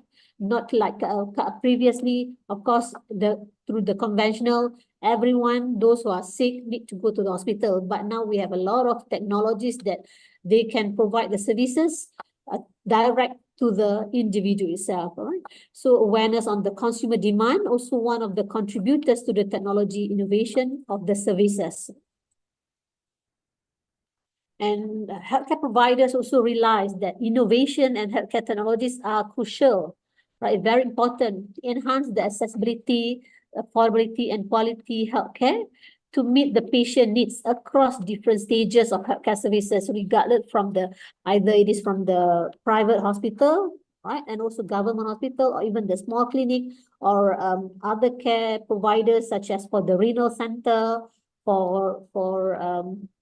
and for rehab center also, right? So all these technologies will enhance on the accessibility, affordability, and quality of healthcare that provided provided for the service. And in Malaysia, one of the biggest healthcare providers, private healthcare providers, right, which is KPJ Healthcare, they have already embarked on the technology for the example for the oncology, which is for the cancer research, cancer patient. All right, this system combine leading oncologists and expert in cancer research, cancer care that will speed up, right, through the technology that will help the clinician to decide on individual cancer treatment. So the combination of the expertise and also the technology can speed up, and then we can go for the treatment, which is currently we need on the speed, right, because of the situation of the patient itself. And of course, health technology also enable practitioner, right, to consult with the patient using video conferencing tools, right, that we did, which is namely as a telemedicine. I believe worldwide now this has started this telemedicine. This is area that has rapidly emerged from the advantage of the healthcare technology. Like current session, all right, this is our conference, international conference, and then we can be connected throughout, worldwide with this technology. Same goes also for this medicine. They call it as telemedicine, or also well known as a medicine at a distance, which is they refer to the provision or provide the healthcare and health related services, maybe on the consultation using this telecommunication, and then they provide the information through these multimedia technologies, all right, to the wide spectrums of participants in the healthcare system. Right? And current use of telemedicine includes home cardiac monitoring system, home rehabilitation, chronic illness monitoring, and also sometimes they also up to the hotel guest medical consultation. So this is the current trend, I think, not only in Malaysia, I think it is worldwide for this telemedicine. Okay. Right. And telemedicine also has reached, right, not only in town, it is reached also in rural, even in the airline system, marine, right, and also offshore. Those are in offshore, right, for oil and gas. Of course, for that one, the doctors and the specialists have an access to the patient from two different locations, all right, the different geographical location, they still can communicate and provide the services or the healthcare consultation and so on. Right? So in Malaysia, there are few telemedicine application, right, which is developed by the young talents. All right, this is included as just example as BookDoc and Dr. To You. Right? And through this telemedicine, basically with the simple registration process, which using smartphone, all right, the user can choose and request for doctors, all right, to come to the doorstep within 16 minutes, all right. So, and this application will also allow them to opt for a live consultation with doctors or even with the ambulance services. So this is how the technology, all right, advantage, all right, for the healthcare services right now. Right? And of course, when we talk about the service provider in the hospital. Of course, we want to, the diagnosis of the disease is very important. And of course, our target for almost all the disease currently, I believe the early diagnosis is the best way, all right? Is the most beneficial for early diagnosis because basically when it is early diagnosis, all right, it can reduce a medical complication, all right, and also enables for early treatment, which is the most important, right? And then automatically it will reduce morbidity and also mortality case. And through this also, it will further innovation in telemedicine, right? Which is incorporate technologies such as augmented reality, artificial intelligence, or IoT, video conferencing application through mentoring or telerobotics, all right? And through this application, right, we're going to be very fully connected and automated, and basically it provides the new healthcare experience in every interaction, right, with the current trend nowadays and with the demand that we have currently. And it is also predicted that AI, right, will transform Malaysia's healthcare and increase the demand of skilled data professional for specific medical courses, which is fit to industry. And then for the last few years, I think Malaysia has started also on the mobile healthcare services, all right, through using this AI, meaning that the services will come to the patient, right? Not patient come to the hospital, all right? We provide that kind of services. All right, this is example of artificial intelligence, all right, that we normally using it, all right, already use this in everyday and the potential use, all right.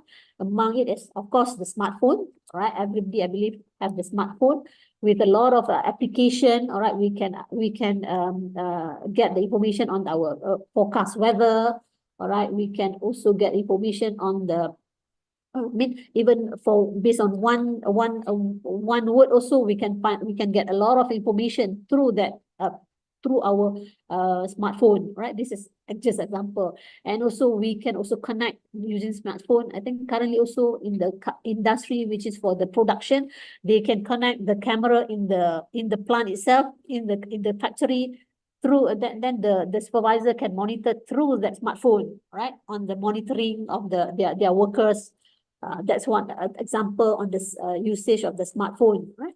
And also another part is on the Internet of Things or IoT, all right? Example, web connected vacuum cleaner, refrigerators, watches also, all right? And autonomous car. I think now a lot of smart car has been produced, all right? Where example, very simple example for the smart car, the light will be on automatically with the light concentration in the environment, right? This is how this AI being used, right?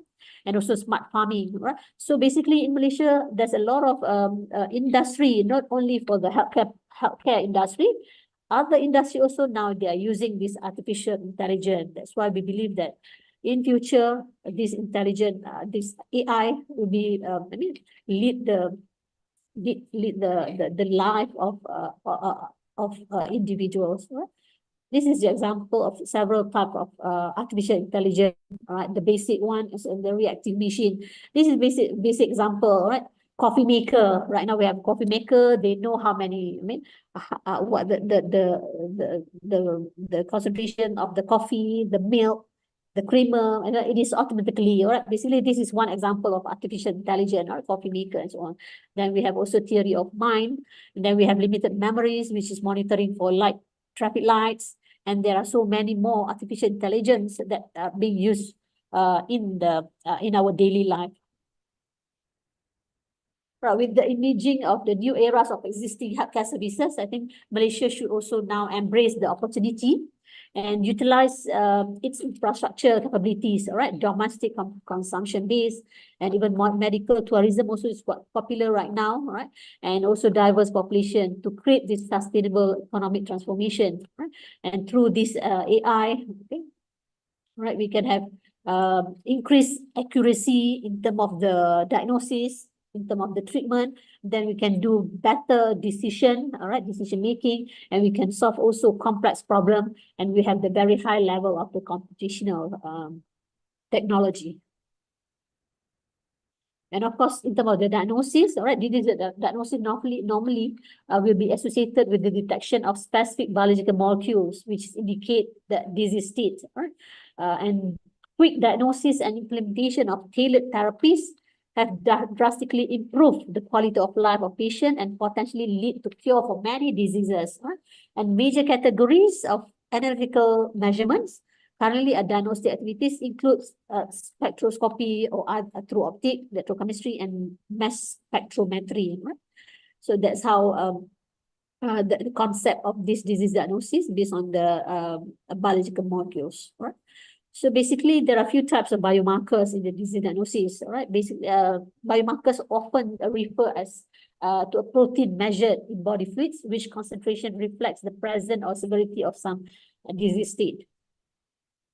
And generally, biomarker is anything that can be used as indicator of a particular disease state or some other biological state of an organism.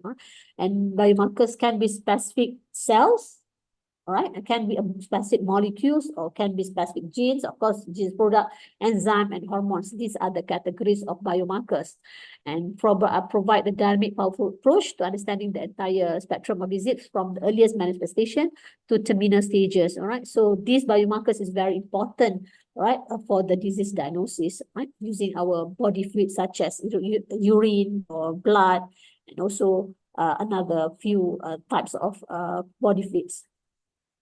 And there are a few types of classification of biomarkers, which is based on several criteria. Right? There are imaging or non-imaging, and there are based on the genetic and molecular biology method.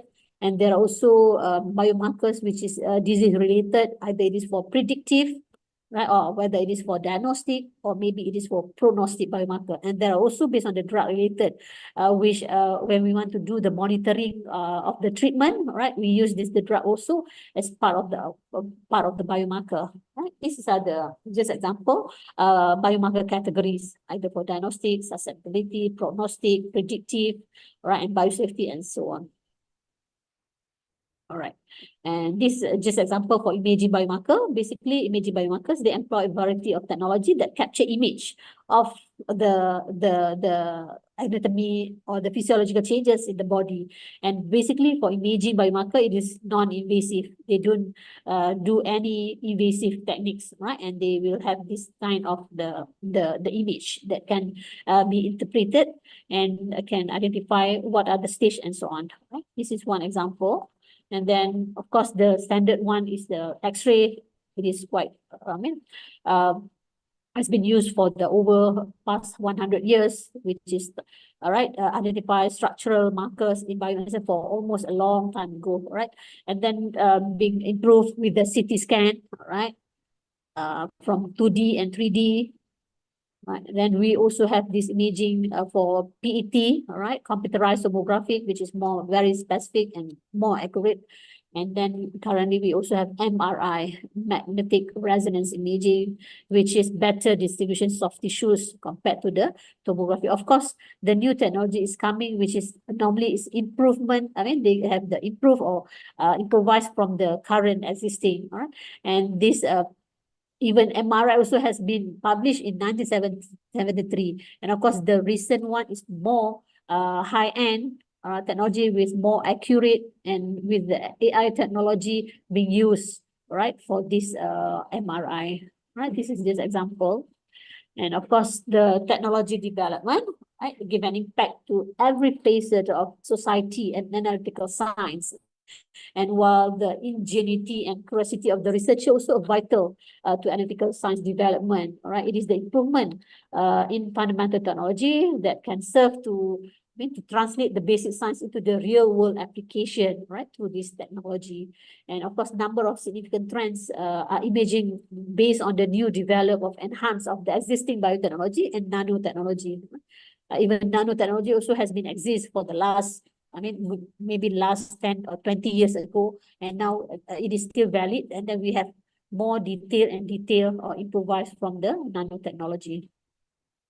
And recently, machine learning also, other than AI, machine learning also has been practically in aiding analytical measurement, right, through advanced pattern recognition, right? They're using robotic and so on, and sensing application, grow to answer this emerging clinical problem. Machine learning is expected to aid strongly in the data deconvolution from the complex system and provide the highest sensible outcome. So meaning more sensitive and then more accurate for the diagnosis. And machine learning also can enable personal targeted medicine and this diagnosis as well as automated analysis. All right, and or we call it as now is the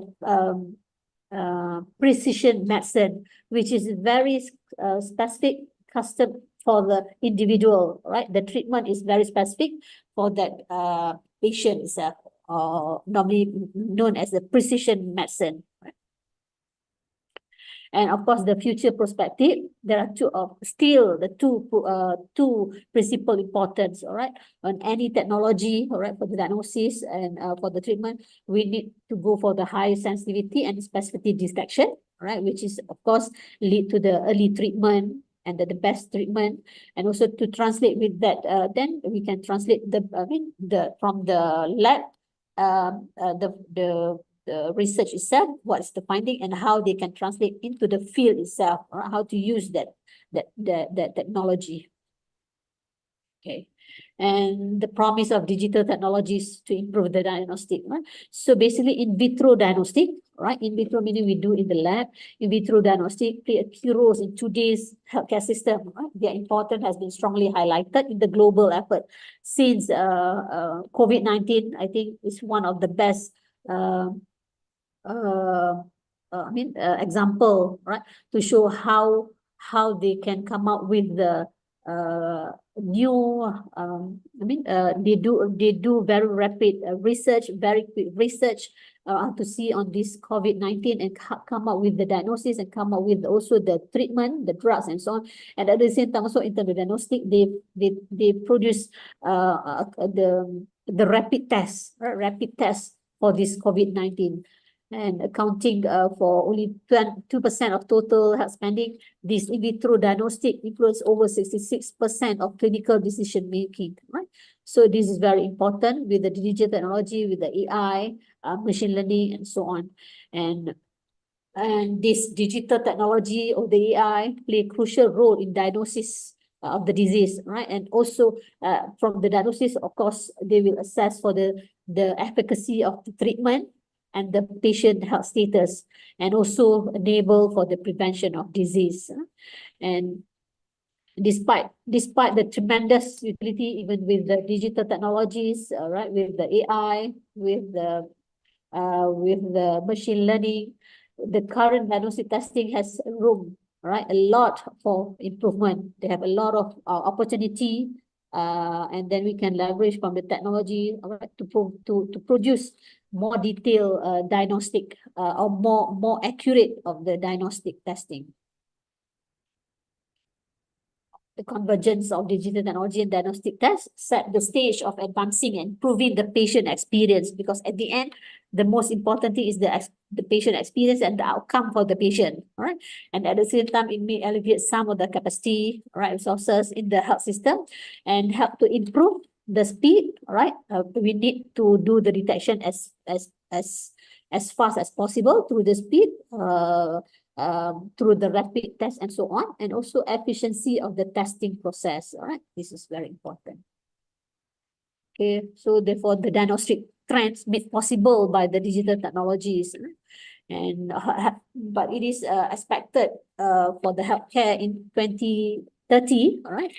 There are transformation for in the healthcare services or healthcare providers, or there'll be a major shift, right? We expected to have a major shift in the design of healthcare and health system, which is propelled by the digital health, and also together with the growing consumerism, right? With the sophisticated consumer, with the demand of the consumer. Of course, the consumer is the patient, right? And so basic consumerism is growing as people become more knowledgeable, right, and active in their care, right, very concerned on their care.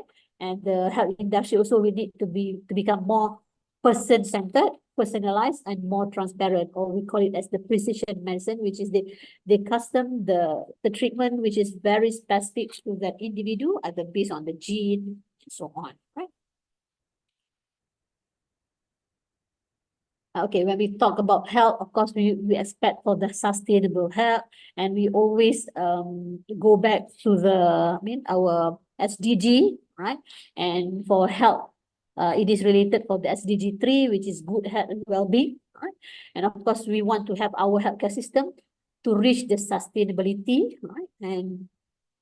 And when we talk about sustainability, of course, nowadays, the cost of healthcare, right, keep on increase, right, have risen for nearly all developed countries, right, because with the technologies, right, partly because of the technologies and also for the treatment that lead to the increased cost for this healthcare.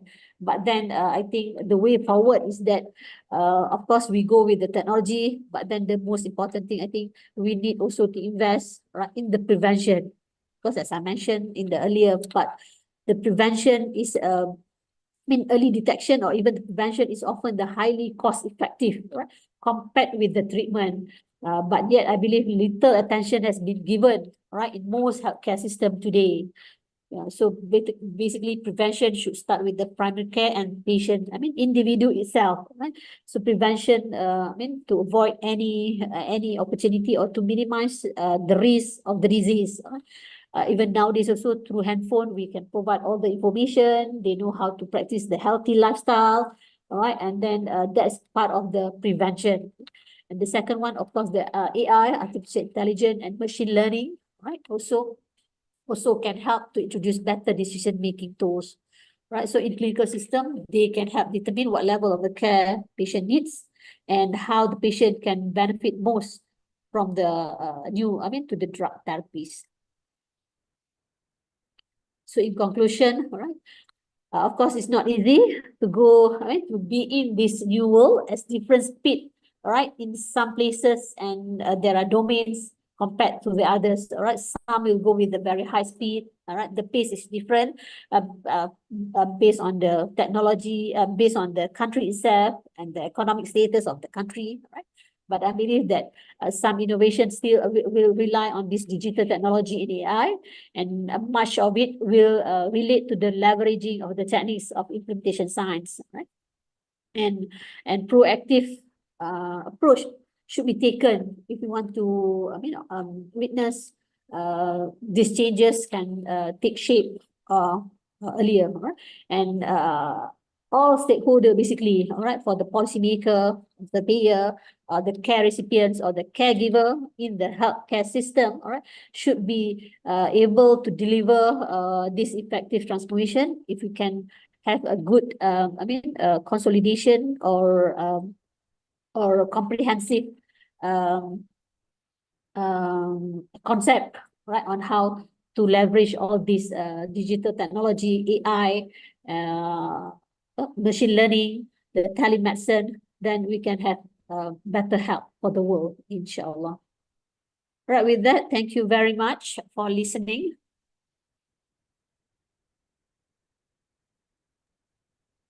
Thank you very much, Associate Professor Dr. Sairah Abdul Karim, for giving such an informative and interesting presentation. We invite all the participants to deliver your question directly to the speaker, or you can write your question to Q&A box or chat box. Okay, we have one question from the participant. The first one is coming from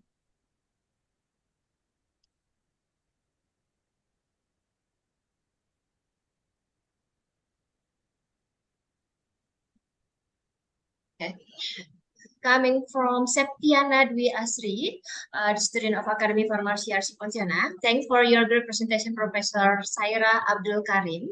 My name is Septiana Dwi Asri. I have a question. Imaging-based biomarker using digital technology are becoming increasingly well known. What about the level of accuracy of using this technology? Right, thank you very much for Septiana for the question. Of course, I believe for any type or any technology that been produced or being used in the healthcare system, normally they will try as much as 100% accuracy, right? And because normally it is very specific and they are using very how we say, which is a high-end technology that will go up to the, now it's the nano, right? Nano level. I believe normally for the imaging technique, it'll give very high accuracy for the diagnosis. That's why the CT scan, MRI is currently become the standard, right? For any disease, even for the general health checkup, right? Previously, I believe for the last 30 years or even 40 to 50 years, for CT scan or MRI or even the X-ray also is very rare. But for the last 10 years, I believe for the CT scan, MRI, normally for even for the yearly or annual healthcare checkup, they will go for this imaging technique, right? To do the healthcare checkup, to identify any abnormalities and so on, right? And of course, when normally they will not do based on this single imaging technique, right? They might go for another also complementary diagnostic measurement, right? To be more confident or to be well justified that we can rule in or rule out any other possibility, right? We don't base on this single diagnosis, single diagnostic method. Normally they will go for few, right? In case they believe, in case they suspect for certain things. Okay, right. That's my answer for that. Thank you. Thank you for your answer. I hope we'll answer clearly the question from our first student from Akademi Farmasi YARSI Pontianak. The second one is coming from Firzigia dari Anandita from Akademi Farmasi YARSI Pontianak. Okay. Okay.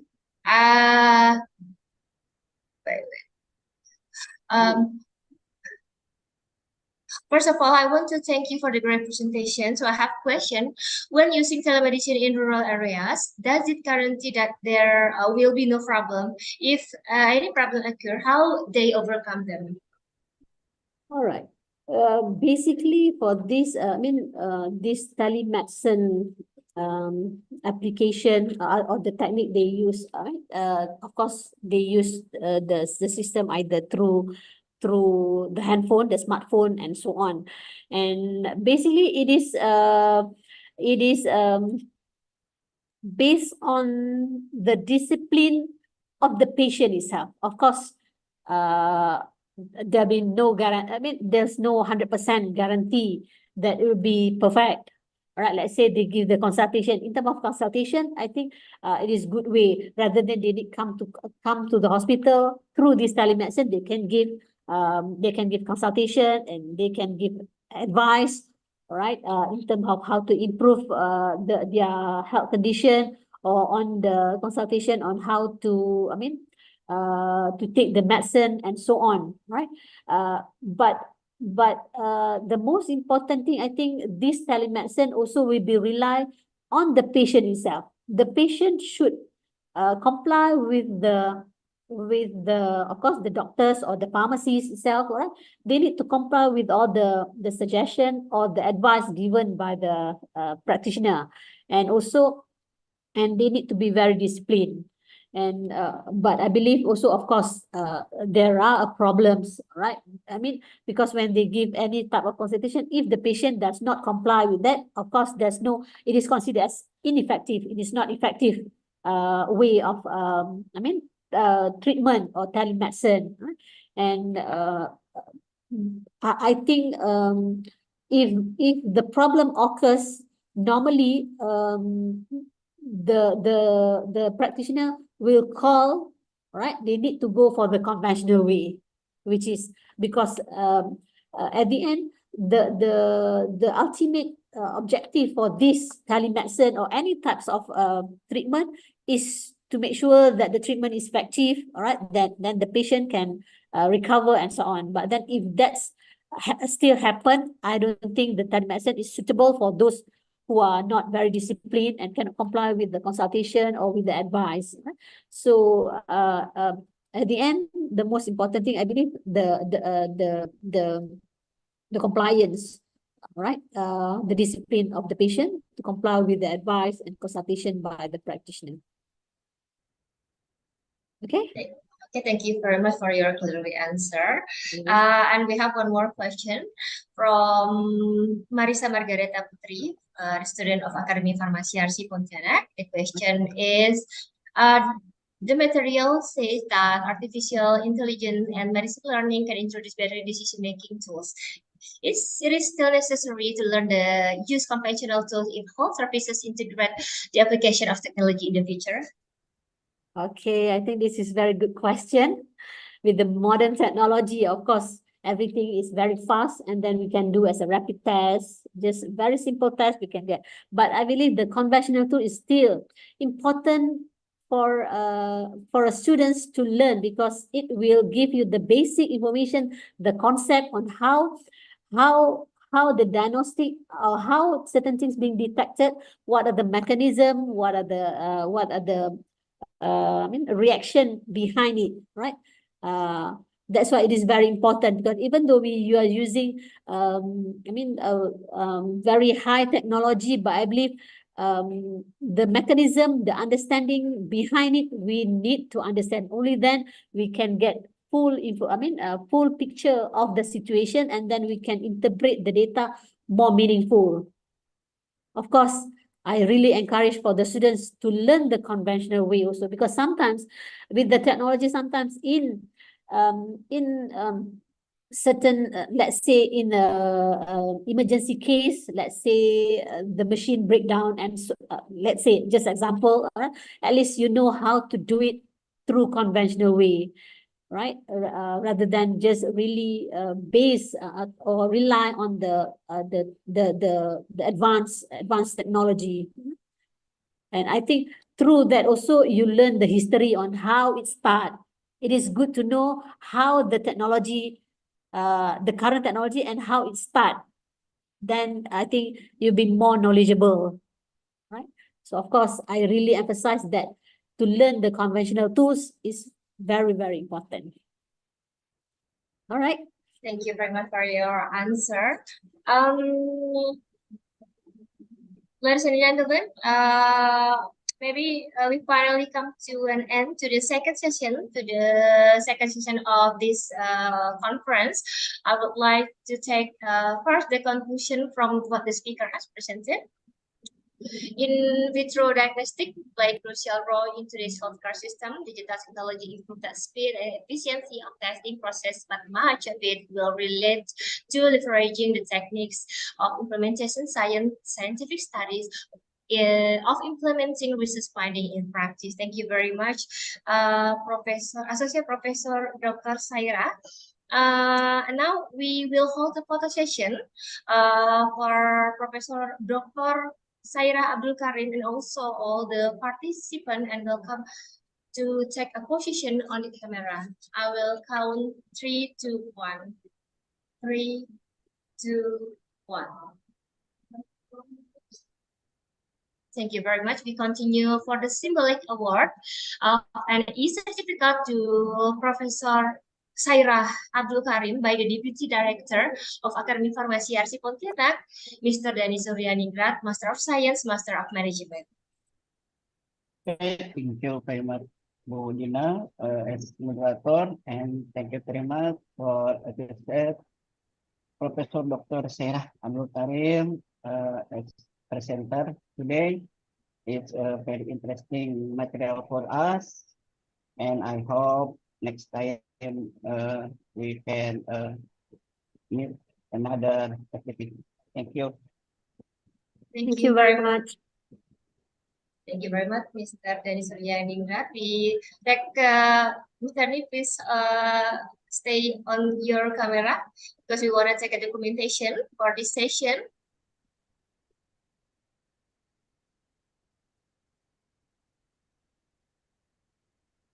The video operator will help us to take a documentation for this session with Professor Dr. Sairah Abdul Karim and Mr. Dani Suryani, Mr. of Science and Master of Management.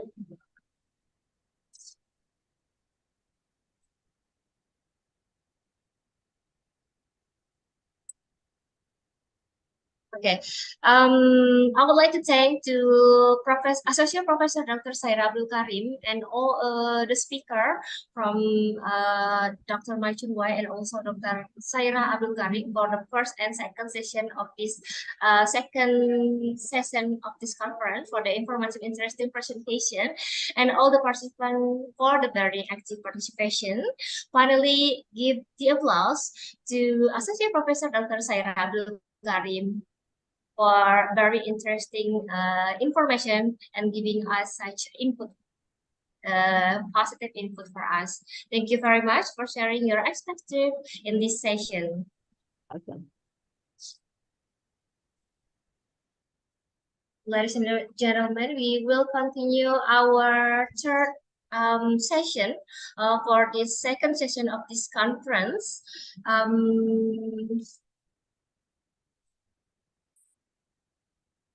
Now allow me to welcome our third speaker, Professor Dr. Dia Aryani, Master of Science, Ph.D. Good afternoon, Mbak Dina, Bu Dina. Good afternoon, Professor. Professor Dr. Dia Aryani, Master of Science, Ph.D. Will deliver a presentation about the future of precision medicines. Welcome to our conference, Professor Dia. Let me first read your curriculum vitae. Professor Dr. Dia Aryani, Master of Science, Ph.D. Apotheker, is currently the Dean of Ahmad Dahlan University.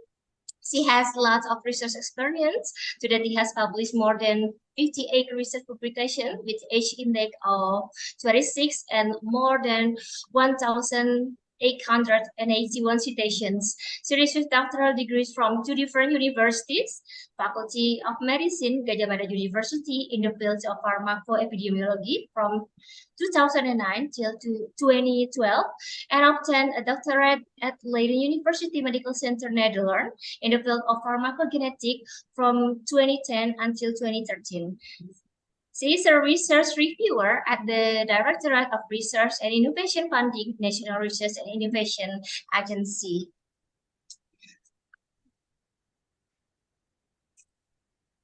Without any further ado, now allow me to welcome the speaker, Professor Dr. Dia Aryani, Master of Science, Ph.D. Apotheker, to deliver her presentation. Professor Dia, the time is yours. Okay, thank you very much, Bu Dina, as the moderator. Firstly, I'm going to thanks to the committee for inviting me to sharing about my experience and also my opinion about the future of precision medicine, especially in Indonesia. And also thank you for the nice introduction.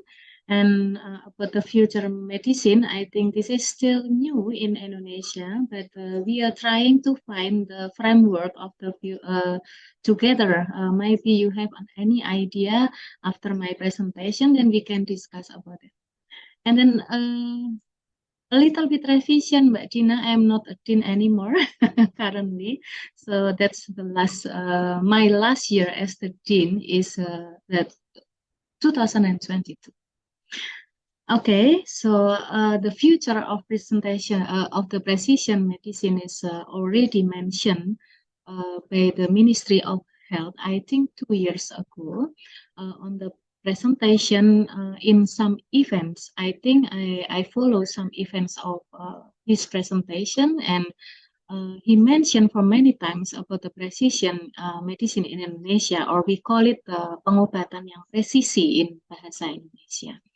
So I'm going to introduce a little bit about precision medicine by giving the definition and then the tips which appear in Indonesia, and then the theoretical things, and then what we can do as the pharmacist, or the pharmacist's role in the precision medicine, the challenge, and because most of us working in the academic area, so we are going also to discuss about the academic and scientist perspective of precision medicine.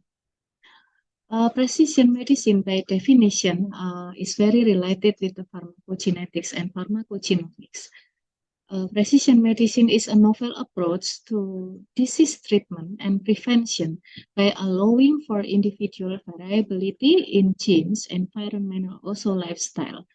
So it is right that precision medicine is related with pharmacogenetic and also pharmacogenomics, but also we have to consider about the environment of living and also how we live in our daily life or our lifestyle. Precision medicine is also focused on providing healthcare with increased resolution and accounting for aspects that are unique to the individual and their disease. So later on, I will also present about what kind of uniqueness related with the individual and also culture in particular area.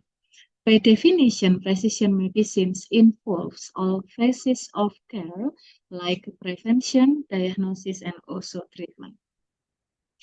So this is especially area of the work area of precision medicine. It is not only related with the treatment, but also how we prevent the disease and also how to diagnose some disease. And in the precision medicine, we always include these factors like demographics and environment, disease, and also pharmacotherapy. So these three factors are very important to make a decision in the precision medicine era. So if we're talking about the people who has a particular diseases, we have to thinking also about the what kind of his living environment, and then what kind of the way of his life or activity of work, or maybe the area of the house. So that is very important to thinking about the precision medicines. This is the explanation of the diagnosis, treatment, and also prevention. The demographic and environmental characteristics like age, sex, ethnicity, and lifestyle are very important as the data for precision medicine. These factors can be related to the risk development of certain disease and can aid the prevention programs and targeted diagnostic workup. So, for example, we are living in particular or in remote area who people there didn't understand or didn't recognize about the development of the progress of disease or the progress of vaccine or something related with the health products. They are really believe with the natural product or natural disease progress.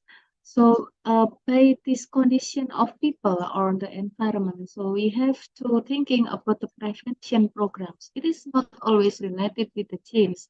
It is also related with the environment. That's mostly happen in precision medicines. The biological process of the disease and the complex interplay with the individuals. This is we can learn about the genomics and proteomics. And this has identified the disease subtypes within clinically homogeneous cohort. So we have homework if we are going to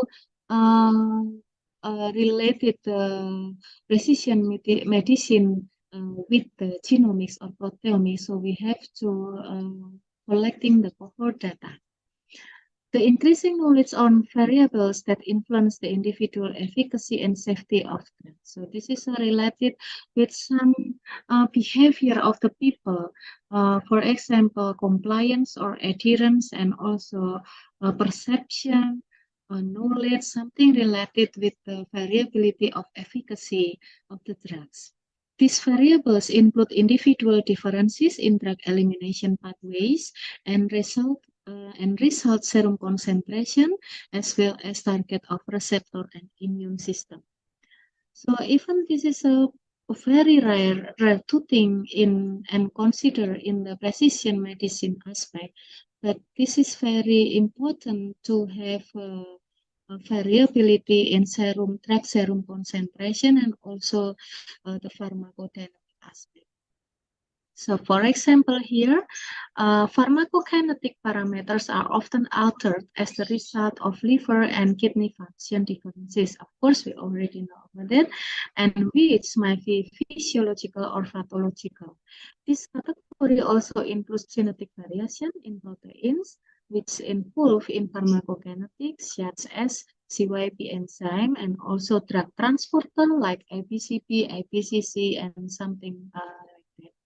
In addition, some HLA gene variants is also very well known about the alter of susceptibility to severe adverse drug reaction.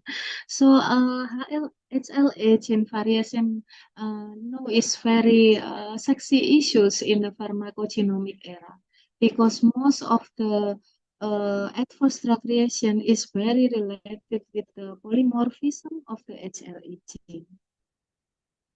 This is the description of the pharmacokinetic and pharmacodynamic, which is related with the polymorphism. In pharmacodynamic aspect, we have some receptors, ion channels, enzyme, and also immune system.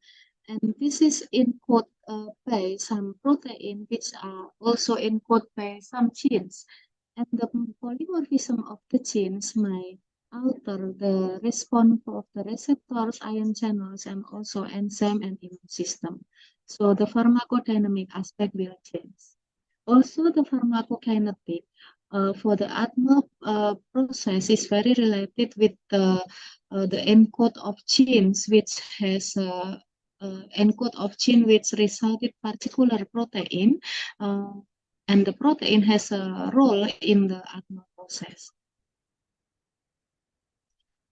This is the comparison between the traditional medicine and precision medicine in a particular disease like cancer.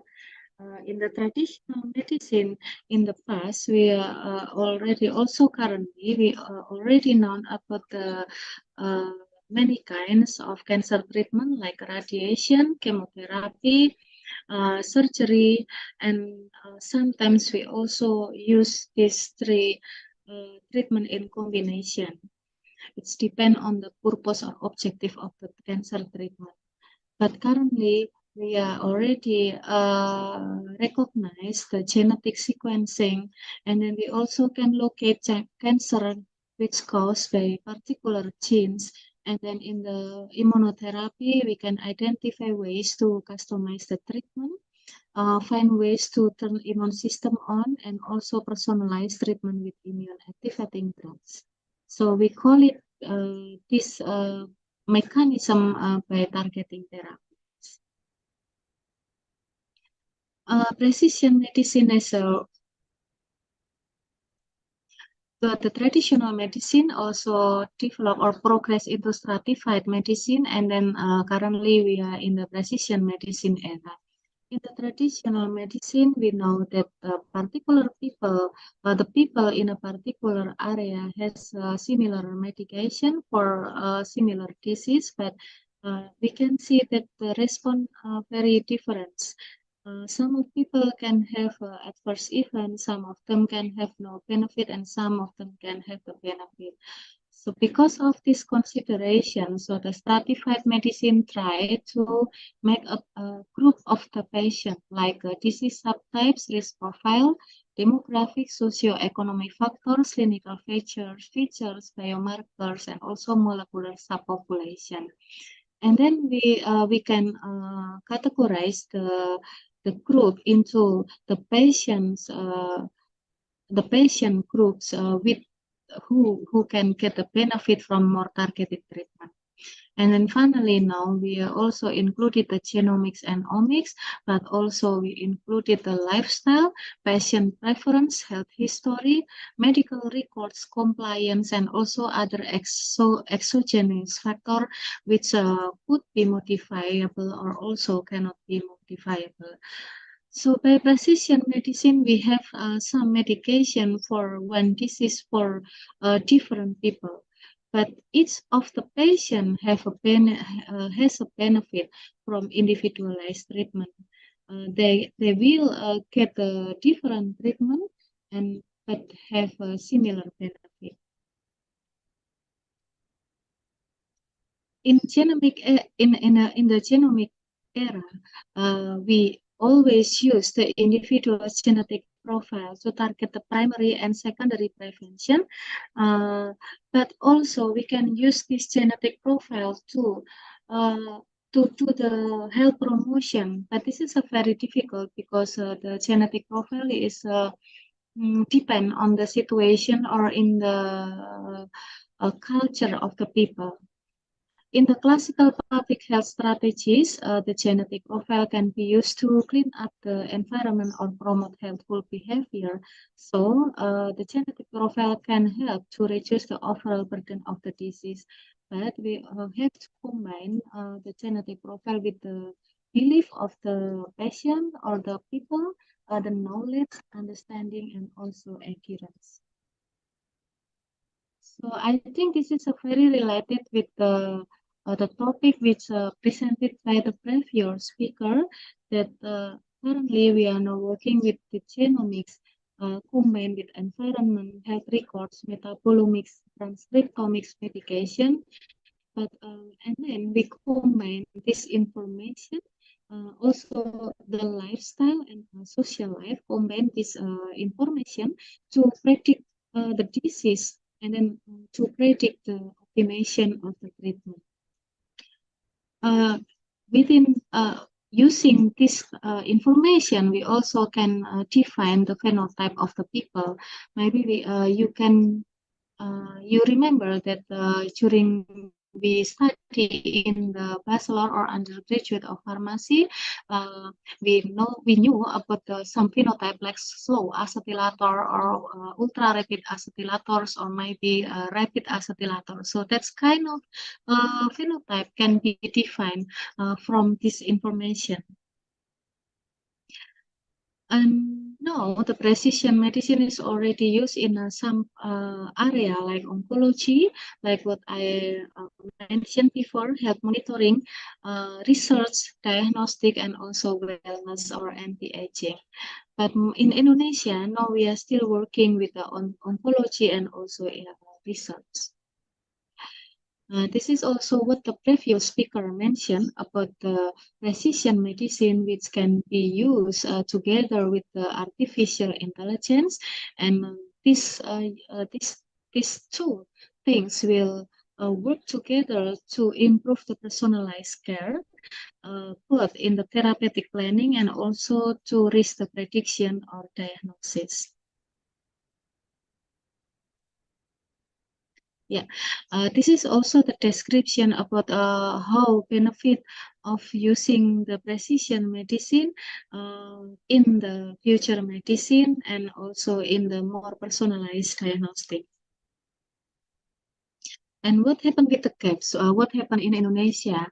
I and our team, I and my team already working with the pharmacogenomic for some years. And these are the difficulties when we are trying to do the research in pharmacogenomic and also to find the correlation between the social aspect and also the pharmacogenomic. So currently we are still, if we are talking about the pharmacogenomics, so the challenge will be the infrastructure and information management, because not all the health workers are care or aware about the importance of the check or doing the genomic assay. And then we also still difficult to make a patient aware about the genomic profile, because they are not get used to do the test, the genomic test. the people are used to do the genomic test, which is related with the hereditary. And this is our part as the academic or scientist perspective about the education and also awareness for students and also for community. And then the value recognition, because this is the genomic profile. And of course, this is a confidential information which should be careful to be used in health area. And also, we have to make sure that all of the health provider has a facility to access this genomic care. If all of these things are ready, so we can prepare the implementation of precision medicine, and then we can move from the traditional medicine to personalized medicine. So using the precision medicine's data, we can use it to make some decisions like something like this. This is from the physician organization. The physician will thinking about how well am I managing the disease, and then the clinician and also the researchers will working with the what kind of genes expressed in this disease, or maybe what kind of genes which have a good or best or bad response to the particular drugs. And then for the consumer, of course, they can use or take the medicine which adjusts with their real condition. And this is for drug manufacturer. For drug manufacturer, will design the medication with a particular gene profile. The small proportion of pharmacogenomic research is this is can be the challenge in our country, in Indonesia. And also we have a wide and ethnically diverse countries like China, India, and also the African continent. So this is also difficult to find the genomic profile because of the diverse ethnically. And then a large proportion of the global disease, like you know that Indonesia is in the number 2 or 3 in the top rank of the tuberculosis disease in the world. And then the missed opportunity for the application of the precision medicine. The last one is very related with most causal, like facility, and then awareness, and then concept in the hospital as well, or also in the government. So the clinical implication for the precision medicine is first how to interpret the clinical data, the genomic data, and then how to make the association between the clinical data and then the genomic data. And then after we get the correlation between the clinical data and then the genomic data, so we can do the next step to drug selection, and then we can do the dose adjustment, and then we can also do the collaboration with other health workers to develop the treatment protocol. For the people, we can do the education, counseling, and also we can consider the cost analysis if we think that the genetic assessment or genetic assay is expensive. And then for the next this work we can use to drug discovery and also drug development. So this is the pharmacist's role in the pharmacogenomic pharmacogenetic implementation as the part of the precision medicine. So we can use with the PK/PD of the patient, but of course we have to collect the data for the genetic profile on the data of the medication concentration in serum. And then also we can consider the drug-drug interaction, which is mostly related with the CYP enzyme. And then we also can do the education and counseling to the other health providers and also to the students. And this is the important things to make the interpretation of clinical pharmacogenetic test result. And this is the challenge for our country. So we don't have an availability, or we still have an availability of infrastructure and also knowledge. This is a very important because infrastructure, the things that we have to take consideration about the infrastructure, if about the facility, for example, like PCR, and then the transportation for taking the sample from one place to the laboratory, and then after that the facility for doing the sequencing, and then how can we do also the measure of drug concentration in the serum. And then if we already have this infrastructure and also the knowledge, but maybe we have to also have a scientific capacity. We have to do the collaboration with the scientific and also with other countries to learn more about what kind of the disease, what kind of the treatment which is related with the polymorphism of particular genes. And then the other challenge is related with the little funding and resources and also suboptimal regulation. But the suboptimal regulation, I think, because the Ministry of Health already mentioned the precision medicine 2 years ago, I think it will be better soon. And to overcome this challenge, we need the collaboration among us. Among the scientists, the practitioners, and also collaboration with others. And then the major barriers for Indonesia, you know that Indonesia have a large area and very diverse with the population. So the pharmacogenetics biomarker allele frequency data is is one of the barriers to collect, and they are associated evidence for clinical utility which emanated from population or ethnicities other than. It means that because we still don't have any good data about the allele frequency, especially in Indonesia, so we still use data from other countries, for example, from Malaysia or maybe Singapore. That's we have a similar race in Malay. So this is the first difficulty is about the allele frequency of Indonesia population. And then we have a large interpopulation. Interpopulation means that there are intercultural marriage or maybe island marriage between Japanese and Sundanese, or maybe the Bali people with other people in Indonesia. And now it's very common with Indonesia married with other people from other country. So this is also make our diversity is getting large. There may be discordance between the genotype and also phenotype due to either the lack of comprehensive genotyping or the presence of specific alleles that are not yet identified.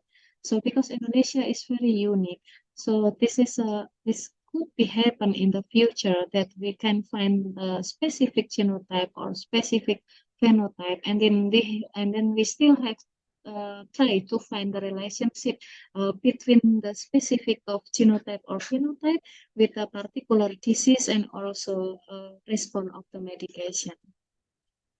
And as the academy and scientists, so what about our perspective? So because I also the lecturer in the Faculty of Pharmacy Universitas Ahmad Dahlan, what I did is, of course, we have to complete our facilities, which are related with the sophisticated instrument and also expensive instrument. But because I have a collaboration with other countries, so sometimes they help us. They give us a particular primer to do the research in our laboratory. So this is very help us to work with the pharmacogenetics. And then I try also to do the introduction about the precision medicine in the early years of the study. So, for example, in the first year or second year of the students of pharmacies, we are trying to introduce the precision medicine. And then we also make a research group, and this is a very important because we have to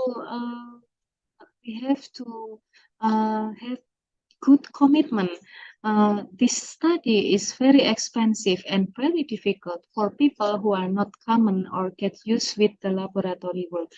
But if we find some result, for example, in my last study in tuberculosis, I found that the drug-induced liver injury due to the anti-tuberculosis medication in Indonesia is very related with the presence of the polymorphism in the HLA genes. So that's the novelty.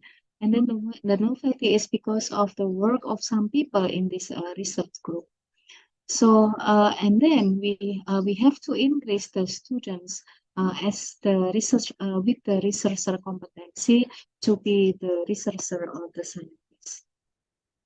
So this is the example in the learning process which I try to introduce to my students. And then we maybe some of you already familiar with the GKP website. So I try to introduce this website, and then we are trying to open to understand and then to find what kind of website of this from GKP.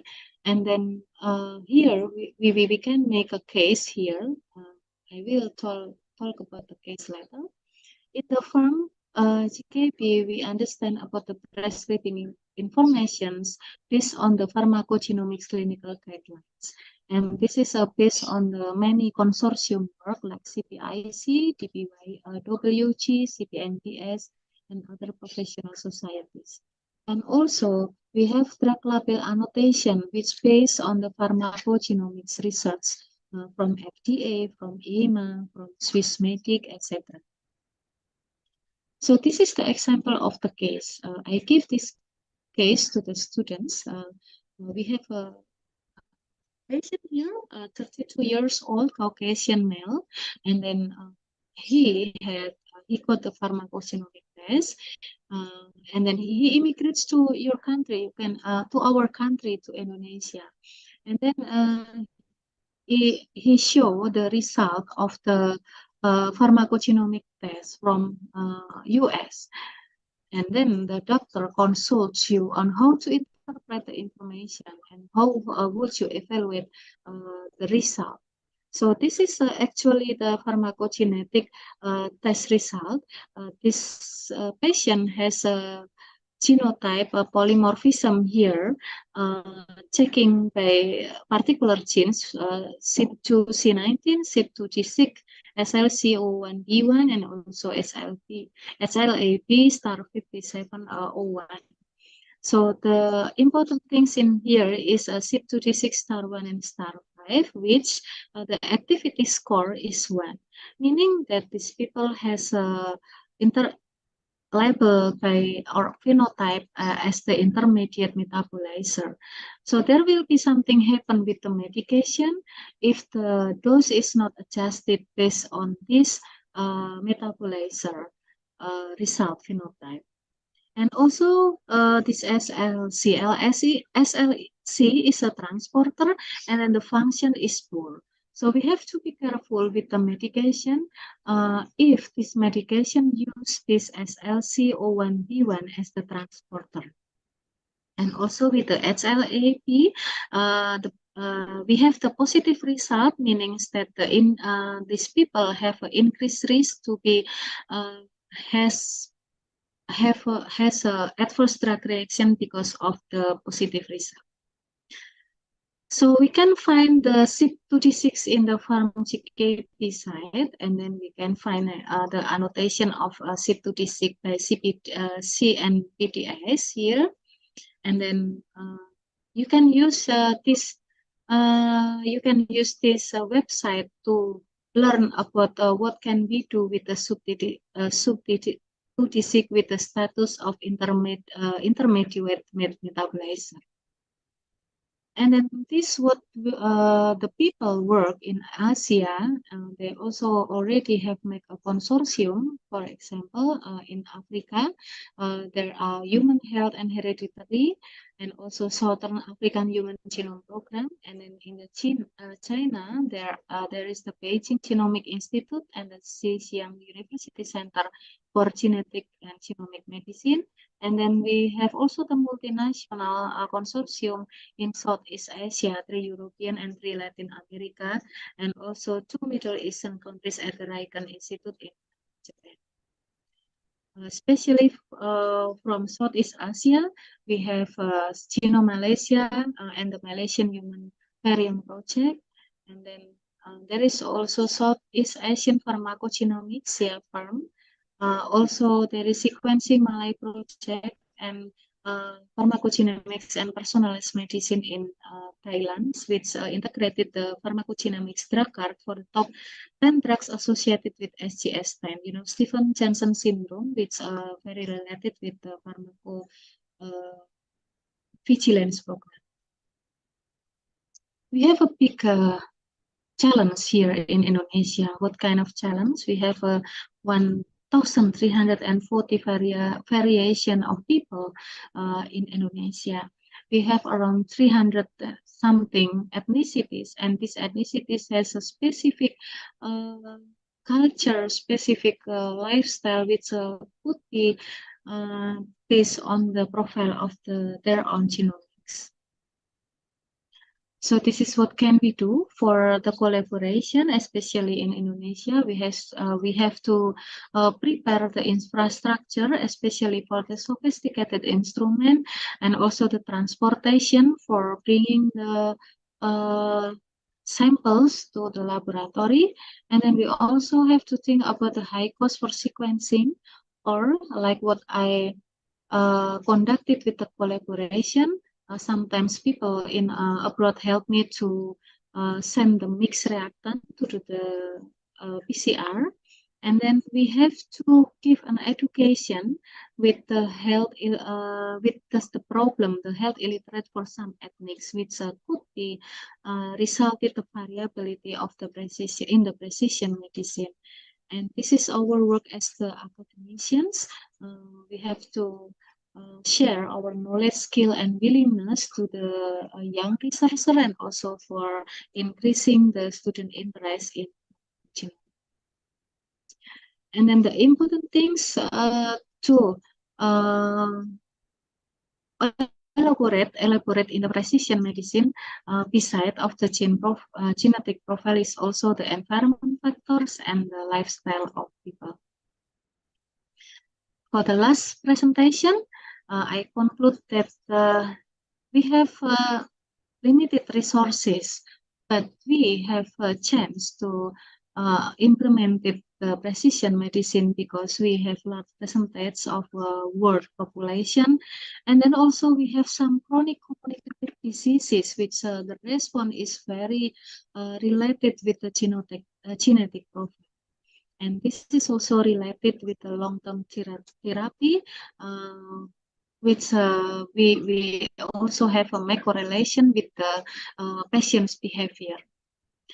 And then we have also other to think about is the gap of healthcare inequalities. For example, if we stay in the Java Island, and then if we stay in a remote island, we have a limited facility in the remote island, but we have good facilities for healthcare in the Java Island.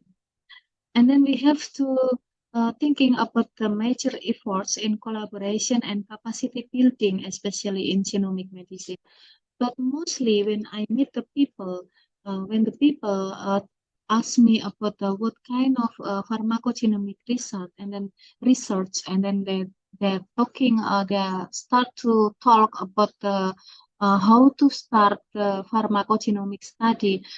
Finally, they will conclude that, oh, this is expensive and many efforts. I think this is not my area of work. I think I'm not interested about that. So this is what I think about the major efforts.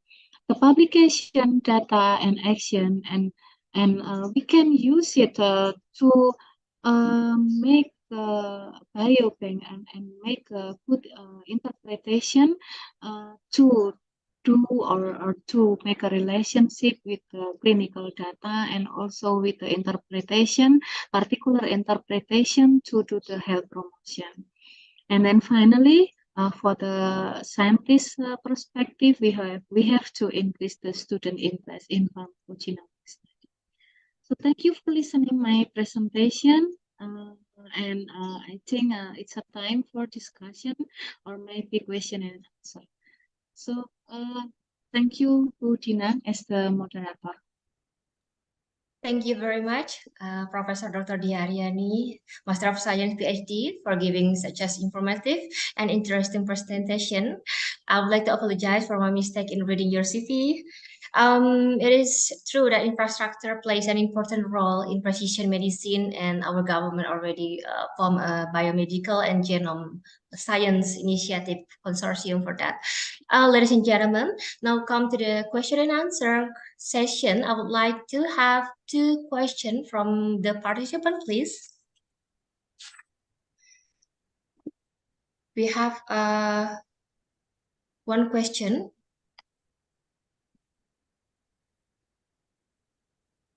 Okay.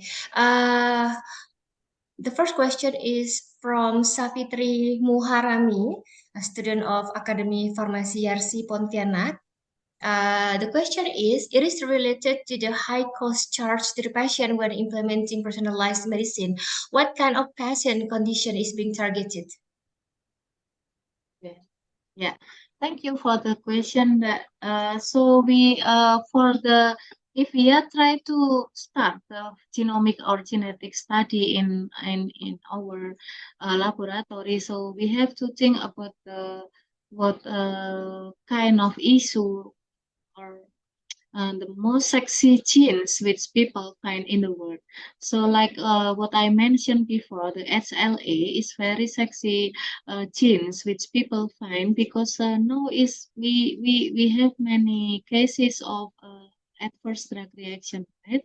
The adverse drug reaction because of the medication or maybe because of the others, yeah, food or maybe, not food, maybe cosmetic, and then because we have this adverse reaction, so we try to find the relation between these particular genes, the SLA genes, and mostly the SLA gene is something happen with this SLA, like a polymorphism, and then from the polymorphism we can make a phenotype to make a correlation between the genes and also the adverse drug reaction. Thank you very much for your answer. I would like to invite all the participants to send us a question. You can give your question directly to the speaker, or you can write down your question in the Q&A box or chat box. Okay, and then may I add the answer, Mbak Tina? So this is not only relate with the most sexist gene, but we also have something like chronic diseases and people chronic disease and also long-term disease or chronic disease and also communicative disease. So this is the most things that we are thinking about when we start or on which people or on which disease we can start the pharmacogenomic study.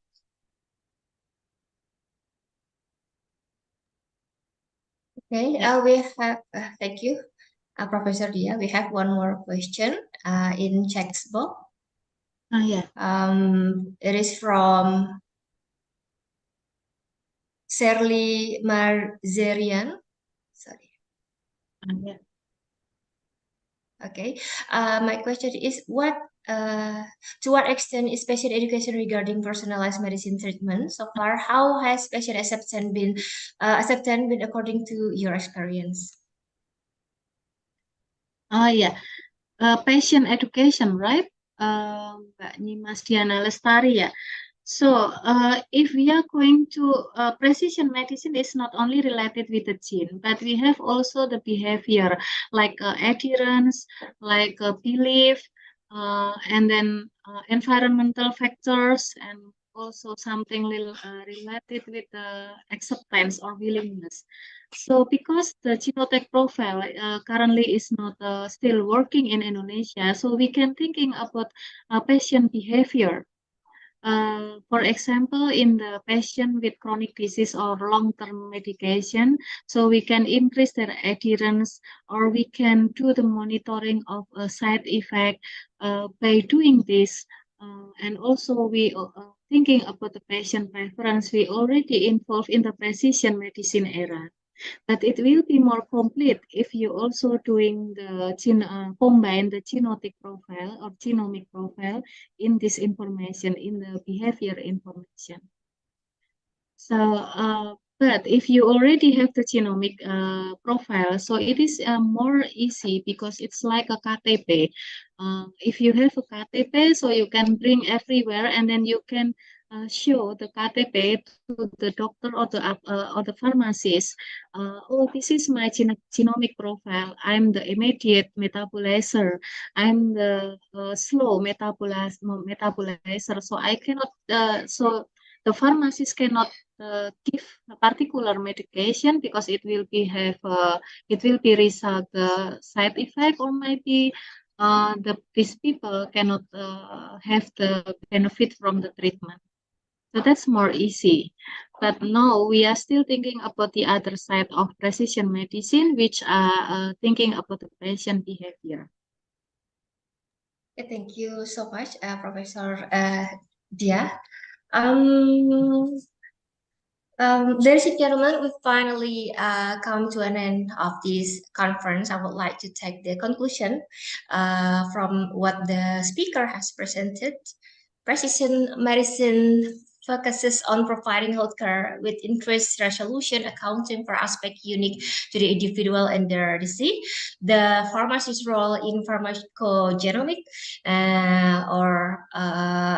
this medication is to provide clinical guidance and information on pharmacogenomics. So in the future, research, publication, data, action will keep expanding. Thank you very much, Professor Dia Aryani, Master of Science, Ph.D. Before we end this session, do you want to say your closing statement? Okay, so precision medicine is important for us because it will combine our genetic profile with the behavior to get the optimized drug treatment and also to prevent us from particular disease. Thank you very much. We continue for the symbolic awarding of an e-certificate to Professor Dr. Dia Aryani, Master of Science, Ph.D. Apotheker by the Deputy Director of Academy Pharmacy YARSI Pontianak, Mr. Apotheker Fadli Magister. Oh, I'm sorry. I mean Mr. Ade Ferdinand, Magister of Science. My students. Mr. Ade Ferdinand. Yeah. Mr. Ade Ferdinand, are you there with us? Okay. It is your time, Mr. Ade Ferdinand.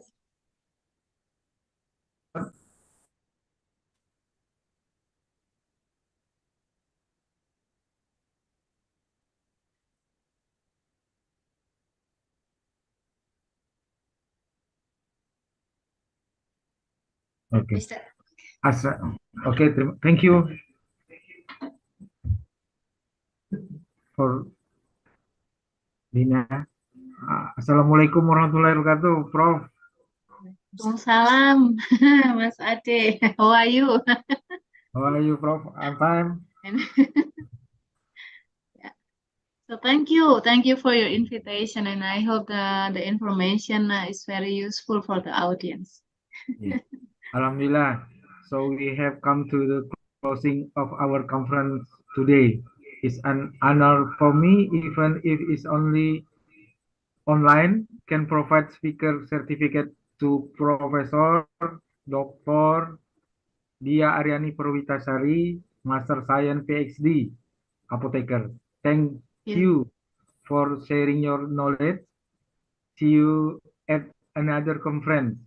Sorry for the shortcoming. Bye. Waalaikumsalam warahmatullahi wabarakatuh.